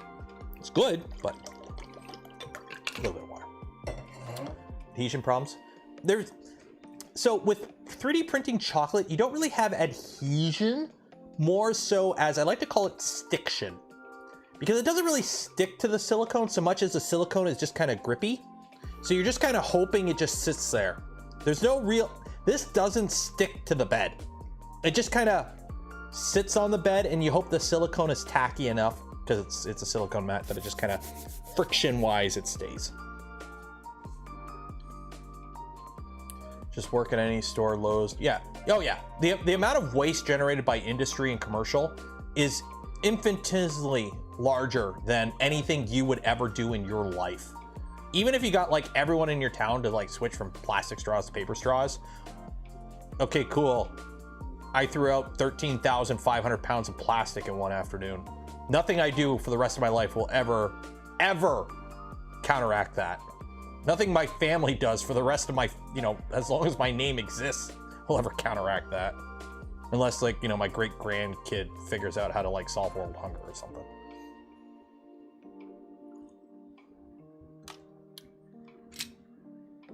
Does the mat have a texture? No, it's a silicone baking mat. It's straight up a silicone baking mat. Also, I think, remember, this is the one that the first layer was like literally not there. It was like woefully under extruded because there was holes or air bubbles. So you can see we've worked past the air bubbles. There's worms that eat plastic. Yeah, but that's like saying PLA is recyclable or it decomposes. It's like, yeah, there's some worms that might like nom on a little bit of plastic, or some bacteria, like, you know, kind of break it down, but they're not like, you're not, you know, you're not going to the Ganges or is it Ganges? Whatever. What's that really polluted river in India? The one that's just all, you see pictures of, it's always like clogged with like plastic bottles and whatnot. You're not going there and dumping a couple worms and some bacteria in there and it's going to be gone overnight. Right? A layer of chocolate. So I've discovered putting stuff on the bed actually works less. Like if I had any salt on the bed from cracking the salt on it, it would not work. Yeah, laboratory controlled. Yeah, how, like, it's the, like, I'll probably end up doing a video on it someday, but everyone who's a 3D printing YouTuber does a video at one point. Hey, does PLA dissolve? You print a couple benchies and a few other prints, you go bury it in a pot, leave it outside for 6 months, you come out, you dig it out. Oh my God, it didn't. Like, how many YouTubers have done that video? It's like there's an ISO 9001 checklist of content you have to do as a 3D printing YouTuber. And that's one of them, is show that PLA does not break down in a compost. They burn your garbage. Yeah, burning's a common thing. Oop, I just got a follow by pickvitamin.com. Create an account on Facebook. Block.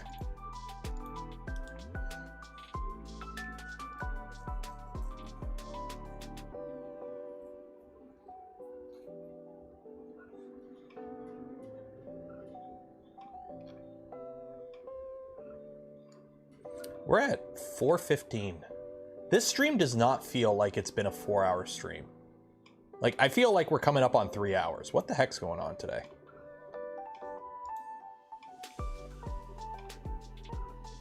Where's my video on the subject? Along with all my other videos, I probably didn't do it. Like, I was gonna have, I started editing today's video, And then I saw Joel was doing the same video as, well, not the same video, but he was interviewing the same person. And I'm just kind of like, well, I don't want to put it out this weekend. So now that's next week's video. And I'm like, I don't want to, it's like, yeah, screw it. I'm not going to edit. It's the holidays. I'm not going to put a video out. Everyone else put a video out today anyways. You guys got enough 3D printing videos to watch today. Watch the stream, like the smash button.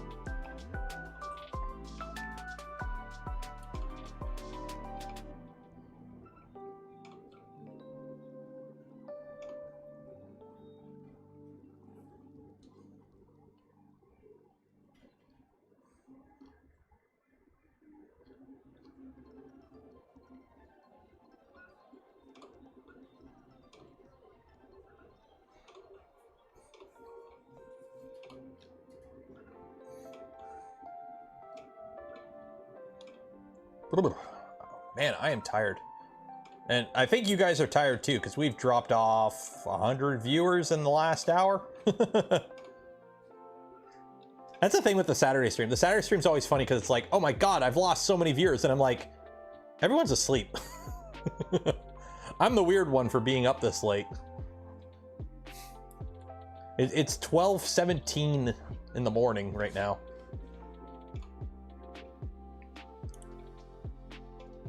And then tomorrow I gotta fight my way through the mall to go to Cinnabon. That'll be fun.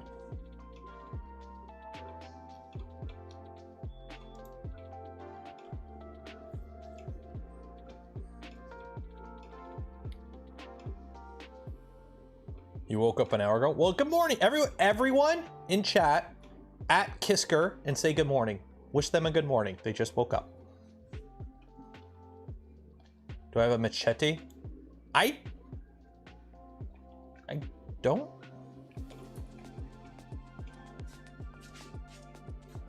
I don't think I have a machete. I've got a tree trimmer. Why is this even out? Oh, I know why it's out. Okay, that makes sense. That makes sense.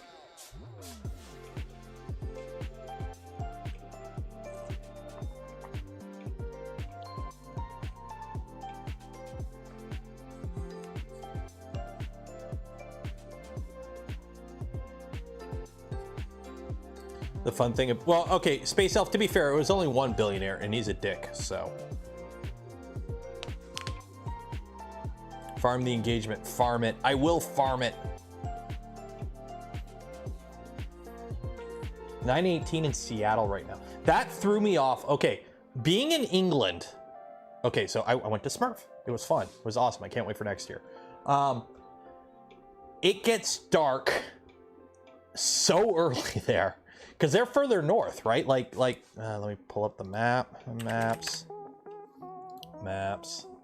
So, hopefully I don't dox myself with this. So yeah, so here we got the map of the world. I'm in like this area, you know. England is like way up here. So like London's as far north as like, it's further north than, it's as far north as like Calgary, almost Edmonton, right? Like here's London. Oxford's like here. So it's like, it's pretty far north. So it got dark at like, as soon as it hits like 4, it starts getting dark. At like 4:30, the sun's gone. And I'm like, the Friday, we went to E3D. So Friday, we all go to E3D and we leave at like 4 and the sun's going down. And it's like, we still have to go to the venue to set everything up. So we get to the venue to set everything up. It's dark. We're there for like 3-4 hours. It's dark. We set everything up. Then we go out for dinner and we eat. It's dark. You leave. It's dark. You go back to your hotel. It's dark. You fall asleep. You wake up. It's dark. You go have breakfast. The sun finally comes up. It's like, no wonder why everyone drinks over there. It's just dark all the time.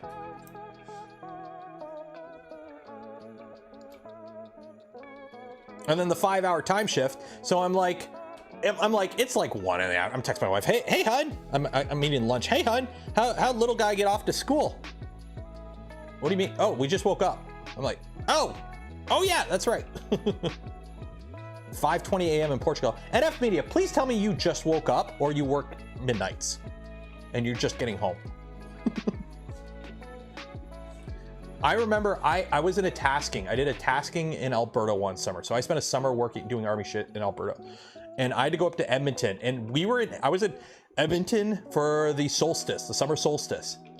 And I'm like, we left the Rippers at like really early in the morning and the sun was still up. And we were like, okay now, this is new. Cause we had to we drove up to Edmonton and we were there for like that day. And we left like where we were at and it was like still okay. Like, okay. Place hot chocolate in the void and resume printing. Okay. So this stuff you have to be really careful of, because if you get it on the brim, the chocolate will not stick. Like the chocolate will not stick if you get it on the brim. So you have to like brushy it off.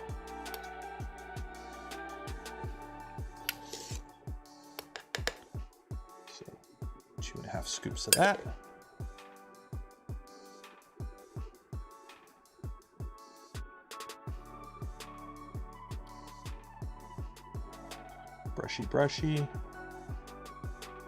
Brushy. Get some marshmallows. Put some marshmallows in there. Put some marshmallows in there. Hey, put it in a bit more. Okay, resume.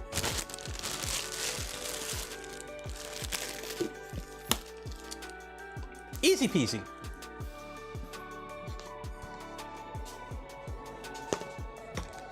I'm gonna have to make more of these tomorrow. Oh no, my marshmallows.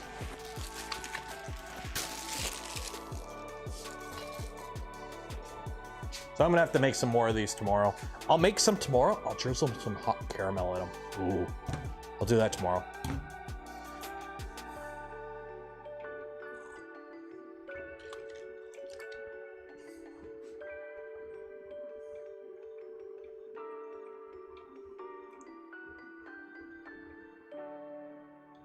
What kind of travel speed or printer would you need to under extrude with that construct 3D tab? Oh, there's the crazy high flow hotend.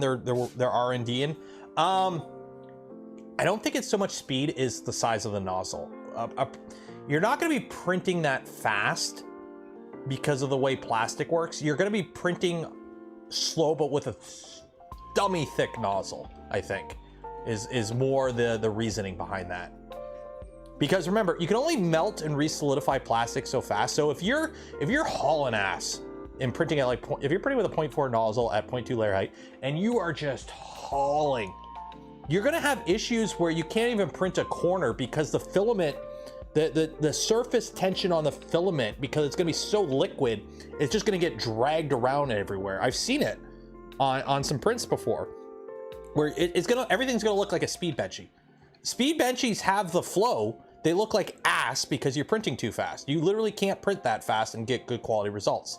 Because then you start running, like if you're printing anything practical at speed benchy speeds, the prints that don't turn out because you end up shocking them because you have to cool them so quickly. The prints are brittle if they even finish correctly. So I think it's more like stupid fat nozzle and fast is where that kind of setup would shine. I don't think you wouldn't be using a 0.4 nozzle with something like that. You're not going fast enough because that thing also weighs a ton. It's going to be really heavy. So something like that, feeding from multiple spools with like a 1.6 CHT, that's where it kind of makes sense. Something in a more like fixture and jig kind of printing setup, where you need to print big things fast that only have a few key areas where like you're not worried about how it looks, you're just worried more about form over function, or function over form. The 100 printer? Yes! Is the 100 gonna be the next rat rig? Is the 100 gonna be the next rat rig where I have to take a drink every time somebody mentions it? Yes, I've seen the 100. I've built a Rook. I really don't have any desire to build a 100. But yes, I know of it. It's cool, but I think it's more of a gimmick than an actual, like... I mean, I wouldn't use... I have a Rook. I don't use it. What do I need a faster Rook for? I mean, it's cool, and I use it to show people what a 3D printer is. I brought it to a few family members, like just to show off. Or actually, last time I brought it out was for a neighbor. A neighbor wanted to know about 3D printing, so I brought it over to him. The Rook's really nice for that because it's all open and you can see how everything works. Like it's right here. Like that's why it's in the garage, because I'll just be doing something whenever like, hey, what's up? And I'll be like, hey, look, 3D printer. And we'll talk about it for a bit. So this is really nice because it shows, it's got everything, you know, you got your electronics, you got that you can see the whole motion system of it and how it works. And it's easy for somebody to see how a 3D printer works with this kind of machine. But the Rook, or the 100, is basically this machine, but it goes, you know, stupid fast. And I don't need a stupid fast open air printer. So yeah. By the way, rat rig. I already built a rat rig, but I'm gonna drink anyways.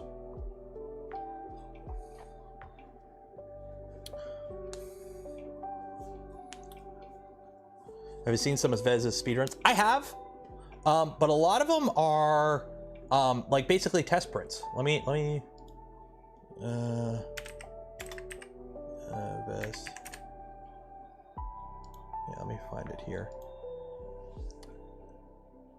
Popular, of course they're gonna be.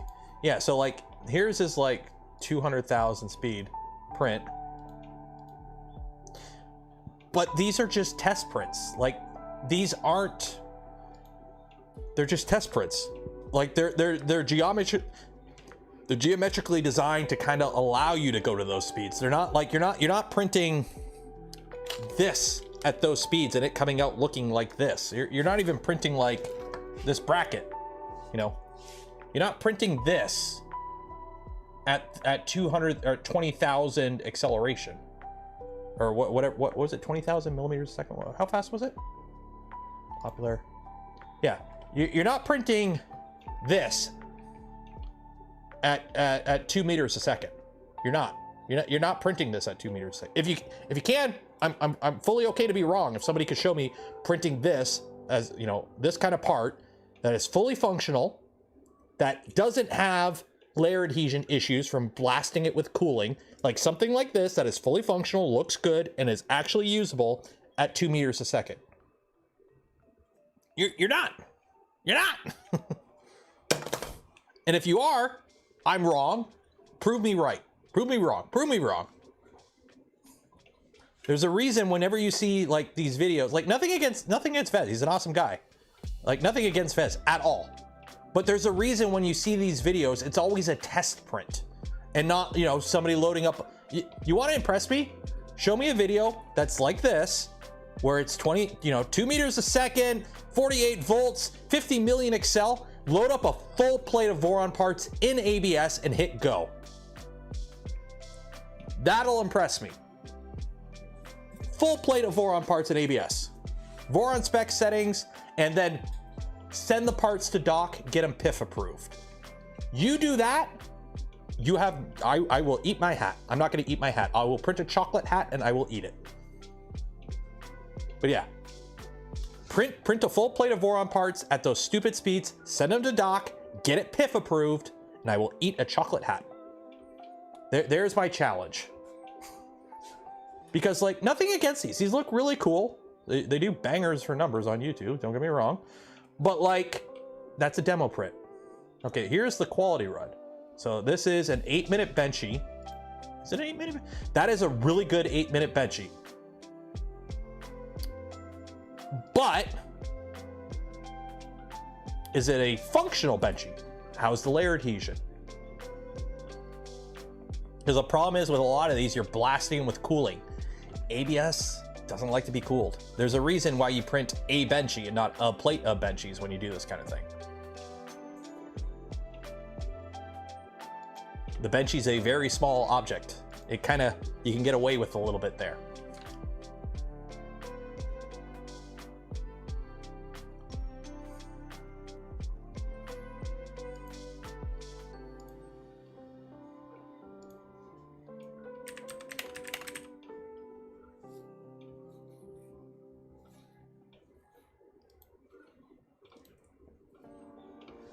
Functional, but it doesn't float. It does float. Look, look, look. Benchy, LTT store water bottle filled with water. Benchy on water. That's functional. ShopLTTstore.com.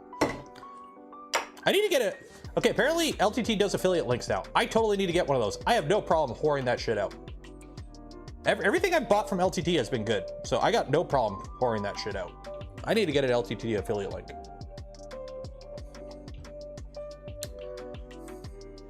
They do float. They don't float in a stable orientation, but they do float. So these cocoa bombs, I'm gonna have to be careful not to tip them.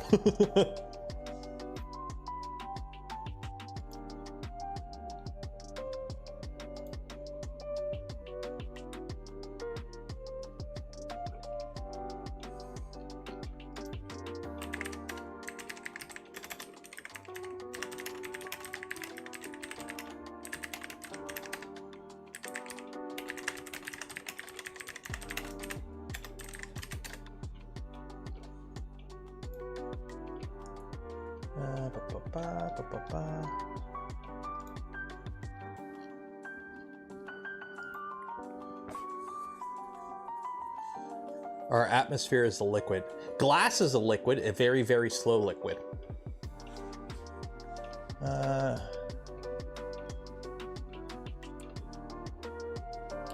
I do have a chocolate bench. I did do a chocolate bench. Let me go find it. Also, please tell me you guys know the meme about glass being a liquid. Yeah, I did do a chocolate benchy when I first got the printer. It does print a chocolate benchy. It's not great, but it does do a chocolate benchy. It does do a chocolate benchy. It's not great. It can't do overhangs worth a damn, but it can do a chocolate benchy. Although I will say, no! I broke the rose! Oh no, it's, shit. Dang it! Okay, okay, that's what did it. No, okay. Dang it! I broke my rose. I did one of these roses in vase mode, and it came out super good, and I broke it. Because I had it on my tray, and some caramel leaked out of one of the things, and it stuck to the tray, so when I went to pick it up, it all just kind of... Aww. The rose vase looks so good, too. I was... oh well. Dang it! I don't know if I got the B-roll shot of that. I'm gonna have to reprint that. Crap! I'm gonna have to reprint that. I don't know if I recorded the B-roll of that one yet.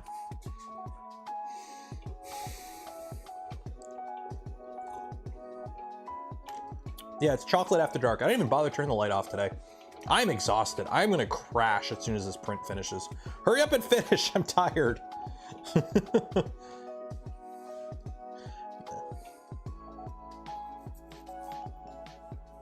I might just call the stream here. You know what these look like when they're done. Yeah, you know what? I'm just gonna call it here. And oh no, we're not doing the top layers. Yeah, what are we at? Yeah, 91%. Oh.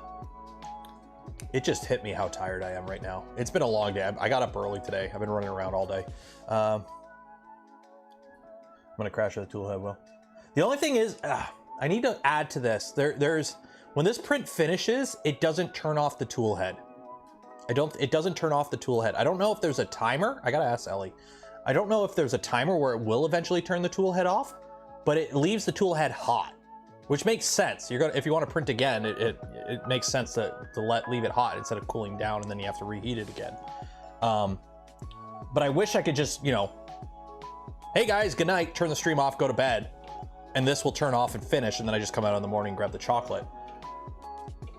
But I don't think I can do that. So you know what? I'm gonna have to let this finish. By the way, if you're wondering how bridging is, so when you don't have caramel to support it, you get that. So just a little bit of drooping. So the funny thing is, it does bridge. It just droops like mad because it's chocolate.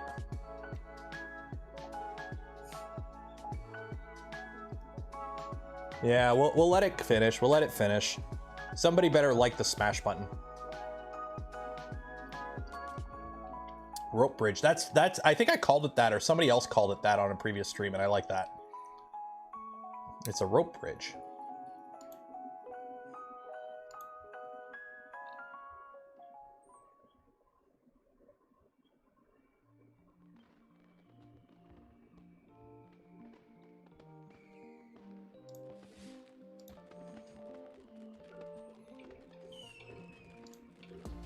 Oh, I can't wait till I can make a video on that.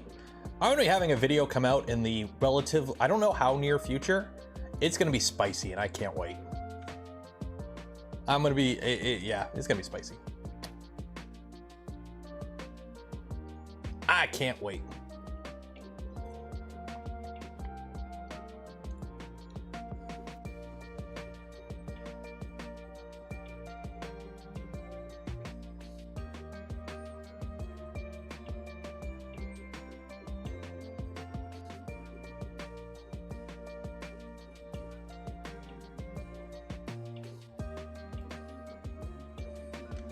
Arc overhangs. The thing is, can a slicer do that? Or do you need some super custom G code that only works in specific conditions that you have to manually assemble? It's like, is that, because I've seen not Tom's video on it, Stefan's video on it. I know what you're talking about, but I don't know if that is actually something that a slicer can actually do, or if you need like, it's like full control where it's not really a thing in the real world, it's like a tech demo. Make it interesting here, Ellie, about cooling. Well, put it this way, if you want to know why this thing doesn't have active cooling, the previous cocoa press they sold was built into a fridge. And this doesn't have cooling. So that tells you how much cooling does and how much of an advantage having cooling is. Because if having the printer itself in a fridge doesn't improve part quality or print quality in any way, then there's really no point. Other than just being in a slightly less than room temperature room, I find it's the best. Like, it's literally, like, this printer works the best if your room is slightly below average room temperature. So out here in the garage, when it's like, right now it's like 18, this is where this machine shines. You don't want it too cold, because too cold is bad. I did try a print where I came out here one morning, I left the heater off, I didn't have the heater yet. I came out here one morning, it was 5 degrees Celsius in here, and I tried printing one of these, and it failed horribly. What ended up happening was the first layer, because the chocolate basically froze the moment it hit the bed, as it was doing its first layer, it, instead of like pushing semi-molten chocolate out of the way, it was like scraping it up. So it kept catching on the nozzle. It built up a ton of gunk on the nozzle and basically like pushed a bunch of like parts out of the first layer. Like the first layer was garbage. And then a print warped because it was so cold, it contracted so much. So printing like this in a fridge is a bad idea. You want it just like a little bit less than room temperature. Try printing upside down. Gravity is the only thing holding these things on the bed. Once the prints get this big, gravity is what's holding them on the bed. Like, ready? There ain't nothing holding this on the bed. Except, you know, just the fact that the silicone mat is a little sticky. Just because it's silicone, it's a little tacky. Arc overhangs aren't real. Positron cocoa press. I got a positron right here. Literally, I got a positron in a box right here. I got to build it. But me and Steve will be building one in the new year.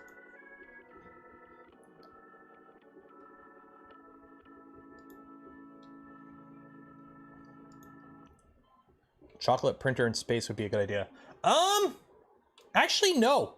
Because there is really no adhesion to talk of. So this would actually be horrible in space. Because there would be nothing to actually keep the print on the bed. Once the print got to a certain size, it would just fall off, or it would float off the bed. There'd be nothing to actually keep it locked to the bed in zero gravity. Because at least like a regular FDM printer, you have your first layer sticking to the bed. That's a thing with a normal 3D printer. This, it doesn't so much stick to the bed as in, it just kind of, you know, a silicone mat's a little grippy, like, you know, let me put it here. Like it's not rubber, it's a silicone mat, right? So like you get your benchy and you put it on this. Okay, well actually this one's a bad example because it's freaking covered in chocolate. Here, I'll use the other side. So you got your benchy on here and you know, like it's silicone, right? So, you know, okay, you could tilt it a bit. It's gonna stick on the mat. Like that's more than 45 and it's sticking. But you know, it's top heavy. So this way it's okay, but if I were to do that, it falls right over. So these are kind of the same thing where it just, you know, like this is sticky, right? Like it's sticky, but it's not actually sticky. You get what I'm saying? So that's kind of how this works. Vacuum would probably be the one of the few things that would work. The problem is every time you print something, you would gum up the little suction nozzles because you get molten plastic or molten chocolate in it. So you could use a vacuum to hold the silicone mat down, but then how do you hold the plastic down without, because it would immediately, the molten chocolate would immediately clog up anything holding it down. So yeah, it may work for that one print because, you know, the chocolate would stick to the chocolate that's stuck to the bed. But after the print finishes, then you got to go through and unclog all the little holes. I mean, you could reverse it. So if you use negative air pressure through like a mesh, something really fine. So you use negative air pressure through like a mesh, it's really fine, sucks it down. After the print's done, you basically feed air into the system to blow out all the holes. The problem is the air is going to take the path of least resistance. So you would have to force the air through the clog pores. Yeah, no. Versus, we'll just, you know, not print in space.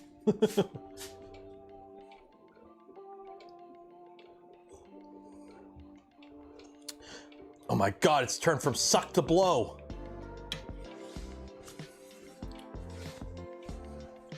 MDF bed, a CNC can suck air through MDF. Can CNC suck air through? Well, it depends how strong the vacuum pump is, right? Also, I love how it tried to put that bridge there so it could print everything on top of the bridge, but the bridge drooped down so much it's not even doing anything. How cute. It's like, oh, we're gonna do what works with plastic with chocolate, and then it's not gonna work because it's chocolate. But it kind of builds it up, so like the edges build up towards the middle, so it actually does seal off pretty good. Nozzle with ilium to... What the heck is ilium? What is ilium? We have reached the Spaceball section. Voron! The flamethrower! There we go. Ah!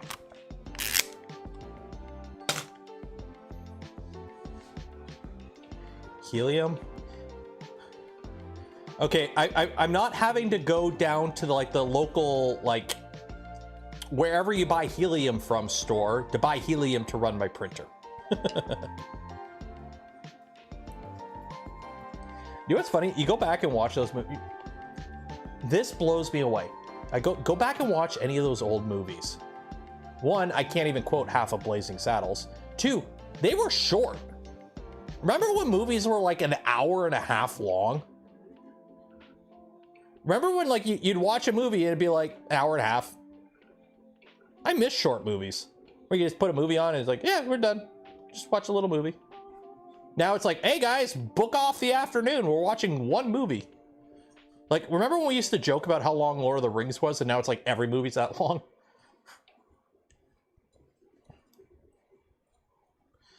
NASA has a room full of 3D printers. Yeah, they got Vorons.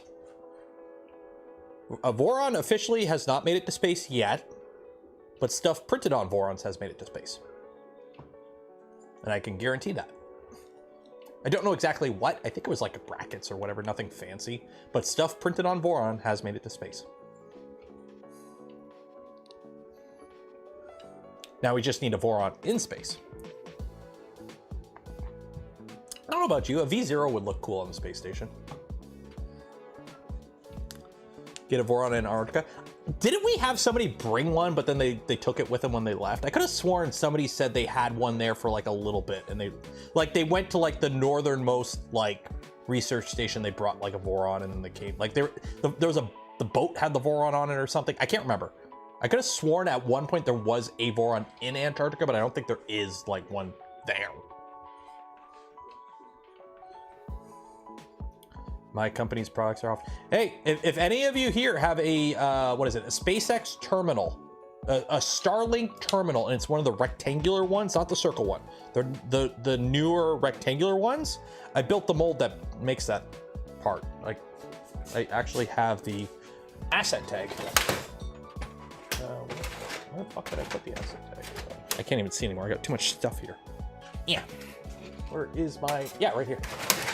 So yes, I don't care about covering the company name anymore. The company's shit. So yeah, there you go. This had a typo on it or something. We changed something, so I had to pull it off the mold. But there you go. So this mold is properly Space Exploration Technologies. So if you want to know how big the mold is that makes the Starlink terminal body, it's 8,700 pounds. Cavity is 3,200 pounds. The core weight is 5,300 pounds. The ejector stroke is a mean 65 millimeter, and the die height is 885 millimeter. Job number 6923, C-1. Mold was created on June 30th, 2021.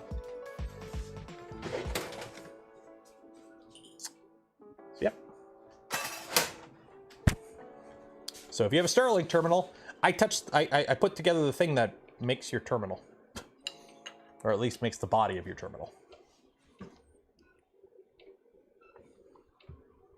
There's a new rectangular Starlink. If the body's the same, then it's probably the same. But I did the first gen of rectangular ones. So whenever they switch from the circular to the rectangular one, I built the mold for that rectangular one. So, hello, sir. I'm going to disagree with you calling Starlink garbage. I know several people personally that use it, and they love it. Yeah, you get some downtime issues and whatnot, but like literally where I am right now, I have 1 gigabit fiber to my house. If I lived 10 minutes that way, I would be on like the shitty like 3 megabit cell network. Like I would be on cell network. I would have cell. And in Canada, you do not get unlimited cell. So I pay, like you would be paying like for standard cell right now in Canada, I think it's like, you're paying basically $1 a gig a month. Like it's stupid. It's stupidly overpriced. So if you want like 40 gigabit, you're paying $40 a month.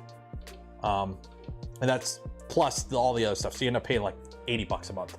So anyways, 10 minutes that way, you have nothing. So I know people that literally live 15 minutes from me that have Starlink, and they swear by it. So yeah, I was on it. They have more than 18. I think they have like 50 plus, but the thing is, these are people that normally have less than 3. So like me looking at Starlink is like, yeah, that's shit. But when you go from 3 to 50, and you could actually like play online games without being lagged out all the time. Like they do have like the coworker that I had that had it. They could play Fortnite with it and whatnot. They could download games, they download movies, they could watch HD videos, whatnot. They were not able to do any of that before with their previous internet. So yeah, they had line of sight wireless. That's what it was. It was line of sight. So here in Canada, we are densely populated until you're not. So like even where I am, I have no cell phone coverage. I live in Canada, okay, which is a modern first world country. I live in Canada. I live in a subdivision. I don't live in the city. I don't live in the town next to the city. I live outside the town next to the city in a subdivision.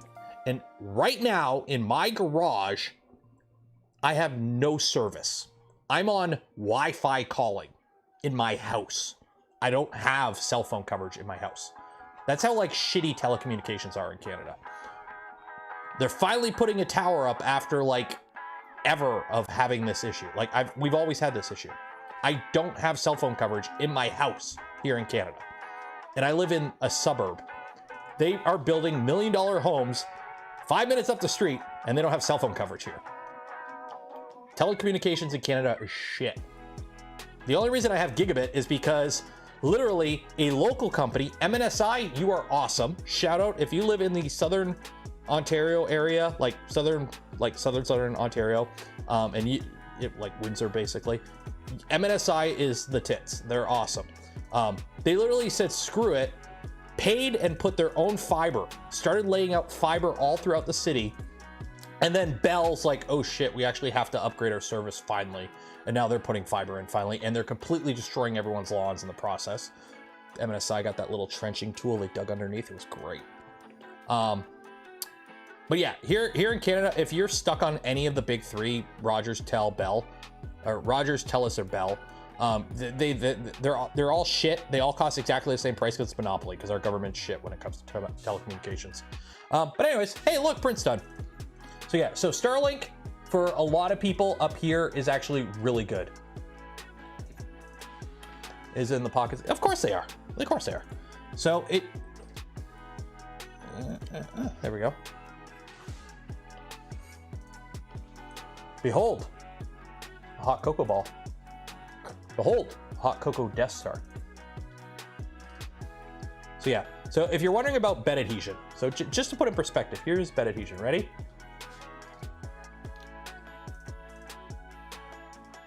Gravity. Gravity is what keeps the systems in line. Gravity keeps these prints in check.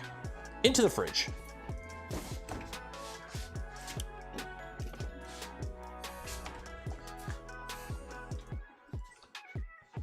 Fido, Kudo. Yeah, so it's funny. I love this. You go to the mall. Okay, let me put up a notepad. Okay, so, oh, that would have been bad to show public. Okay, cool. Okay. No, don't save. I don't know what any of this is. Don't save.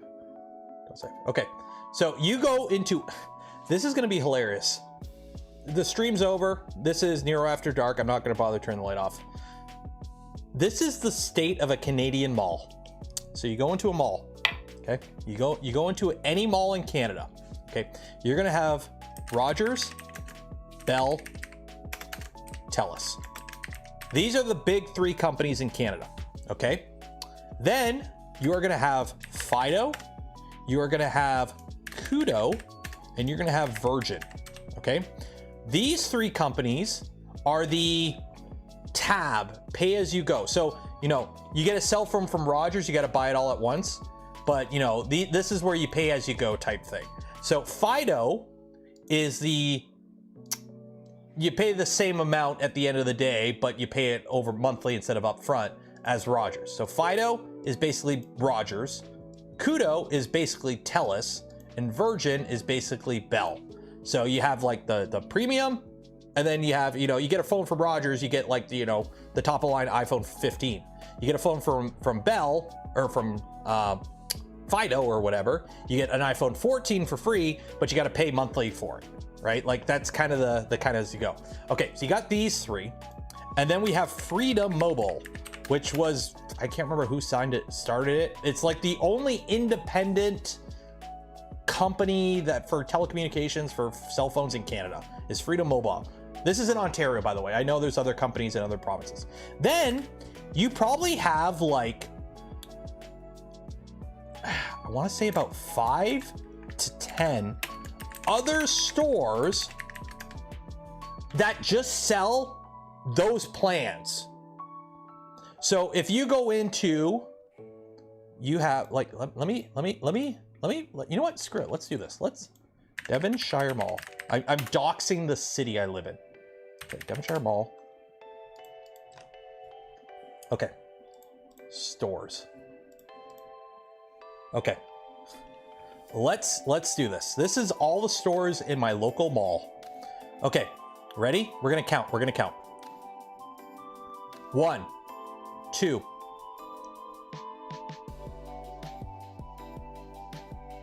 Ready? 3.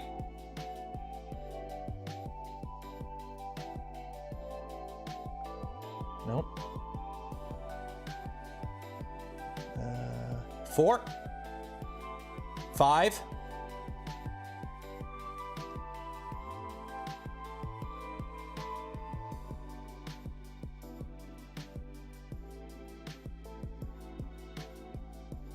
6.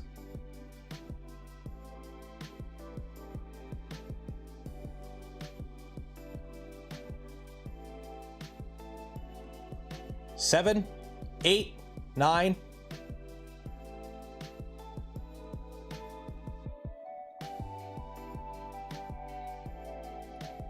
10,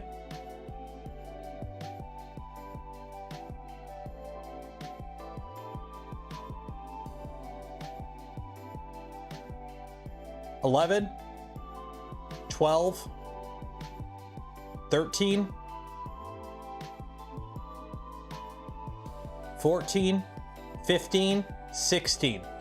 There are 16 stores in my mall that all sell cell phones and cell phone plans from one of 3 companies, and the prices are all the same. It doesn't matter if you walk into Wireless Wave and get a Bell plan, or if you walk into Bell themselves, the cost will be the same. Doesn't matter if you go to the Best Buy Mobile and get a Rogers plan, it will be the exact same plan as if you walk into Rogers. Yet somehow there are 16 stores in my mall that all sell exactly the same thing at exactly the same price, because all 3 of the big main companies, they all price fix and all their plans are exactly the same, and they all have the exact same deals on at the exact same time, because Canada is a monopoly. But it's not, because, you know, fair trade, we can't allow American companies in up here because that'll compete against Canadian companies, and Canadians will actually get a fair price for once.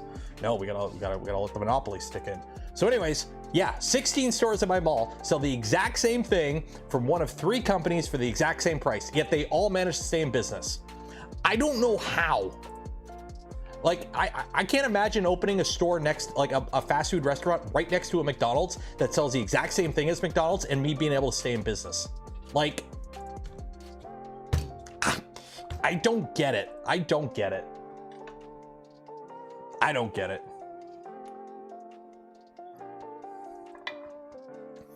Here in SoCal. Well, I mean, they're all the same. I mean, we got a Thai Express. By the way, the source? You want to know what's funny? That shit's Circuit City. We still have Circuit City in Canada. Or sorry, not Radio. This is Radio Shack in Circuit City. The source is Radio Shack in Circuit City. So in Canada, we had Radio Shacks. When the Radio Shacks went out of business, the Canadian division of Circuit City bought them out, and these stores became, instead of Radio Shack, they became the Source by Circuit City, and then they dropped the Circuit City because Circuit City went out, and they just became the Source. So this store right here is what's left of Circuit City and Radio Shack. So we have those in Canada, and guess what? They sell cell phone plans. That's the majority of what they do. You walk in there, the moment you walk in there, you have 6 employees.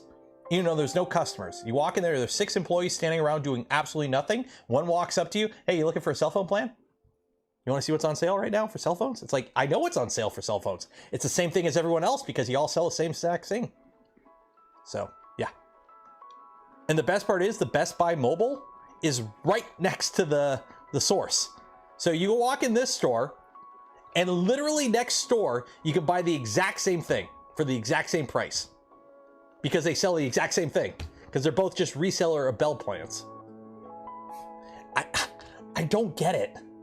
But everyone in Canada needs a cell phone, so I guess it just, you make enough just happen to be the store somebody walks into. Yeah, we still have Toys R Us. Yeah, Toys R Us is still in Canada. Yeah, still around. But we do have a Chick-fil-A finally. And it's closed today. Because it's Sunday. Which, somebody had to explain that to me. That made, we finally got a Chick-fil-A here. So I'm like, oh my God, Chick-fil-A. Yeah, I love me some chicken. Crazy busy. It's crazy busy. One day we go to the mall on a Sunday. It's dead. Nobody in the line. I'm like, oh fuck yeah. The line has been insane. I drive up, I get up to the window, there's nobody there. And I'm like, what the fuck? It's like not open on Sundays. And somebody, I'm like, I literally went on the floor on Discord in like one of the admin channels. I'm like, hey guys, why the fuck is Chick-fil-A not open? And like, oh yeah, the owner's like super religious. They don't open on Sundays. And I'm like, oh, well, you learn something new every day.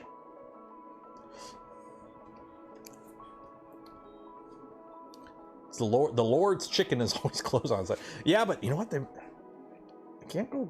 They make some good shit though. So, you know what? They don't get my business on Sundays, but you know, if I happen to be on a Tuesday, I'll get some chicken. with some waffle fries and a sunshine lemonade or something. I can't remember. It's really good.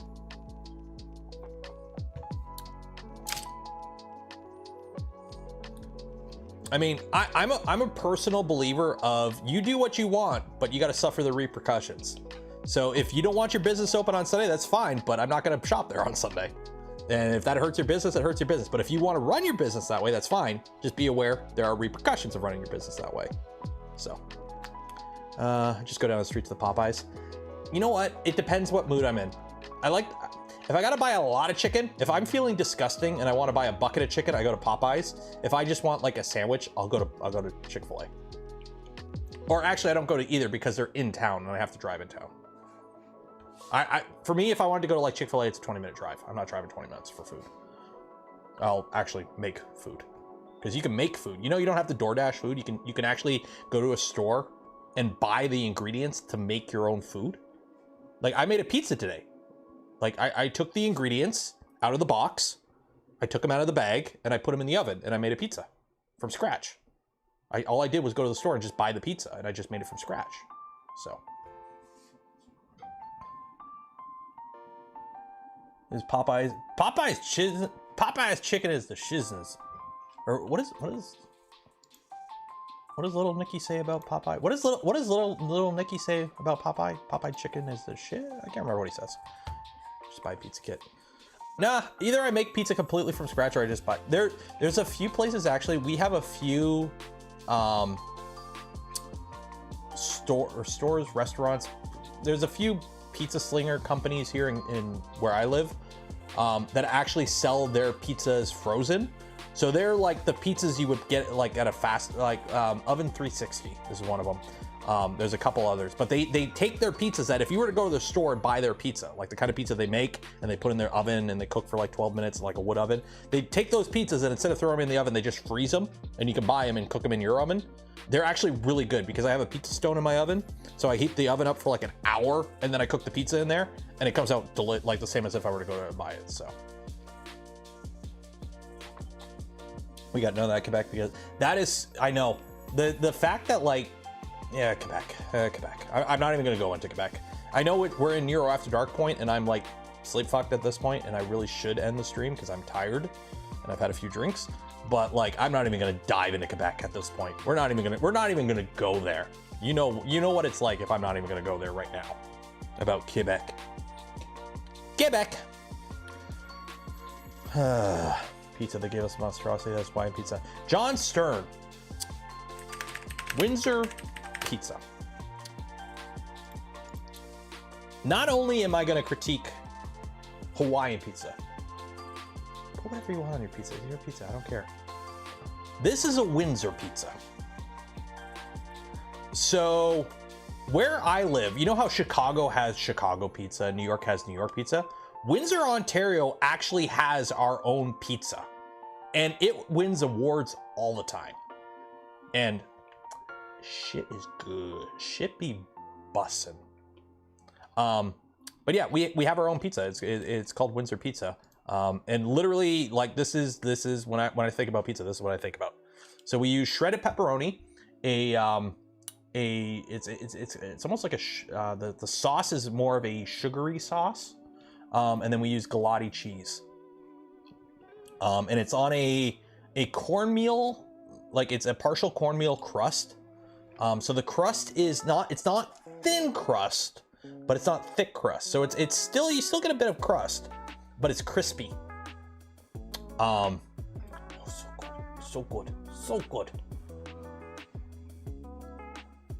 Chicken bacon ranch pizza. Ooh, you know what? I like meat lovers and pepperoni cheese. I like my pepperoni cheese. I like it simple. Pepperoni cheese with a good spicy mustard barbecue sauce is my go-to. So a good like mustard based spicy barbecue sauce with a pepperoni and cheese pizza with garlic crust, cheese wheels. If you're ever in the Southern Ontario, like Windsor area, get pizza from Cheese Wheels or Armando's, or anywhere that does Windsor pizza. It's good. It's good stuff. I love the deep dish stuff. I like Detroit pizza. Detroit pizza's okay. Chicago pizza, if I want a bread bowl filled with marinara, I'd get a soup. Indian pizzas, ooh. We had one place that tried that. They tried to do like the Indian fusion pizza. They lasted like 6 months and they closed down here. Because the thing is, like, our pizza's like so iconic. Like, when I was in high school, this is what I lived off of. Freaking 250 slices with a can of pop of this shit right here. We use shredded pepperoni too. That's it, shredded pepperoni. So every bite you get pepperoni, and it's not like when you bite the pizza and you got the pepperoni, so like half the toppings come off with you. Nah, shit's evenly distributed, man. So every bite is the same and it's all delicious. And this way too, the greases and the oils get evenly distributed. It's so bad for you, but it's so good. So good.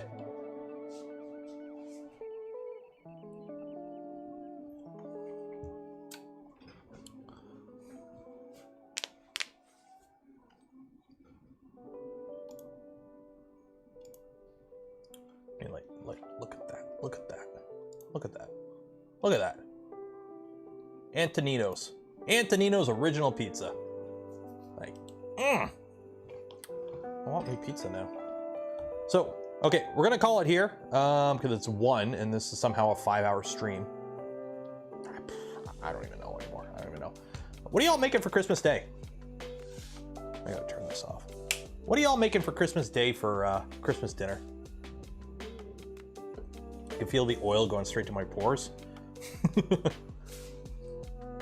Pepperoni cheese. You know what? I like pepperoni cheese because I like dipping my pizza in a spicy barbecue sauce. Like a mustard-based spicy barbecue sauce. Like, I like Gilligan's sauce. I can't remember like some of the other ones. I can't remember what I have in my fridge. Prime rib, roast beef, lasagna, turkey, gumbo. That's a new one. So, when I worked at the tool shop, I used to do a turkey. Because the shop will give us a small turkey every year, and I would do that. Because family Christmas for me, we do Christmas Eve, we do with like the family. So I go to my mom's house, my brother and sister are there with their families, because we're all old and married now, and that fucking, you know how many gray hairs I'm getting now? Like, not only am I losing my hair, it's going gray. But, so on Christmas Day, I would just do like a small turkey and I would do it rotisserie on my barbecue. This year, nah, I am doing fried chicken with ribs, bacon or steak bits, barbecue steak bits. I'm making homemade cornbread. I'm making homemade macaroni and cheese. I am doing a Texas barbecue for Christmas. Because why not? That's what I want to do. Because it's just me, my wife, and the little guy. I'm doing Texas barbecue. Like, obviously I'm not doing a full thing. I don't have a smoker or anything, so I bought a bunch of pre-made stuff. I'm just gonna cook. But like, that's what I'm doing for Christmas Day. Texas barbecue with homemade cornbread. I make mean homemade cornbread. I'll post a picture on Twitter. Because I'm gonna go to my mom's and we're gonna have like, I think she does the prime rib. Yeah, the prime rib. Because Canadian Thanksgiving's in October. So for a lot of Canadians, we also do turkey on Thanksgiving too, because it's like Canadian Thanksgiving is like the first, like the second Tuesday of October or something stupid like that. So we all have turkey in October. So it's been long enough that we can have turkey again. But like, I still got like turkey stock in the freezer from last time I made turkeys. But yeah.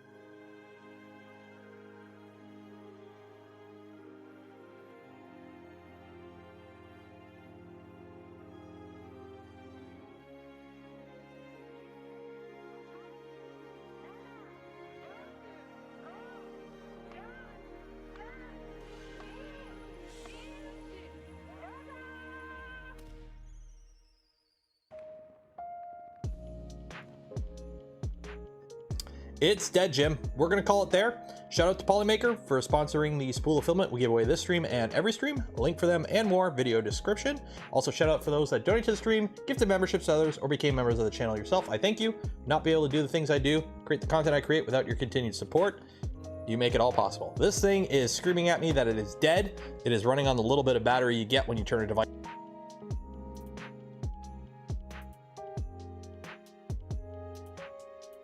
I used to get 7 hours out of this. Now I get 5. But anyways, we're calling it there. Happy holidays, Merry Christmas, Crazy Kwanzaa, Tip Tot Tet, and a Solomon Dignum.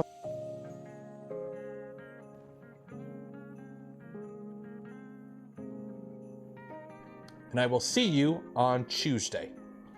Good night. Be safe out there. Enjoy the holidays.